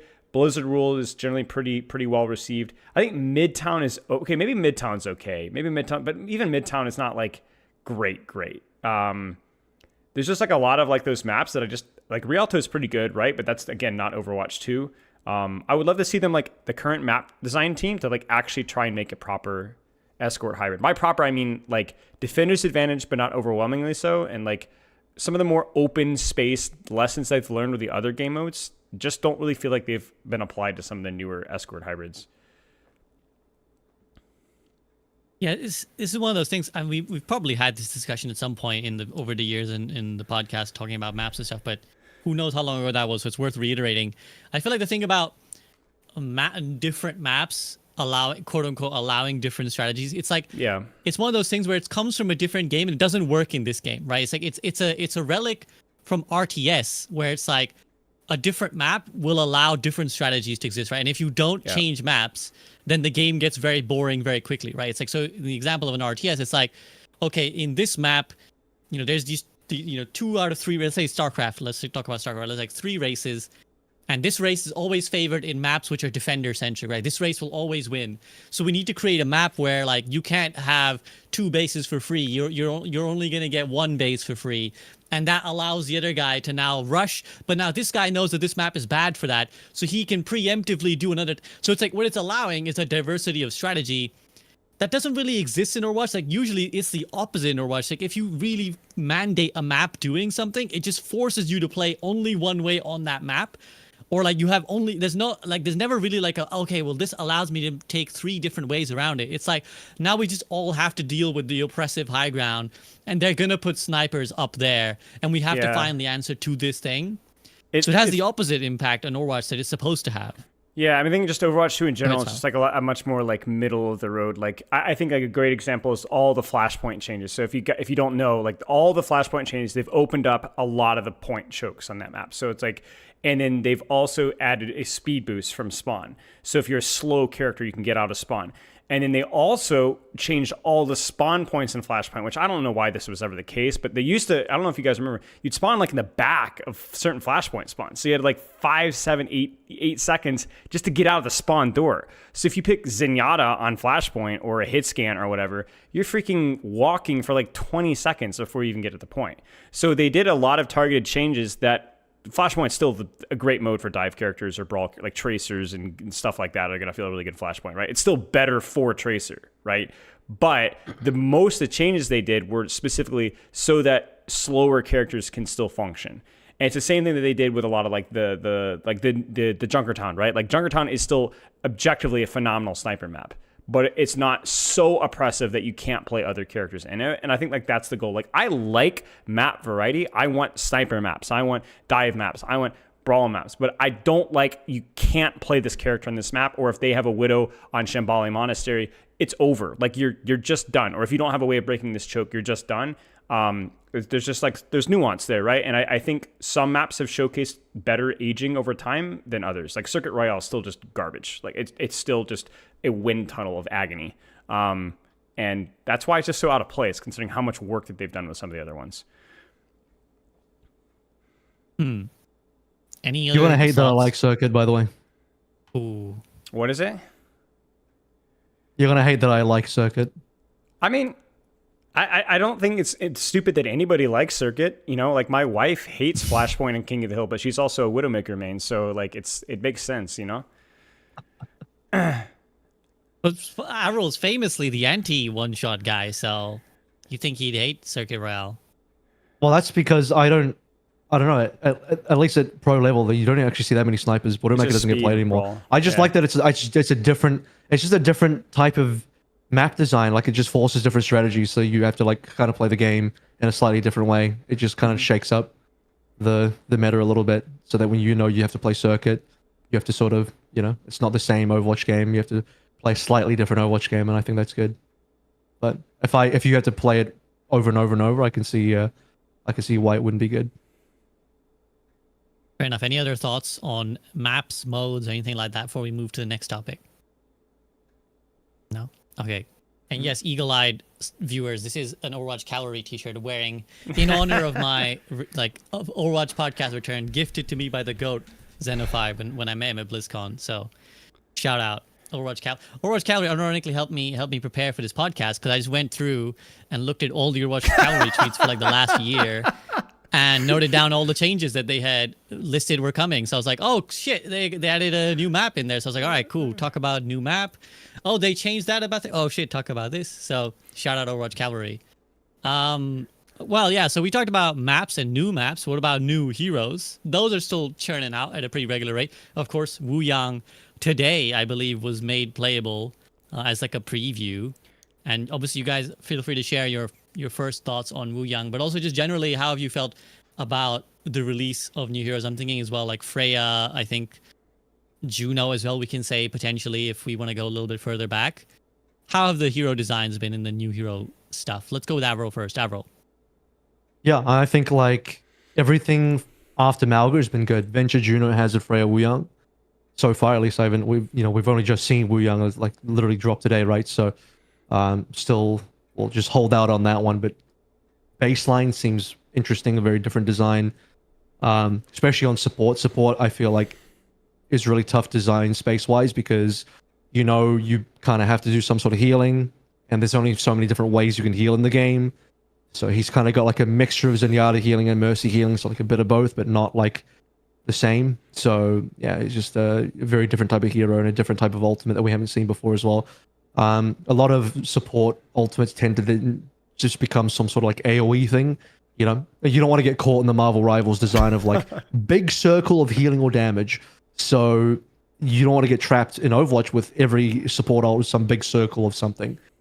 So Wu Yang is just like, it's another like Ana type of ultimate where like I'm going to put an ult on an ally, or you can put it on yourself actually, and then it does something to your ally and helps them in a big way, which I think is like, a bit of a departure from some of the ultimates, which is nice. But yeah, and I think Freya was good. I think Hazard's been good. I think Juno's been good. I think Venture's been good. All these designs have been really nice. Even looking back now, like, I still think Malga is probably the biggest L we've taken so far in Overwatch 2 in terms of design. Soldier's still my favorite hero in the game. Junker Queen is still really well designed. I know Kiriko is like super popular and everyone kind of dogs on her just because she's like way overplayed and everyone just too many people like her. So it's like kind of fun to hate Kiriko, but there's a couple of things I don't like. I'm not a big fan of Suzu still, but beyond that, I think I respect the rest of the kit and like what she brings to the table. I think Lifeweaver is probably like second after Malga in terms of like poor design, but I think they just sort of missed the mark in terms of support design on that one, and so Lifeweaver just still to date doesn't really bring enough to the table. Probably deserves a bit of a rework. Alari is like a very interesting support because she's one of the few supports that's like a little bit more damage orientated, which I think is another great way to just like be different in the support lineup rather than just be the same as every other support. So she at least has like a damage ult, which is like very different and unique for a support because most supports are super defensive ults, and here you have just like literally an offensive only ult, right? So it's very interesting in that regard. So I think most of the heroes are pretty good outside of like 2. Yeah, they're pretty good. You're gonna take some misses, but pretty good track record from AVRL's description. What about Flats? Flats, how do you feel about the heroes that have come, let's say, in the last year or so? Well, I'll start with Wu Yang today. I mean, his kit feels great, but man, their numbers are just so off. Like, I don't know how much you guys have gotten to play today, but just like you have to commit your big cooldown, like your wave for for any kind of self-healing, self-sustain, or anything like that, and your whole kit basically revolves around it. It doesn't even feel like it hits that hard. I think he's super savable. Like his left click feels like fucking phenomenal. Like whatever crack they put into that thing is like, give me more of that shit. But and they'll figure it out. Like they're probably gonna have to tweak like the cooldown on it. They'll probably have to tweak like the healing for the beam or the resource on the beam. There's a few things they got to change with them, but they'll figure it out. That being said, I mean, I'm here to give you the outside perspective. That's the whole point, right? I think Overwatch needs to look itself in the mirror and realize that its pacing for heroes is too slow. And before somebody freaks out, someone's out there, I can already go, I would rather have a high quality hero and wait years than get some slop. I'm not saying that. I'm saying that I don't think this Overwatch team is incompetent and can't still pump out the quality hero that it currently does at a faster pace. Because if you like, at least in my opinion, traditionally, most players play one role. They play tank, they play DPS, or they play support. In the current Overwatch format, you get one hero a year. If that hero is not your cup of tea, or you don't like them, you could go 2 years without getting anything new to play. And I think that's way too slow in today's current day and age market. I think your number one competitor is going to monthly hero releases. Granted, I think there's a good chance they crash and burn on monthly. I think that is absolutely fucking insane. So far, we're 2 heroes in. So far, so good. The new hero Blade that just came out, he feels a little underpowered. People thought he was actually bugged because he felt underpowered on his blade, like his actual melee. Turns out he wasn't. But, you know, it could be one of those situations people just haven't learned how to play him yet. Give it some time. But so far, so good. Now, I'm not saying you need to go to 12. I would maybe consider 6 or 5. And the reason why I say that is, one, the biggest one being that, you know, you're an attention-based economy. You are fighting with every other free-to-play game, especially in the shooter market and the hero shooter market, for people's attention and people's money, especially in a time where we potentially are taking an economic downturn. So with that being said, Overwatch is at a disadvantage. They have to create original characters every single time. Marvel can pull whatever the fuck it wants out from its thing. However, Marvel has made some great mistakes, as we are learning. It appears they're already a year plus in planned. So there's a big problem right now where people are saying there's too many DPS and not enough tanks and supports. And from what we've learned, it sounds like they're already locked in for the next year and there's no changing the direction because they're so locked in on their new content strategy. They cannot divert. Like, it's not possible. They're so the train is so rolling so heavy, they cannot change. And they might actually just release a bunch of DPS from what it sounded like they were saying. I think Overwatch does the support better than anyone. I think that their support in general is phenomenal. Tank and DPS, I'm not going to lie to you, I think Malgo was a giant miss, and Hazard, less of a miss. And at the time, I liked him when it came out. As time's gone on, I've started to like him less and less. And I have a lot less faith in the Overwatch team in the tank department, personally. DPS, I think they could do fine as well. I think that would be difficult to do, but I think it's something they need to look in the mirror and consider as a real possibility. Because a fracture happened in your player base, like your potential player base. And not to come all the way back to the conversation we had earlier about like people playing different games, but I really think that the reason why Overwatch is quote a B tier game is because people suck at hero shooters and they're really fucking hard. And the reason why I mean they're hard isn't just like the mechanics. I mean like it changes so heavily from game into game out, day into day out, right? Like week into week, like month into month out with balance patches. Like the whole game gets flipped on its head. Like, you know, in something like Valorant, yeah, like different characters become meta or not meta, but you still have the same guns. Like the gunplay is very similar, but like depending on what you're playing with a hero, like you could be playing a whole new skill set. And a lot of those people right now, whether you like it or not, are probably playing both Overwatch and Rivals your player base probably is playing both. Most of them are probably playing both. And I think when you're fighting for their attention, there is nothing out there that ever beats a hero release. And I've spoken to former Overwatch executives that are no longer there in the past, and they always said that for years they've tried everything. They tried in-game events, out-of-game events, tournaments, Twitch drops, everything to mimic the hype and engagement that a new hero brings, and they never get close. It's not even fucking close. So, you know, it'd be nice that if there's a hero that comes out that's maybe a bit of a miss, you don't have to wait 2 years to get another one. You'll get a second one at the second half of the year. I don't think that's an unrealistic ask of this Overwatch team. Very thorough point and explanation there, Flats. Also made me think of the bell curve meme where it's like, you know, like at the bottom end, there's like a guy who's like, just release more heroes, 5 head.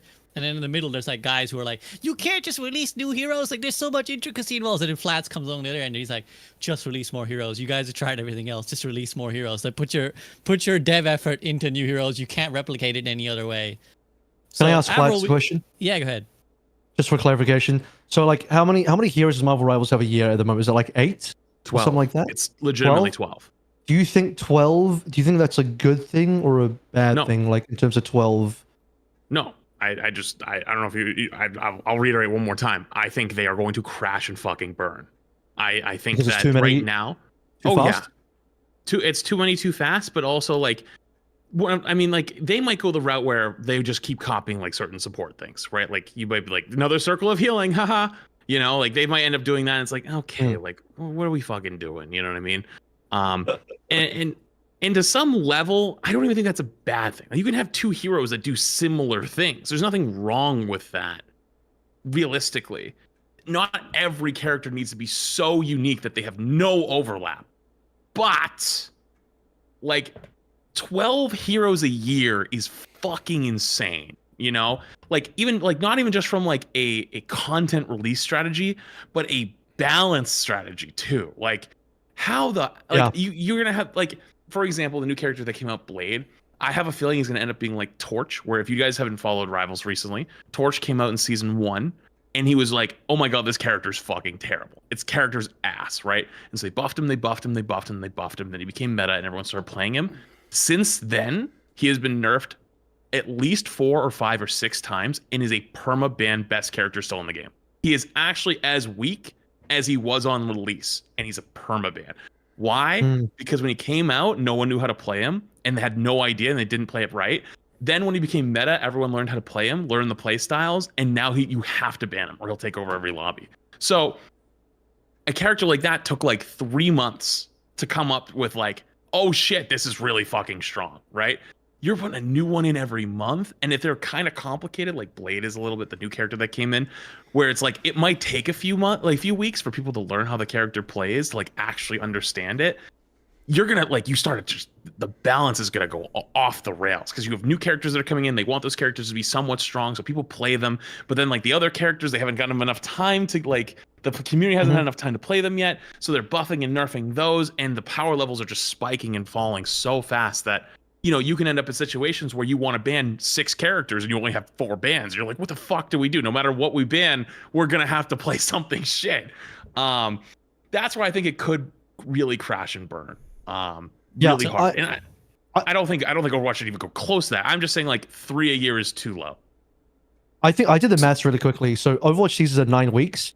If you did a hero every season, you'd have roughly 5 to 6 per year, which is actually, you know what? If the Overwatch team can pump heroes out that quickly at a high level quality, I'd be for it. I'd be for 1 hero per season for sure. It's only up to 6 per year. That's not that bad. Well, in the midst of all this, Spylo went to the Iris, had a good little meditation, and he came back to us. Spylo, what has the other side told you? What has the gods bestowed upon you?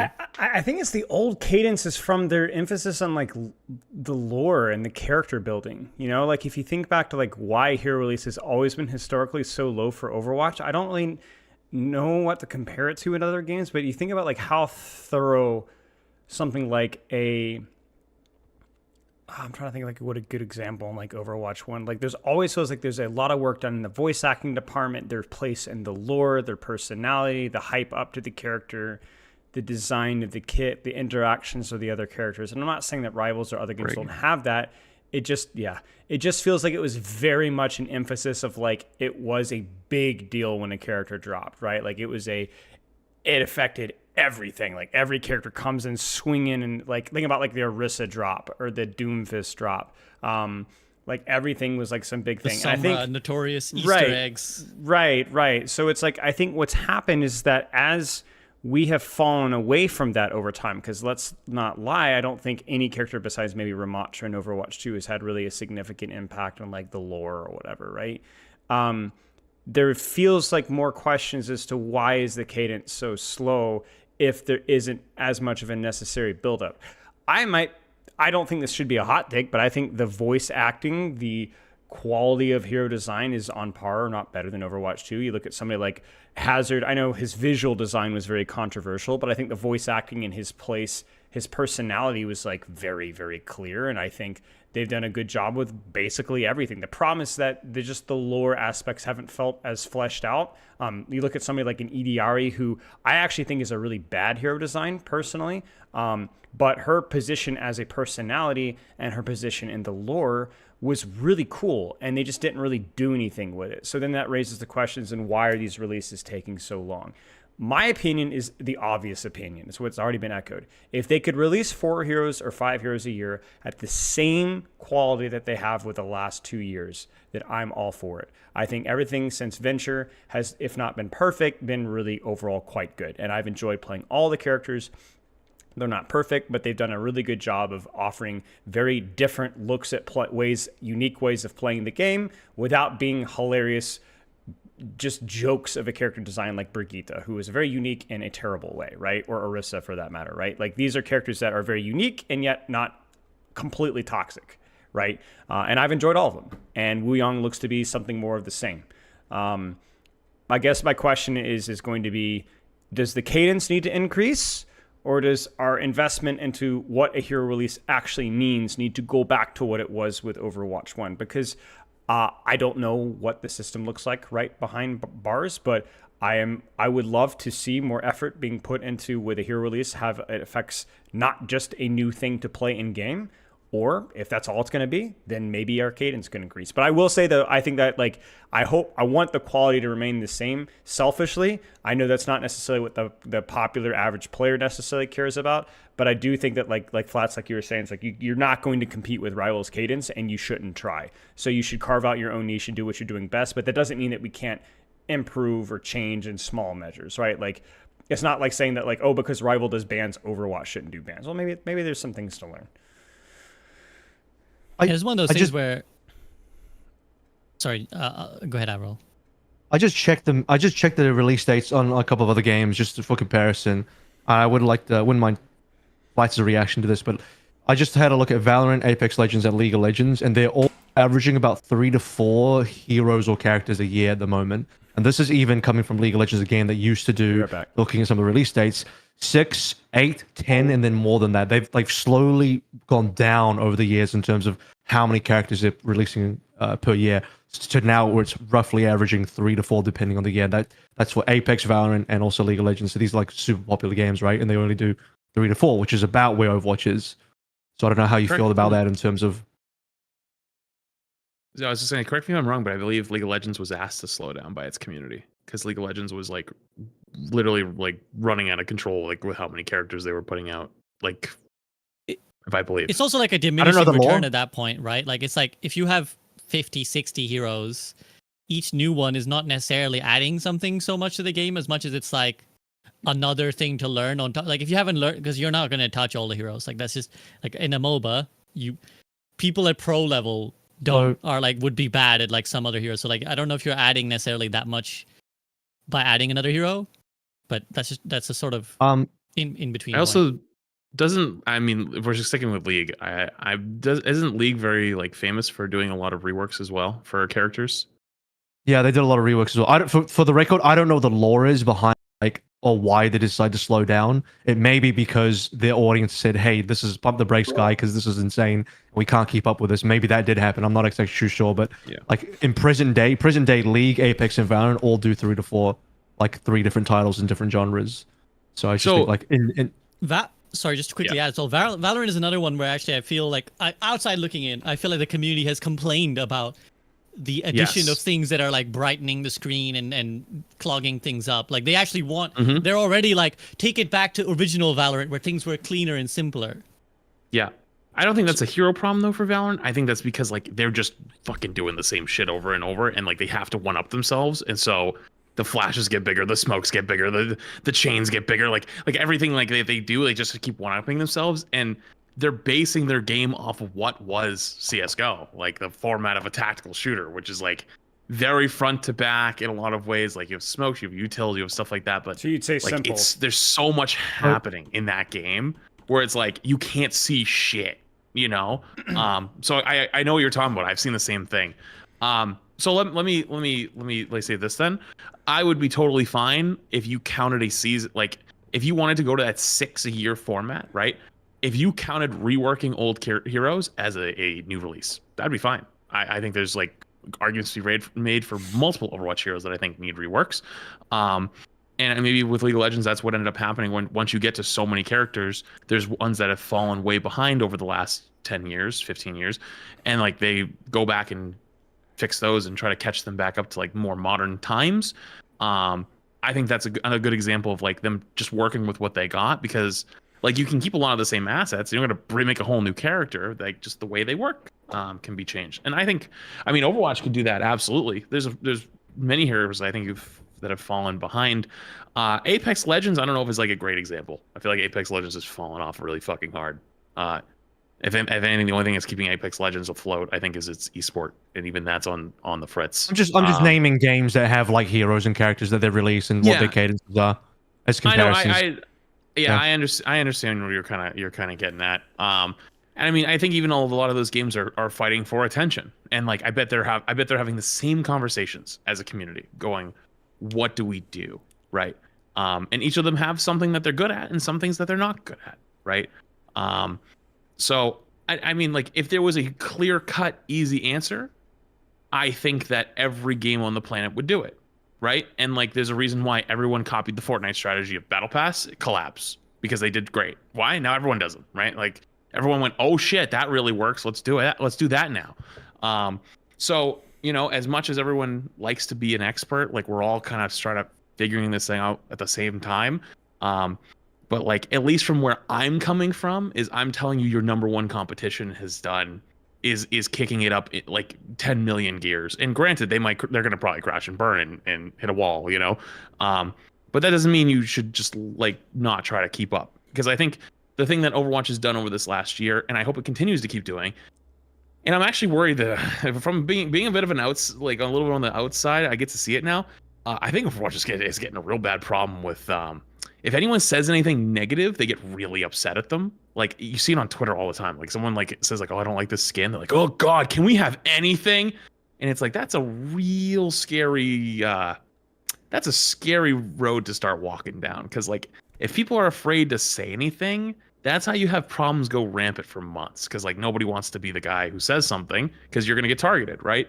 I'd be a little careful about that one while you're going forward. And like just as like a general message, I guess.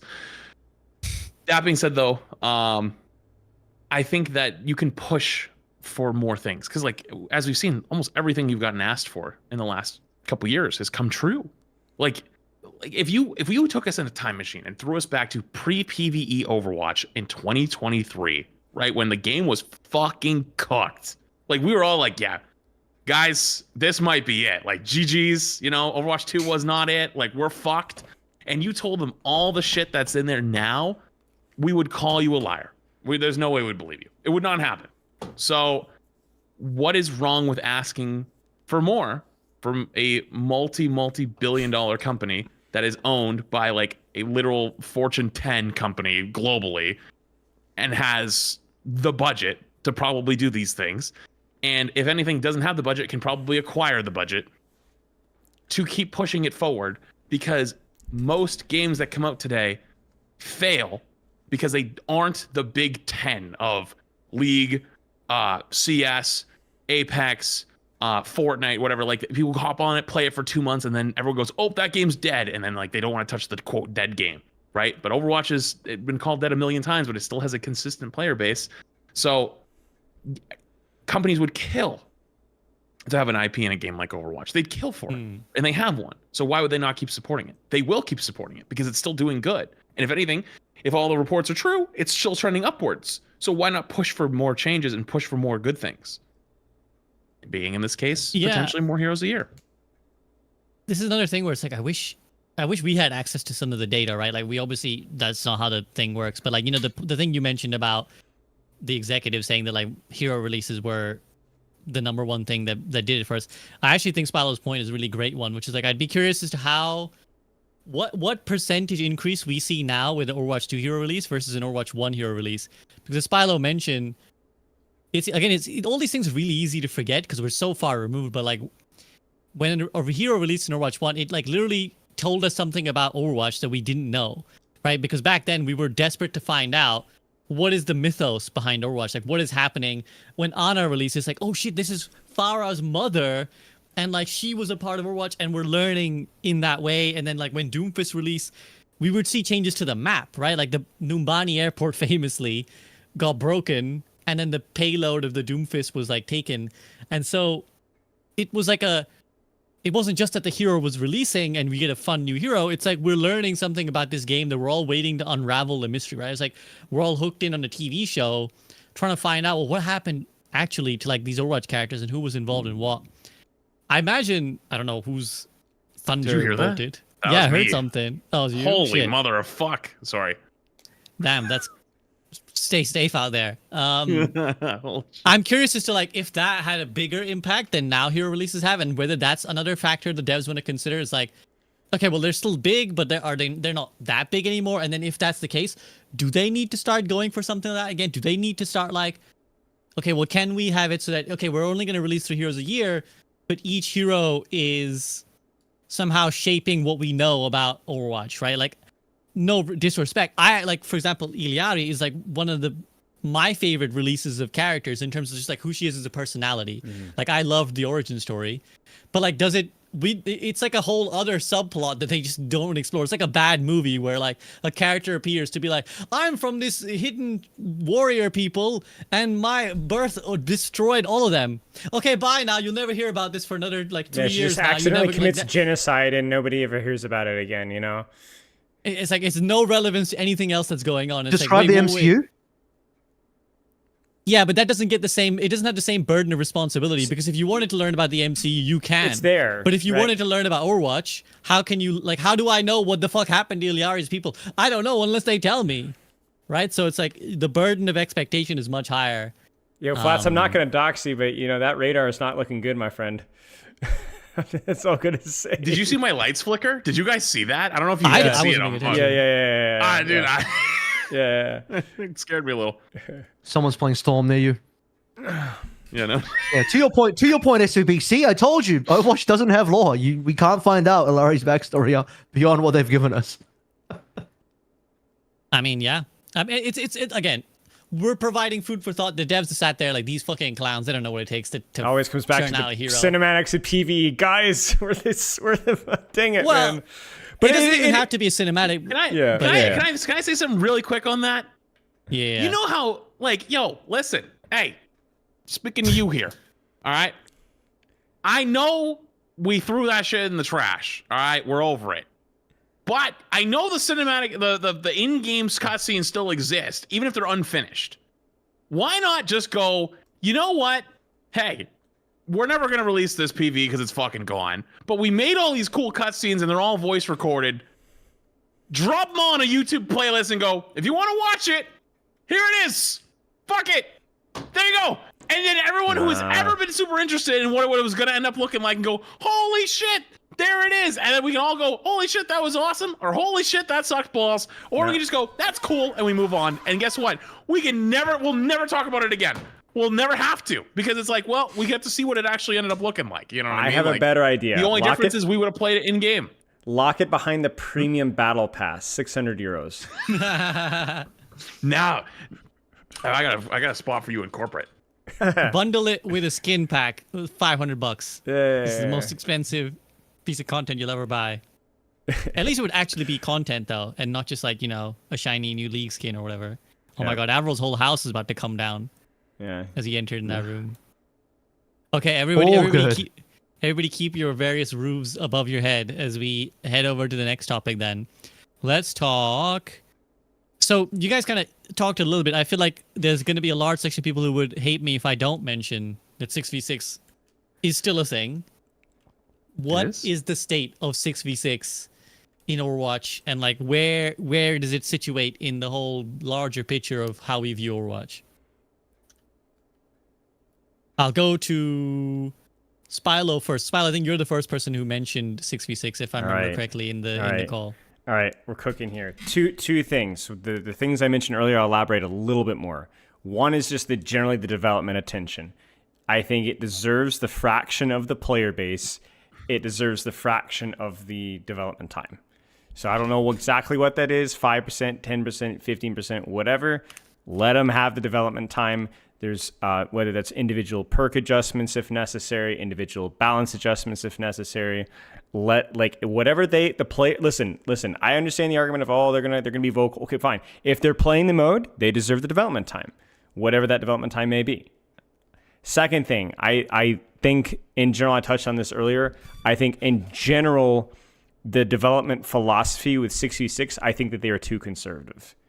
In terms of, I think that they were too scared of tanks being oppressive in 6v6, and I think that the overall emphasis on like slowing down these cooldown cycles, because cooldown cycles are going to be OP, because it's just I just don't care, and I don't think they should care either. Zarya bubble with Rhine, make it OP, sure, who cares? Malga cardiac, okay, fine. I mean, I wouldn't make Malga oppressive certainly, but what is it, like a 16-second cooldown is ridiculous. Like the whole philosophy should be maybe make the cooldown weaker, but the cycles should be faster. Like, I just think having these long cooldown cycles, that's never something that we ever did in Overwatch 1. We never had those 16-second cycles between cooldowns. And so, like, I think in their fear of, like, oh no, tank's going to be OP, they did it to where you're doing... I mean, one of the things that Samito always says is, like, make cooldown weaker, but make it happen more often so you're able to actually engage in the game a lot faster. And I think they kind of missed the bar with that as a whole with 6v6, and I think that it's just a huge mistake. But yeah, those are my 2 points. Beyond that, I think that's all we have to say. AVRL, as a famous representative of the 5v5 side on the 6v6 debate, how do you feel about how it's shaped up? I barely play 6v6, but I'm okay with it existing in the game. It's probably not the exact ideal version of 6v6 that everyone wants, but it depends. I mean, because I feel like a lot of people in 6v6 don't often always agree on what version of 6v6 they want. Like, there'll be the people that want like a pre-season 9 version. They're like, oh no, we don't want season 9 changes. Let's go back to pre-season 9. Some people like the open queue. Some people actually want a 6v6 roll queue, even though there's a very good reason why that can't happen, as we all understand. That is what caused 5v5 in the first place, is because 6v6 roll queue, we just didn't have enough tanks. Yeah, like whatever version, pick a date in Overwatch 1 history, and there'll be a point where someone says, that is where I want my 6v6 to be. So I don't know that people generally have a consensus on where they want 6v6 to be in the first place. I don't really play enough to get like a really good sense of like whether I think 6v6 is really good right now, if it's in like a good place. I think that's kind of the point of like the development time, right? Like how people don't agree in 5v5 either, but yet there's still a vision with what they want to do, and they're still listening to feedback and making adjustments. With 6v6 right now, it feels like, well, the players don't agree. I mean, yeah, but like that doesn't give you an excuse to not give any development time. Like we should be playing the game mode and feeling what it feels like and what feels good and what feels bad. And like, you saying it needs more development time? It needs the development time that it deserves from the play time that it gets. And right now it gets basically, almost literally zero development. And yet it doesn't have 0% of the player base.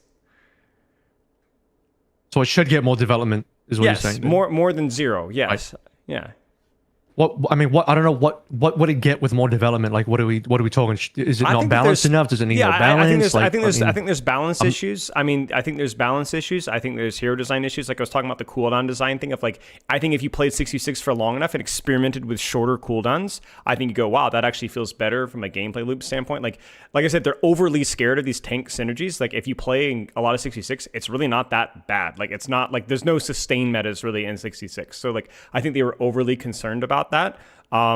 I think there's like even like certain perks that are definitely a lot stronger in 66. A good example is like the Roadhog Vape perk, which is like really not great in 5v5, like the AoE Vape perk, but it's actually pretty strong in 66. But like there's just like all these like little things that like you just put some time into it and you go, oh yeah, what if we tried that? Or we just little adjustments here and there, you know? So but those are things that you're only gonna do when you like you put actual time into it, and yeah. Right. I don't know how much the devs want to move away. I don't know how much the devs want to move away from like Overwatch's experience between 5v5 and 6v6. Like there's already like extra 2 players in the lobby. And then beyond that, it's like how much further do we want to move away? Like because you're talking about cooldowns now and stuff like necessarily that. Further because it's already further. Like they've already increased the tank cooldown cycles. If anything, I'm saying dial it back closer to 5v5. You kind of get what I'm saying? Right. So. Sure.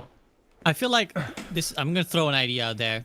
Might be fucking stupid. This might again be a bell curve meme where I'm just like suggesting the obvious, but I feel like, as Spilo says, probably the biggest thing it lacks is a vision. I don't know what the internal wranglings of the team are. I don't know if there's like a section of them who are also staunch 6v6ers, right? Who are like some section of the balance team are also like, yeah, fucking 6v6 was better, and they want to put their hands on 6v6 and they want to develop it, but they're not being allowed to.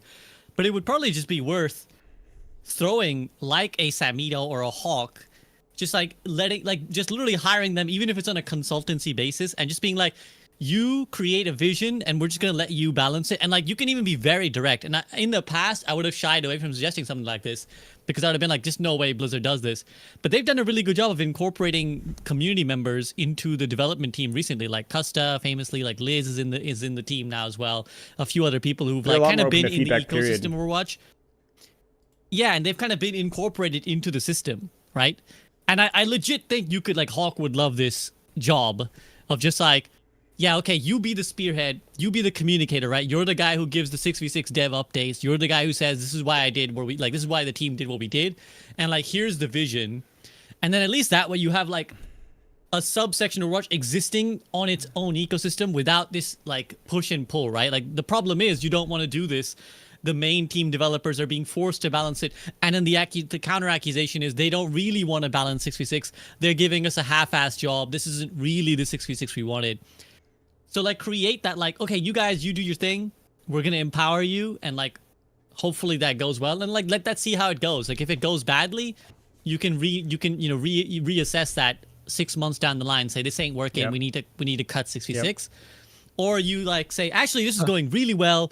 The players are more and more engaged. Let's see where else we can take this, right? Because I think this system isn't going to work. They need to give someone like you're in charge of 6v6 Overwatch. I feel like real quick, if Samito made it to the dev team, you could officially call him a shill. Yes, that's true. We could shout out my boy Relth, paid guy on the dev team. I legitimately think like the vision for 6v6 that I see in contrast to 5v5 is we were talking a little bit about it. That's huge, Flats. That's crazy. We were talking about it like earlier where 5v5 is like a little bit more autonomy, more flexibility, more dynamism, sure. I have always looked at 6v6, at least if you want to go back to the old days of like, is the ultimate team play simulator. Like if you pick the synergies, you pick your Ryan Zarya, you get your BAP Lucio, you get your Genji with Zarya bubble, you're just going to run the lobby. And to be honest, they need to lean into that more. They need to they need to allow and encourage any sort of insane synergies, no self-reliant tanks, no self-reliant supports. Everything is reliant partly off of your team. Maybe I'm cooking too much there, but like that's where I think the vision of 6v6 is different than 5v5. And rather than trying to lean away to it and make it more like 5v5, I think they just need to make it more like 6v6 and like if you have the OP tank synergy, you win. Yeah, okay. Yeah, that's just how it goes because people want that high. They want that because that's what's different than 5v5 in my opinion. We're going to take it to Flats because Flats, actually, you mentioned earlier that 6v6 Overwatch is your preferred tank experience, right? Like not necessarily overall, but you want to play that version if you can. So where do you stand on like 6v6? Is there ever a thing that would like make you play it more consistently? Oh, to give you context, actually, the last time I played the base game was I played 6v6 and I grinded to like top 30, and then I was like, "Yep, I'm good. I'm all set actually on this." Solve the game. Yeah. Yeah, and well, I mean, like you can tell it's not a supported game mode. Like, why would I care about a game mode that's not cared about, right? Like, doesn't get balance patches. The like Spilo was saying, like they made some decisions with it in fear of sustain or whatever it might have been, and that's totally fine. But like they never did anything else with it, and it's clearly not even the redheaded stepchild. It's like worse. It's like fucking orphan that found its way under the deck, and like they just said, "Fuck it, you could stay there." You know what I mean? Like He's fucking Harry Potter sad. living under the closet. It's kind of sad, and like obviously Stadium took like the wind out of all the sails of 6v6 stuff, which is totally fine. But you know, I also think that a lot of the 6v6 people kind of stopped. They just like don't care. Like they felt like they fought so hard to get 6v6, then they got it, and like it's like there it is, but it's not what they actually wanted. So they're just like, I mean, it happens with a lot of things in life. Like imagine like things that you like genuinely want or genuinely like are excited for, and then you get it and it's not actually what you were looking for. Like it's close, but it's like, no, you got to do these other things, but like, you know, you got what you wanted technically, and so everyone's kind of like you're kind of like, well, we fought so hard, and it's like, well, do we really want to keep fighting for this? Because like it's clearly not going to get the support that we really wanted it to. And then obviously there's the debates about like I think the big one is between open queue and roll queue. And like roll queue, I think is what people really liked. The 6v6 roll queue is what a lot of people remembered wanting, but it's not possible. So you only can get open queue, and the open queue version's okay, but it's not quite the same structure that you really wanted from before. And so I think a lot of people see the writing on the wall and just go, well, okay, well, I'll play this every once in a while. And I think those people do still play 6v6, but I think they're much quieter now. And I think it's a much smaller group. And I think that a lot of people that maybe tried it from 5v5 that never played 6v6, tried it, looked at it and said, this wasn't that fun. I don't know what the hype is.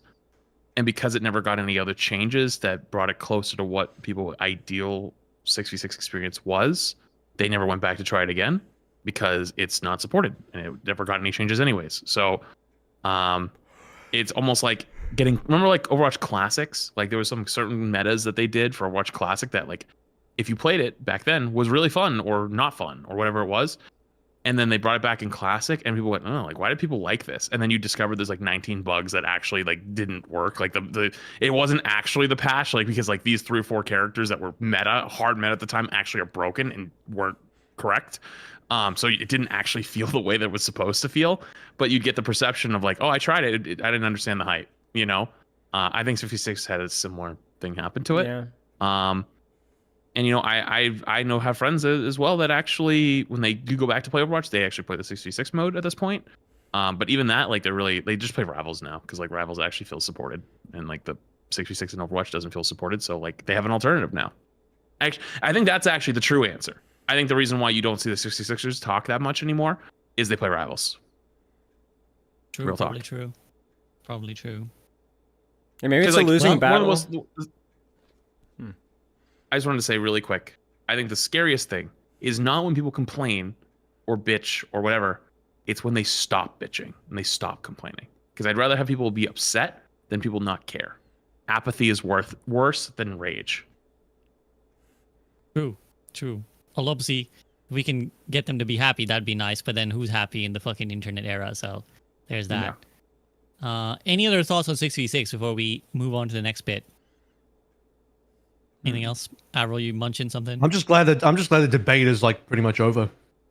Like, you know, and I still don't truly know what version of 6v6 people want still. So it's like hard. Like I think I agree. I don't know what the direction of it is, but I don't even know I fully understand what the direction of 5v5 is either. Like, it's just Overwatch at the end of the day. maybe I'm looking at it too simplistically, but I look at it this way: 66 open queue is a must. There's no other, because the queue times is unsolvable without it. It has to be 66 open queue. You cannot make 66 the base game. It's way too much of a pivot. Like realistically, too fast. 66 would have to organically build up a player base, but to build up the player base, it deserves to receive the development time that it deserves with the player base that it currently has, from somebody that is actually invested in the game mode, and then we'll see what happens. But we can't make it a self-fulfilling prophecy by saying nobody wants to play this game mode, so we don't play any development. Well, then we'll just give it the development that it deserves for the playtime that it gets. Just like Stadium is getting right now. Stadium has its own development team. I'm sure it gets as much investment into how many players that it has. Same thing goes to the 5v5, you know? So it's like, if it's like, you guys remember the whole PvE things where they did the events, like the weird arcadey style games? Remember that stuff? Like, there was like the Moira one with like the Blackwatch and stuff. Yeah, they cut all the resources to those things because, no offense, they were boring. You play them a few times and then nobody ever played them again. Now, I'm not saying that those people deserve to lose their jobs. It's always sad. But the result was that got way too much development time for the amount of players that was put in, so it didn't get the result. Right now, I think 66 probably deserves more development time than it gets in terms of play hours. And if you just look at it from that standpoint, it really simplifies the argument. If it's good, then it will improve. If it's not good, then it won't improve. But right now, it's definitely neither side is going to be happy with the result of where we're at right now. Yeah.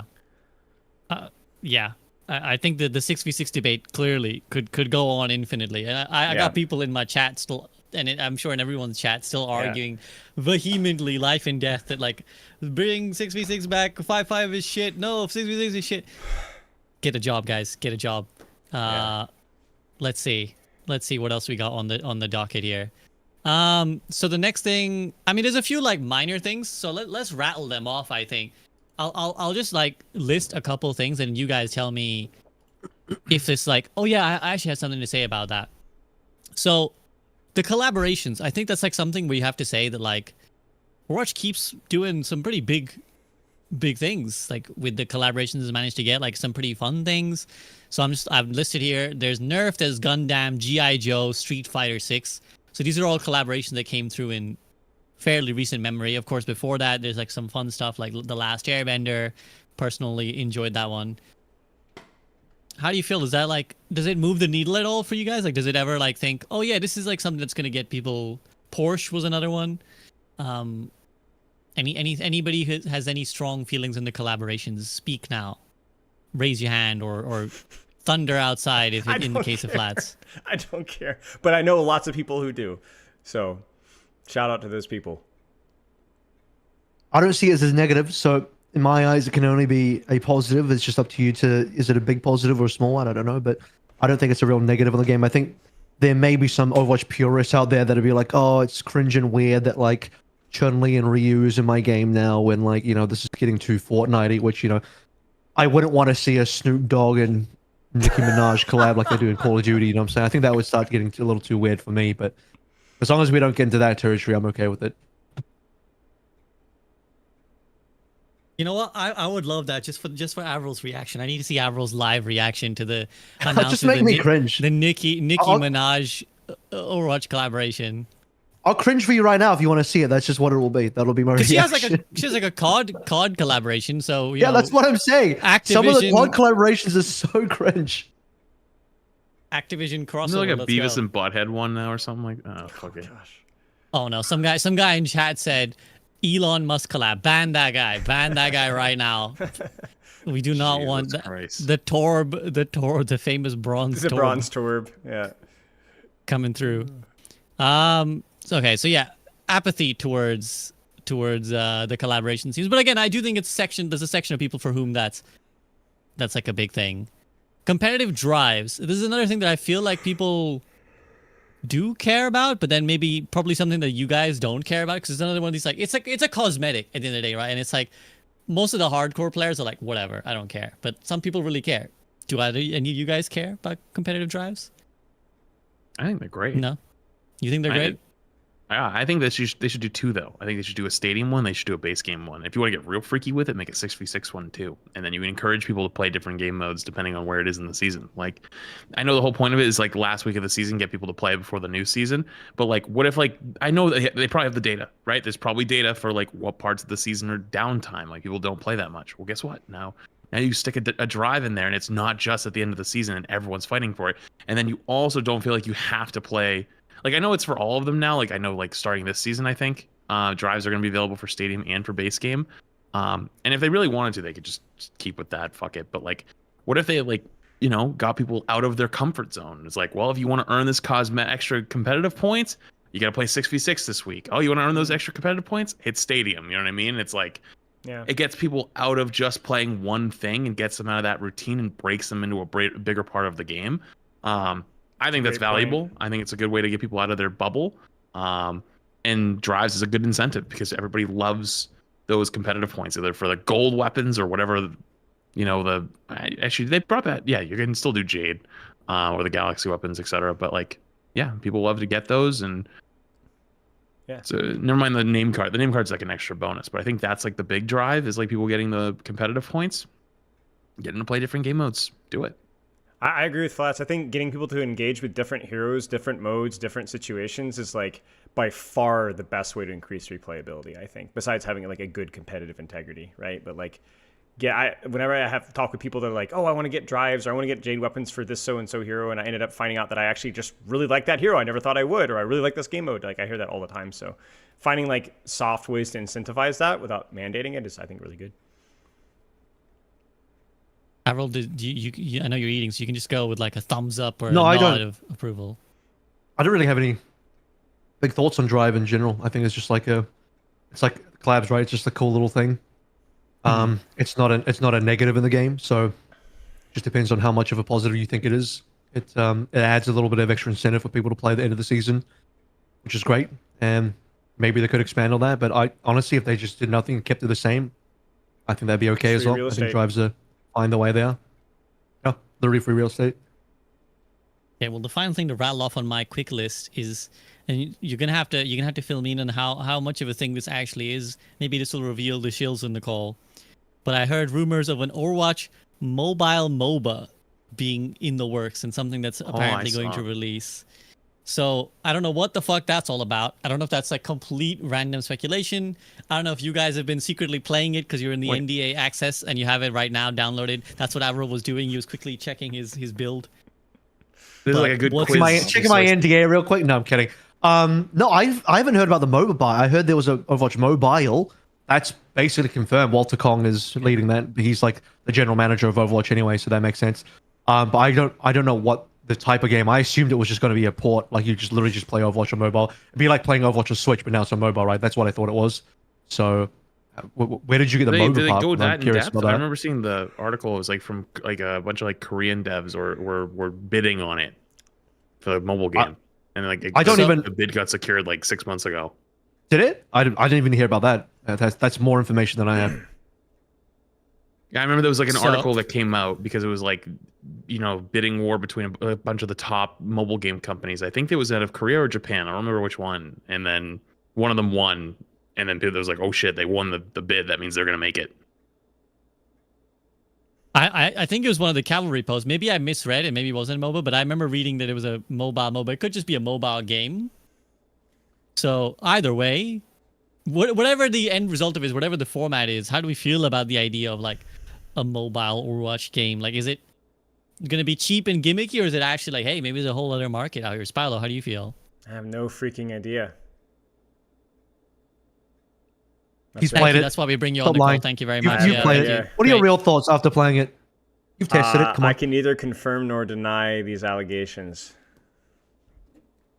Are you the lead developer on the mobile game, Spilo? I can neither confirm nor deny those allegations. Now I can't even blink, bro. Like, my eyes. Like, come on, dude. No, I don't know anything about it. I know you guys said there was the Overwatch mobile game leak. That's about all I know or have heard about it. It's not exactly my wheelhouse, so sure. I remember they called it Overwatch 3 as a joke. Like that was like their internal name okay, for so it. if you like, no joke. If we want to do conjecture, the real conjecture needs to be what's BlizzCon next year? 10th anniversary of Overwatch, no? Good point. I mean, it's so far away, though. It's still over a year away, but... Because they're always talking about the reinventing the wheel, right? They did Season 9, they did Perks. I don't know where they're going to go next with it. So that's the real juicy conjecture. Isn't the 10-year gonna have been gone by the time BlizzCon comes around? Like some like in the middle of the year, right? Like July, is it the anniversary? June, I don't know. July. I didn't feel like, play it and in relaunch. BlizzCon is in BlizzCon is September, November, I think. I mean, it would still be interesting. I'm sad that they didn't have a BlizzCon this year, although now at the time when they announced it, it's like 2 years away. I was still vaguely covering Overwatch, and now I don't. So I don't know. I don't know if I'd be there, but it's a fun event, BlizzCon, and it's always nice to go, even if nobody gives a shit about Overwatch when you go to BlizzCon, and everyone only is there for World of Warcraft, and we'll probably only be there for World of Warcraft again. It's September 12th and 13th, which means the anniversary takes place before BlizzCon. You're right. Huh. Okay. So they won't save it to announce it, but it's possible that there's like, maybe they announce if, let's say, Spilo Theory, because he's leaking right now. We know this. Or they changed it to October though, because remember Overwatch 2 launch, they changed technically the anniversary to October. Oh, really? You could. They have technically changed Very the anniversary to the Overwatch 2 date. So they could do it early, technically late for Overwatch 1, early for Overwatch 2. My question is, how many more systems can you involve? Because Aaron Keller, they've talked about like gonna reinvent the game, introduce something new every year or whatever. Which I've always been like, I mean, I'm not gonna lie, like I'm kind of indifferent to Season 9. I did like the perks. It's like, how many more new flashy, shiny things can you come up with? And I honestly don't even know. And I honestly not even sure if I like the fact that you feel like you have to. That's just that's like the new Gen Z thing. Like we have to, like Flats is saying, like we got to release, you got to read content. I'm like, I like the game, but I honestly don't even know what would you do. Like what would how can you fundamentally change Overwatch? My friend Stefano's in chat here, and he's always joking that they're going to do like a random, like their ultimates are going to be randomized every game or something stupid like that. And I'm like, I don't even know where you would go. I mean, perks was a huge change that worked out, but new ultimates actually. Wait a minute. No, I got it, guys. No. I got it, guys. They're gonna finally release the PvE, surely. Oh no! Don't even. That's like change the heroes slightly. Like instead of having soldier just an automatic weapon, it's a burst fire weapon, but it hits a little harder. Yeah. Then the ultimate, same thing. Make, you know, like the Mirror Watch, they're gonna make that canon. It's just gonna be like now everybody's the bad guy. Like the good guys are the bad guys now. Malgo's torso just increases by like 20%. His pectorals just grow just a little bit more, and they just don't say anything. Yeah, you make different versions of some characters. Okay, we're gonna find the perfect middle ground between 5v5 and 6v6, and it's gonna be called 5v6, where one team is 5 and the other team is 6. I'm already playing that game mode. I don't know what you guys are. No, you gotta hop on the 7v7 wave. It's time. We finally all have to come together. There we go. I was ahead of the time. How many roles? How many roles do you have in 7v7? What's the breakdown? 2-3-2. 2-3-2. You get 2 tanks, 3 DPS, 2 supports. Wait, that come sounds on, Avril, more insane than Marvel Rifles. You haven't heard about this? You haven't heard this? Yeah, come on. The devs even had to come out and say we can't, bro. They were like, we can't. Who's leading the charge on 7v7? We had Samita, the big champion. Flats is leading the big champion at 7v7. Me. They had to come out and say, had to come down and shut down Flats' momentum. You can keep roll Q, and you get 2 tanks. Then the DPS will have one as long as Qs. I'm telling you, it's the way. That needs to be a screenshot right there. Nothing but Can you make that your next thumbnail, like the one that you use over and over again, Flats? Please, like I just need to see that again and again. So next year BlizzCon, September, what's going to happen is on the Mythic stage, out comes Spilo. Like, what's up, BlizzCon? I'm here to talk about Overwatch Mobile, and then to talk about 77. Here's Flats. There's just 2 of them on the Mythic stage at BlizzCon announcing the new stuff. I'm not standing next to Flats on the stage, bro. I'm already short enough as it is. I don't have to remind me. Okay, we're not doing that. Spilo in his Blizzard tank top announcing Overwatch Mobile. It's J3 and Spilo stood on top of him in a trench coat, then stood alongside Flats. That's what's going to happen. Just because they get a box. That's what they did for Jay at the China land. They did an interview and they were like together, and then they panned away and he's on top of a fucking box. It was so funny. Really? That's funny. Well, who knows? Well, they may cook. Or it could Jay should have demanded that everyone else kneel down a bit, you know? True. Maybe. Put it in the contract. I only turn up if everyone kneels. Which makes it sound dodgy, but... Okay. Well, we're already theory crafting about what may come. So let's we always like to go in that direction when we're concluding. So concluding thoughts, guys.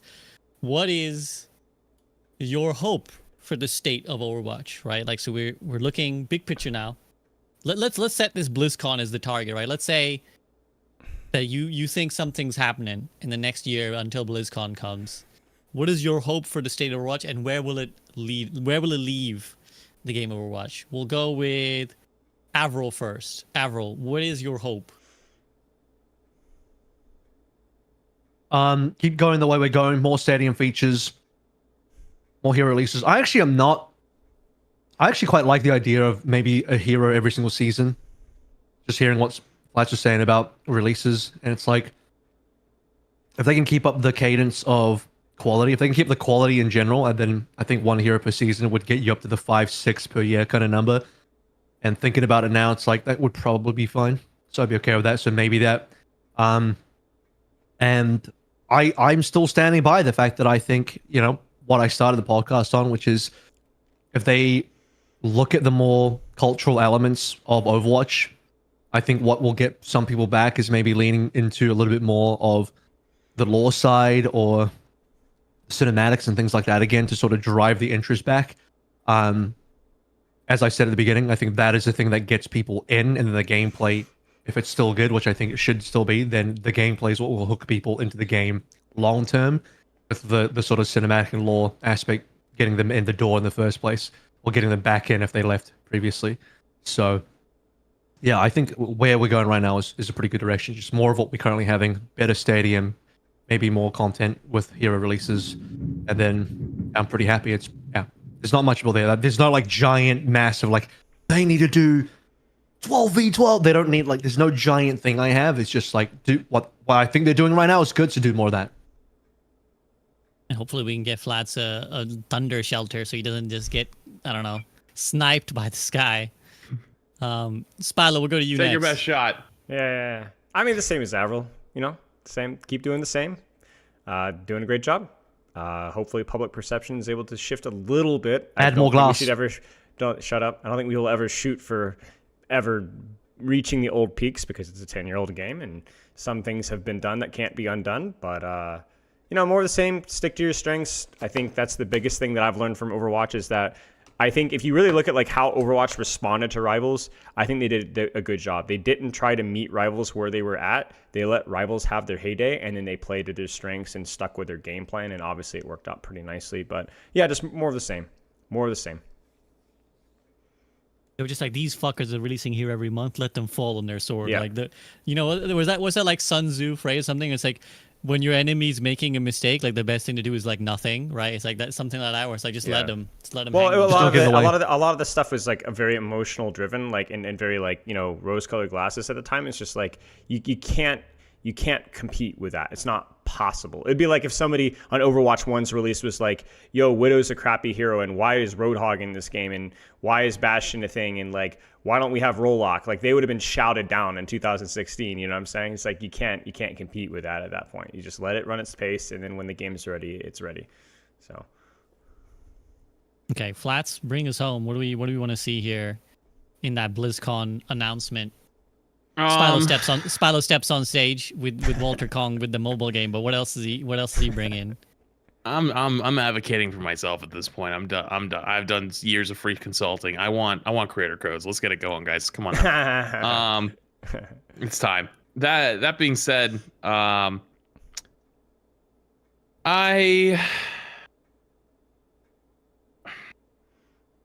think my list is big asks.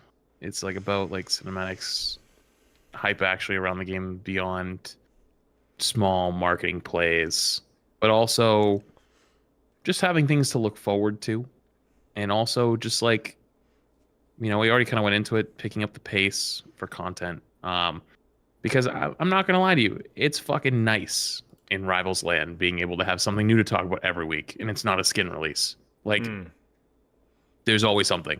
There's new heroes being teased, or they're coming out with a new game mode, which is going to be coming out next week. New maps that they're dropping every season. Mini events. They do so many fucking mini events where every week you get basically a mini event, and there's like a free battle pass version and a paid battle pass version, and you get like some really good skins for free, or you can get like a paid ones. But then there's also just like the esports stuff. There's tons of esports stuff. They're invested in that. So like every week you got something to do, whether it's, end of season grinding for ranked, beginning of season grinding ranked, new hero teaser, new hero showcase, right? Like, you like the streamer, like they do the streamer server a week ahead of time, right? And they do like a whole showcase where they bring a bunch of streamers in, and you play matches for like 2 hours and you show all the balance stuff, right? Kind of how like we used to have that preview server forever ago before that got ruined.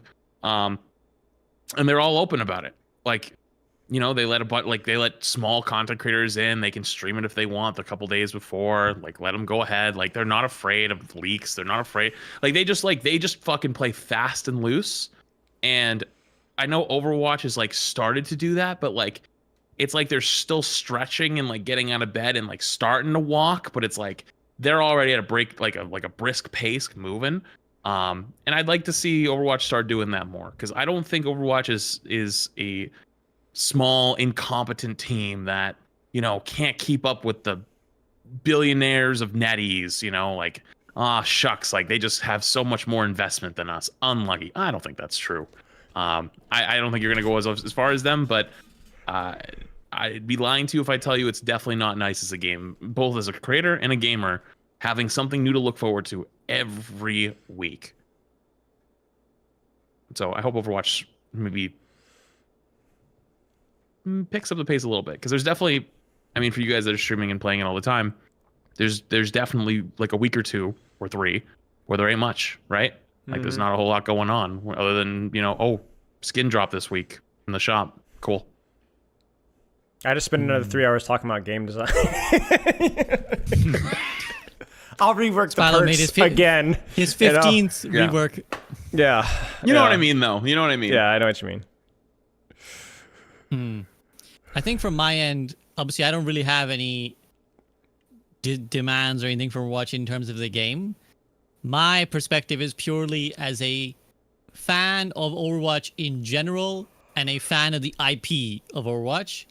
I think first thing I'll say actually is just like shout out to the dev team for just killing it. Like I fully came in expecting, a variety of opinions here from you guys being like, I don't know about this, I don't know about that. Maybe like I'll rate it like a 5.5. But like, and this is kind of echoes a lot of the sentiment I've seen, where a lot of people I see who do still play Overwatch are like, yeah, this game is hitting it. Like it's doing all the things we wanted. I still get people coming to my chat being like, oh man, it's really good right now. So shout out to developers, because that is not easy. Like it's not easy putting in work on a game that everybody like loves to hate, right? As we discussed, like people want to shit on you all the time. People want to diminish your accomplishments, but they did a good fucking job, man. They came to bat every day, and I don't know how they do it. I would not have had. When I was thinking about this call, I was like, man, can you imagine being Aaron Keller and working on this game for like 9 fucking years, and now you're the director and you're responsible for all this shit, and like people still throwing shit at you all the time, but he still puts in the work. He still puts a smile on his face. He's a lovely guy. He's like puts a smile on his face every day. Comes in. So shout out to them first and foremost. Now I sound like the shield, and Flats' thunder chiming. I don't know if that's applause from the clouds, or I'll interpret it that way. I think as a demand, if I can call it that, I just say, yeah, it's not new, but Overwatch media, right? Like I want some storytelling within the world of Overwatch, however they want to present that would be great. The Netflix thing is just like such a meme at this point. It's not even worth mentioning. But now that I analyze media for a living, I have an even double claim to be like, Overwatch, give me something to talk about on the soak or some shit, like give me something to dig my teeth into. Fuck it, I'll help you. I'll help you for free with whatever the fuck you want to tell with the stories. No.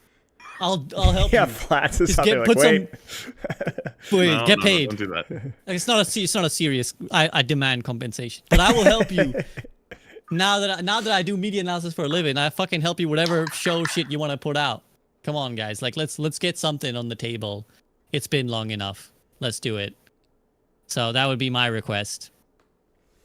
Anything else you guys want to say before we head out? Can we address the whole overblown oddball discussion that happened? That Polygon article, really quick, just a really quick one on that. that like it's so overblown. I think like who the developers put out a Twitter. thing that says at some point they said, oh, they're gonna focus more on like normal heroes and less oddballs, and everyone freaked out over it. And it's like, no, it doesn't mean they're just gonna like do like attractive human characters. It just means, you know, let me get the actual like thing. I that know Blizzard what explains you're to referring Qualcomm. to. You know what I mean, though, right? I know what you're It's referring. like- Even I saw this, and it reeked of slow news day. We got nothing else going on. That's what it reeked of. It's like this is the kind of shit people fixate on when they ain't got anything else to talk about. So the reality, it all comes back to just release the hero now. Release the hero files now. Release the files now. Release the Wu Yang cut. Because like people get bored. Go ahead. I'm pretty Flax. sure that article literally said conventionally attractive, by the way. In the article. As in, we want to make conventionally attractive heroes. I don't think Blizzard ever said that though. Is that what Blizzard said themselves? I don't know. They said that's what the article said though. That's what I'm. I feel like I think Polygon's doing some editorializing right now. I think they're taking some liberties. Is what I think is happening. Yeah. They also they like feels- interpreted as like, oh, Blizzard hate oddballs. Like Blizzard don't want oddballs in their game. It's like I don't think that's what it is, guys. I think Polygon are having a very slow news day, is what it was. But I'm always skeptical of things like that, right? Like, it's very possible that they have gotten some inside source, so this is what it's saying. But when I read something like that, it reeks of, like, there's no, like, direct quote. It's not from, like, a developer update or anything. It's not from a developer interview with a streamer or anything. It's just, like, someone told us that they don't want to make It said it was, like, oddball from a heroes anymore. small group. Like, they, like, they get, like a briefing before something. You know what I mean? Like, it claimed it was from, like, a small group session with Blizzard. At least that's how it read. Which again, you just don't know. You don't know what that's about. Like, it's really hard to verify. So, I mean, again, maybe it's true. In which case, it would be a tragedy because like Overwatch's heroes are fun for their diverse like personalities. But then we had a Venture release fairly recently, so it doesn't sound like they're moving away from like absolute kooks. So Hazard as well. Yeah. So we'll see. Anything else you guys want to mention before I let you get going? Because I know I've been keeping your time for a while. No. Thank you for hosting as always. I appreciate just- that very much. Thanks for bringing back group up. Yeah. Why, out of the background, why is Freya the only one that looks like genuinely traumatized? Well, it's like Hazard looks. The rest look like, oh no. Hazard looks a little bit disgusted. Juno looks like she's high. Lifeweaver looks like he's not really sure what's going on. He's And just mewing. Freya looks just terrified. And if I look, Tracer only looks like mildly amused. So yeah. Tracer looks like she's like duck facing or something, like she's posing for a shot. Yeah, exactly. Freya's Exactly. grandma just came back in through the closet or some shit. It's like, Yeah, exactly. holy shit, what the fuck is Yeah, exactly. Freya seen some shit. Well, as always, it's been a pleasure talking to you guys. 3 hours flew by, so thank you for your time, for your friendship, for your insights. I appreciate all of them in whatever order you wanna place them. But thank you to Avril, to Spilo, to Flats, as always, for being here. Shout out to the homies. Please do show these guys some love. And yeah, anything else, guys, before we sign off? No, sir. Thank you very much again. Thank you, guys. Thank you. Thanks for being back. See you later. Peace out, guys. Have a good one.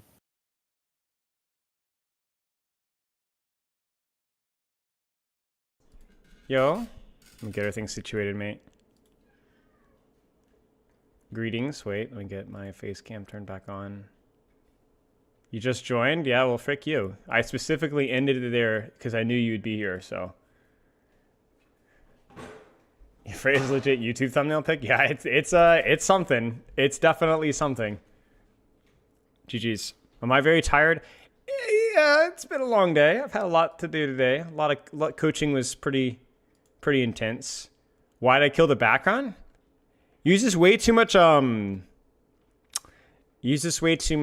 my computer energy. When I had like the blur, I used to have like blur buffer my background. Like literally my computer's not good enough for it. Flats talk way too much for sure. I don't think that's the case at all. We all had our yap sessions, depending on which topic was more interesting to us. And there was a good mixture of disagreement there. I think sometimes some of the things get a little bit too everybody agreeing with each other, which I think that's still kind of a problem. But I think it's hard to disagree with a lot of stuff with Overwatch right now. I think there's a lot. The general agreement says there's a lot of things that they do pretty well right now. So it's not exactly a very controversial time in Overwatch. So, Mama Hong lure. Wait, I'm gonna turn this freaking light off here. There, that's better. I turned off my backlight here, so my eyes are not gonna fall out. I might play a couple of Wuyong. Let's see here. Anyone want to...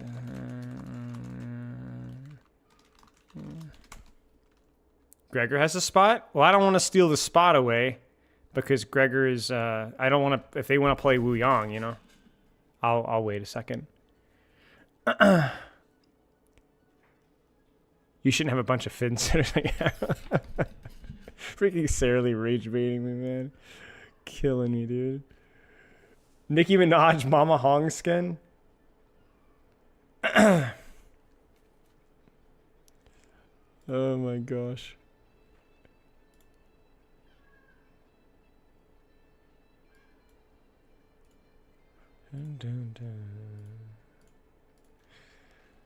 You got the last Genji skin need free collection today. Congratulations.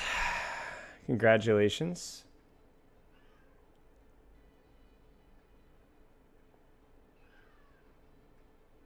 We don't care if you want to play Wuyong. Well then, mate, I will join in. I appreciate the offer. I just didn't want to monopolize the new hero. I'll only probably play for a couple games, though, because it's getting pretty late. Whoops, I don't want to flex. Which skin were you missing? SRF Overwatch does a stupid collab like Kata will quit. Yeah, but I mean, hey. All right, I'm going to get my glasses. Be right back.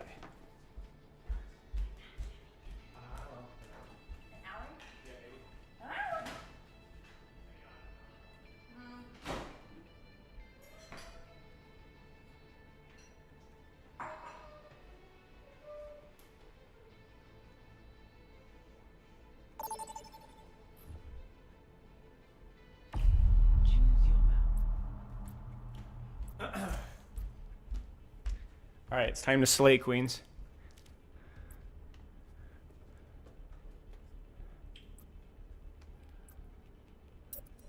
It's funny, Avril. Have I played Wuyong yet, Spell? A little bit. Very, very little bit. Guys, stop being so grumpy about flats just because he's conventionally popular. I understand you don't have to agree with, but I'm as opinionated as flats as I'm fairly certain. Prepare your defenses. Turn down the game audio just a wee bit.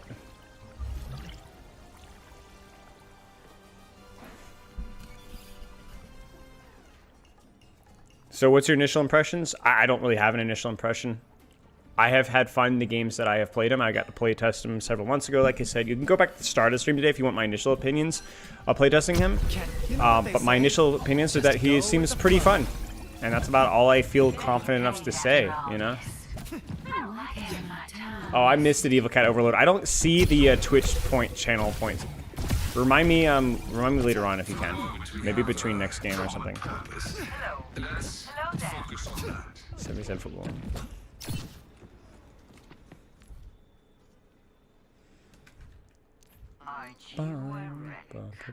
Siege automaton E54. 66 drives? It's a good idea, yeah.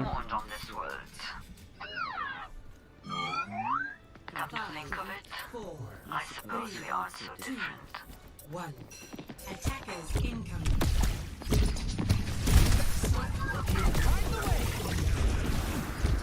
This will help.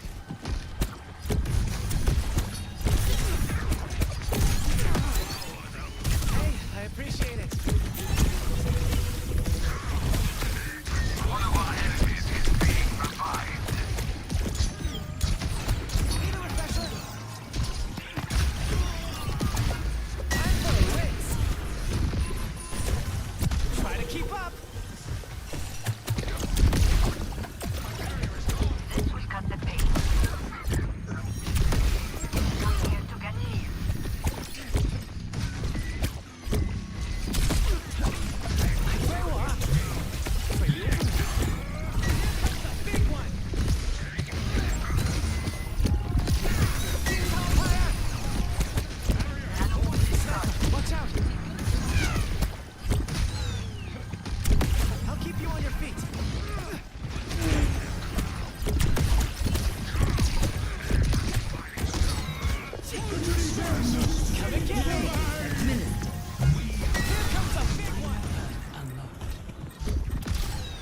Alright, what did I just choose? I don't know what I just shot. Oh, frick.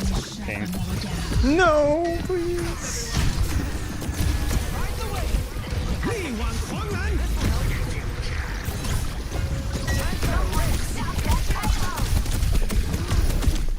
Ah, frick. What did I get? Restore the stream passively increased by... Oh, it's the damage one. Okay. GG's race. Frick. Ultimate's ready.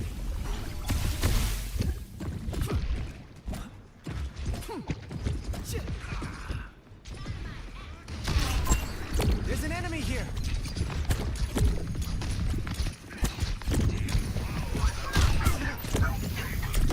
Much better.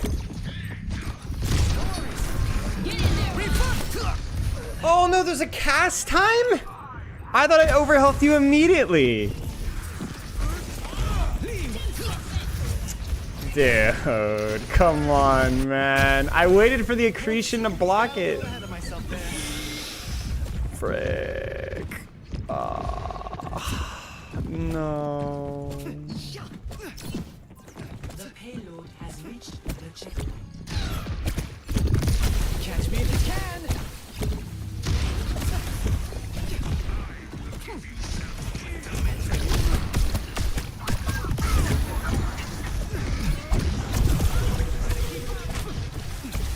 Oh, come on. You see what I'm saying with the height? It's just, it's not high enough.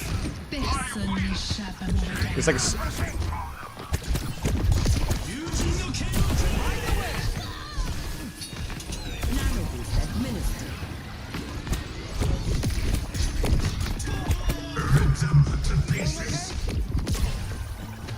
Try to keep up. Thumbs up, everyone.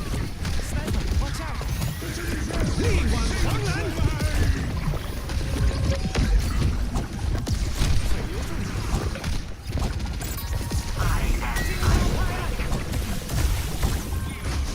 There's no way he lives that, bro.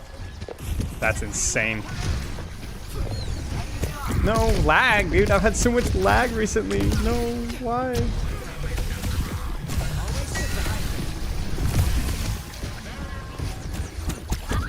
Holy crap.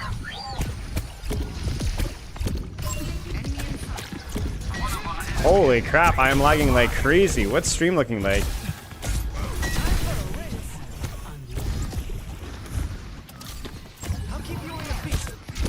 Oh my gosh, I'm literally playing with...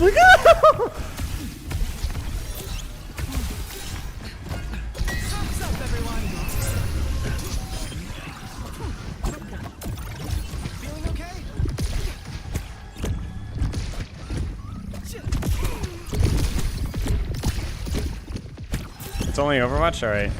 Weird.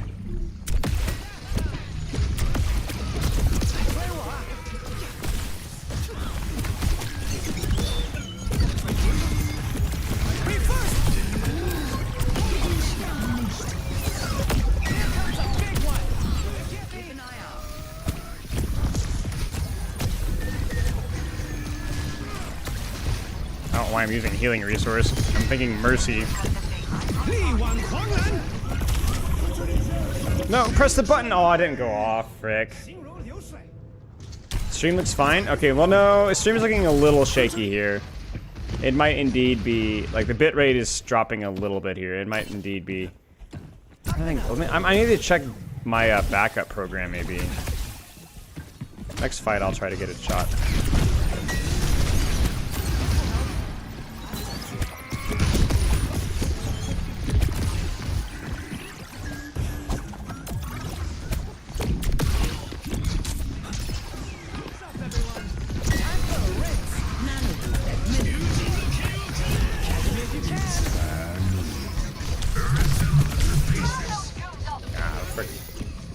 Let me make sure there's nothing going on in the background. I don't think there is.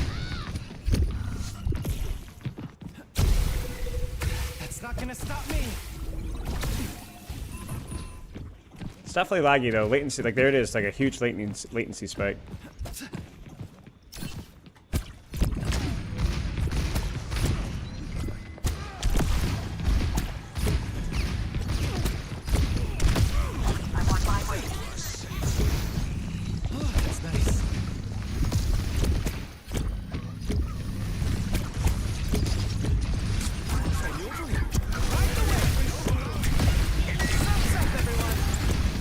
That's pretty useful for the amp heal because it means that we pretty much win cooldown trades.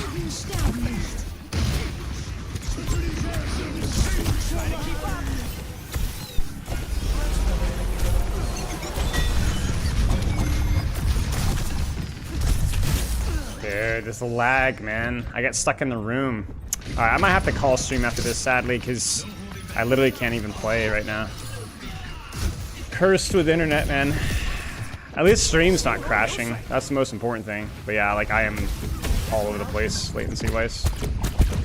Look at that, look at that. I held on the mouse button there.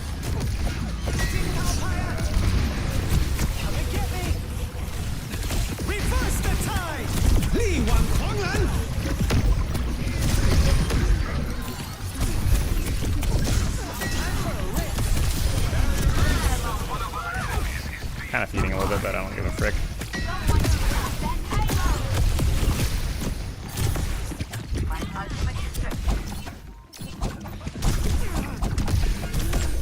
Oh no, my bad, my bad, my bad.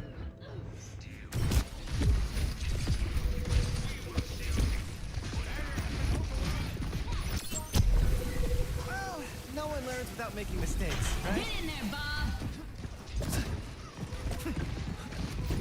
I'm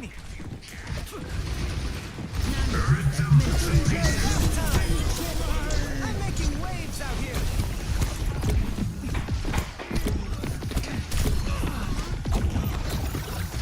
This will help. Here comes the big one.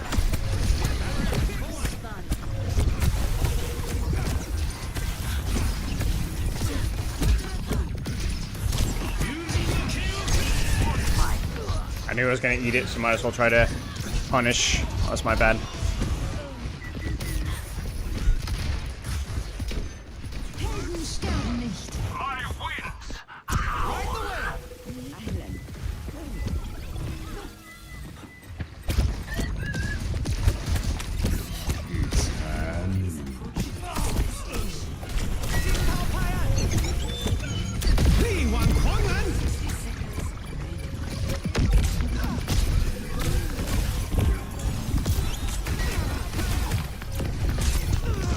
Whatever. Still winnable, actually. If Genji dies, which he should. Oh, he should die, he should die. Oh no, yeah, I just wasn't able to play, my bad.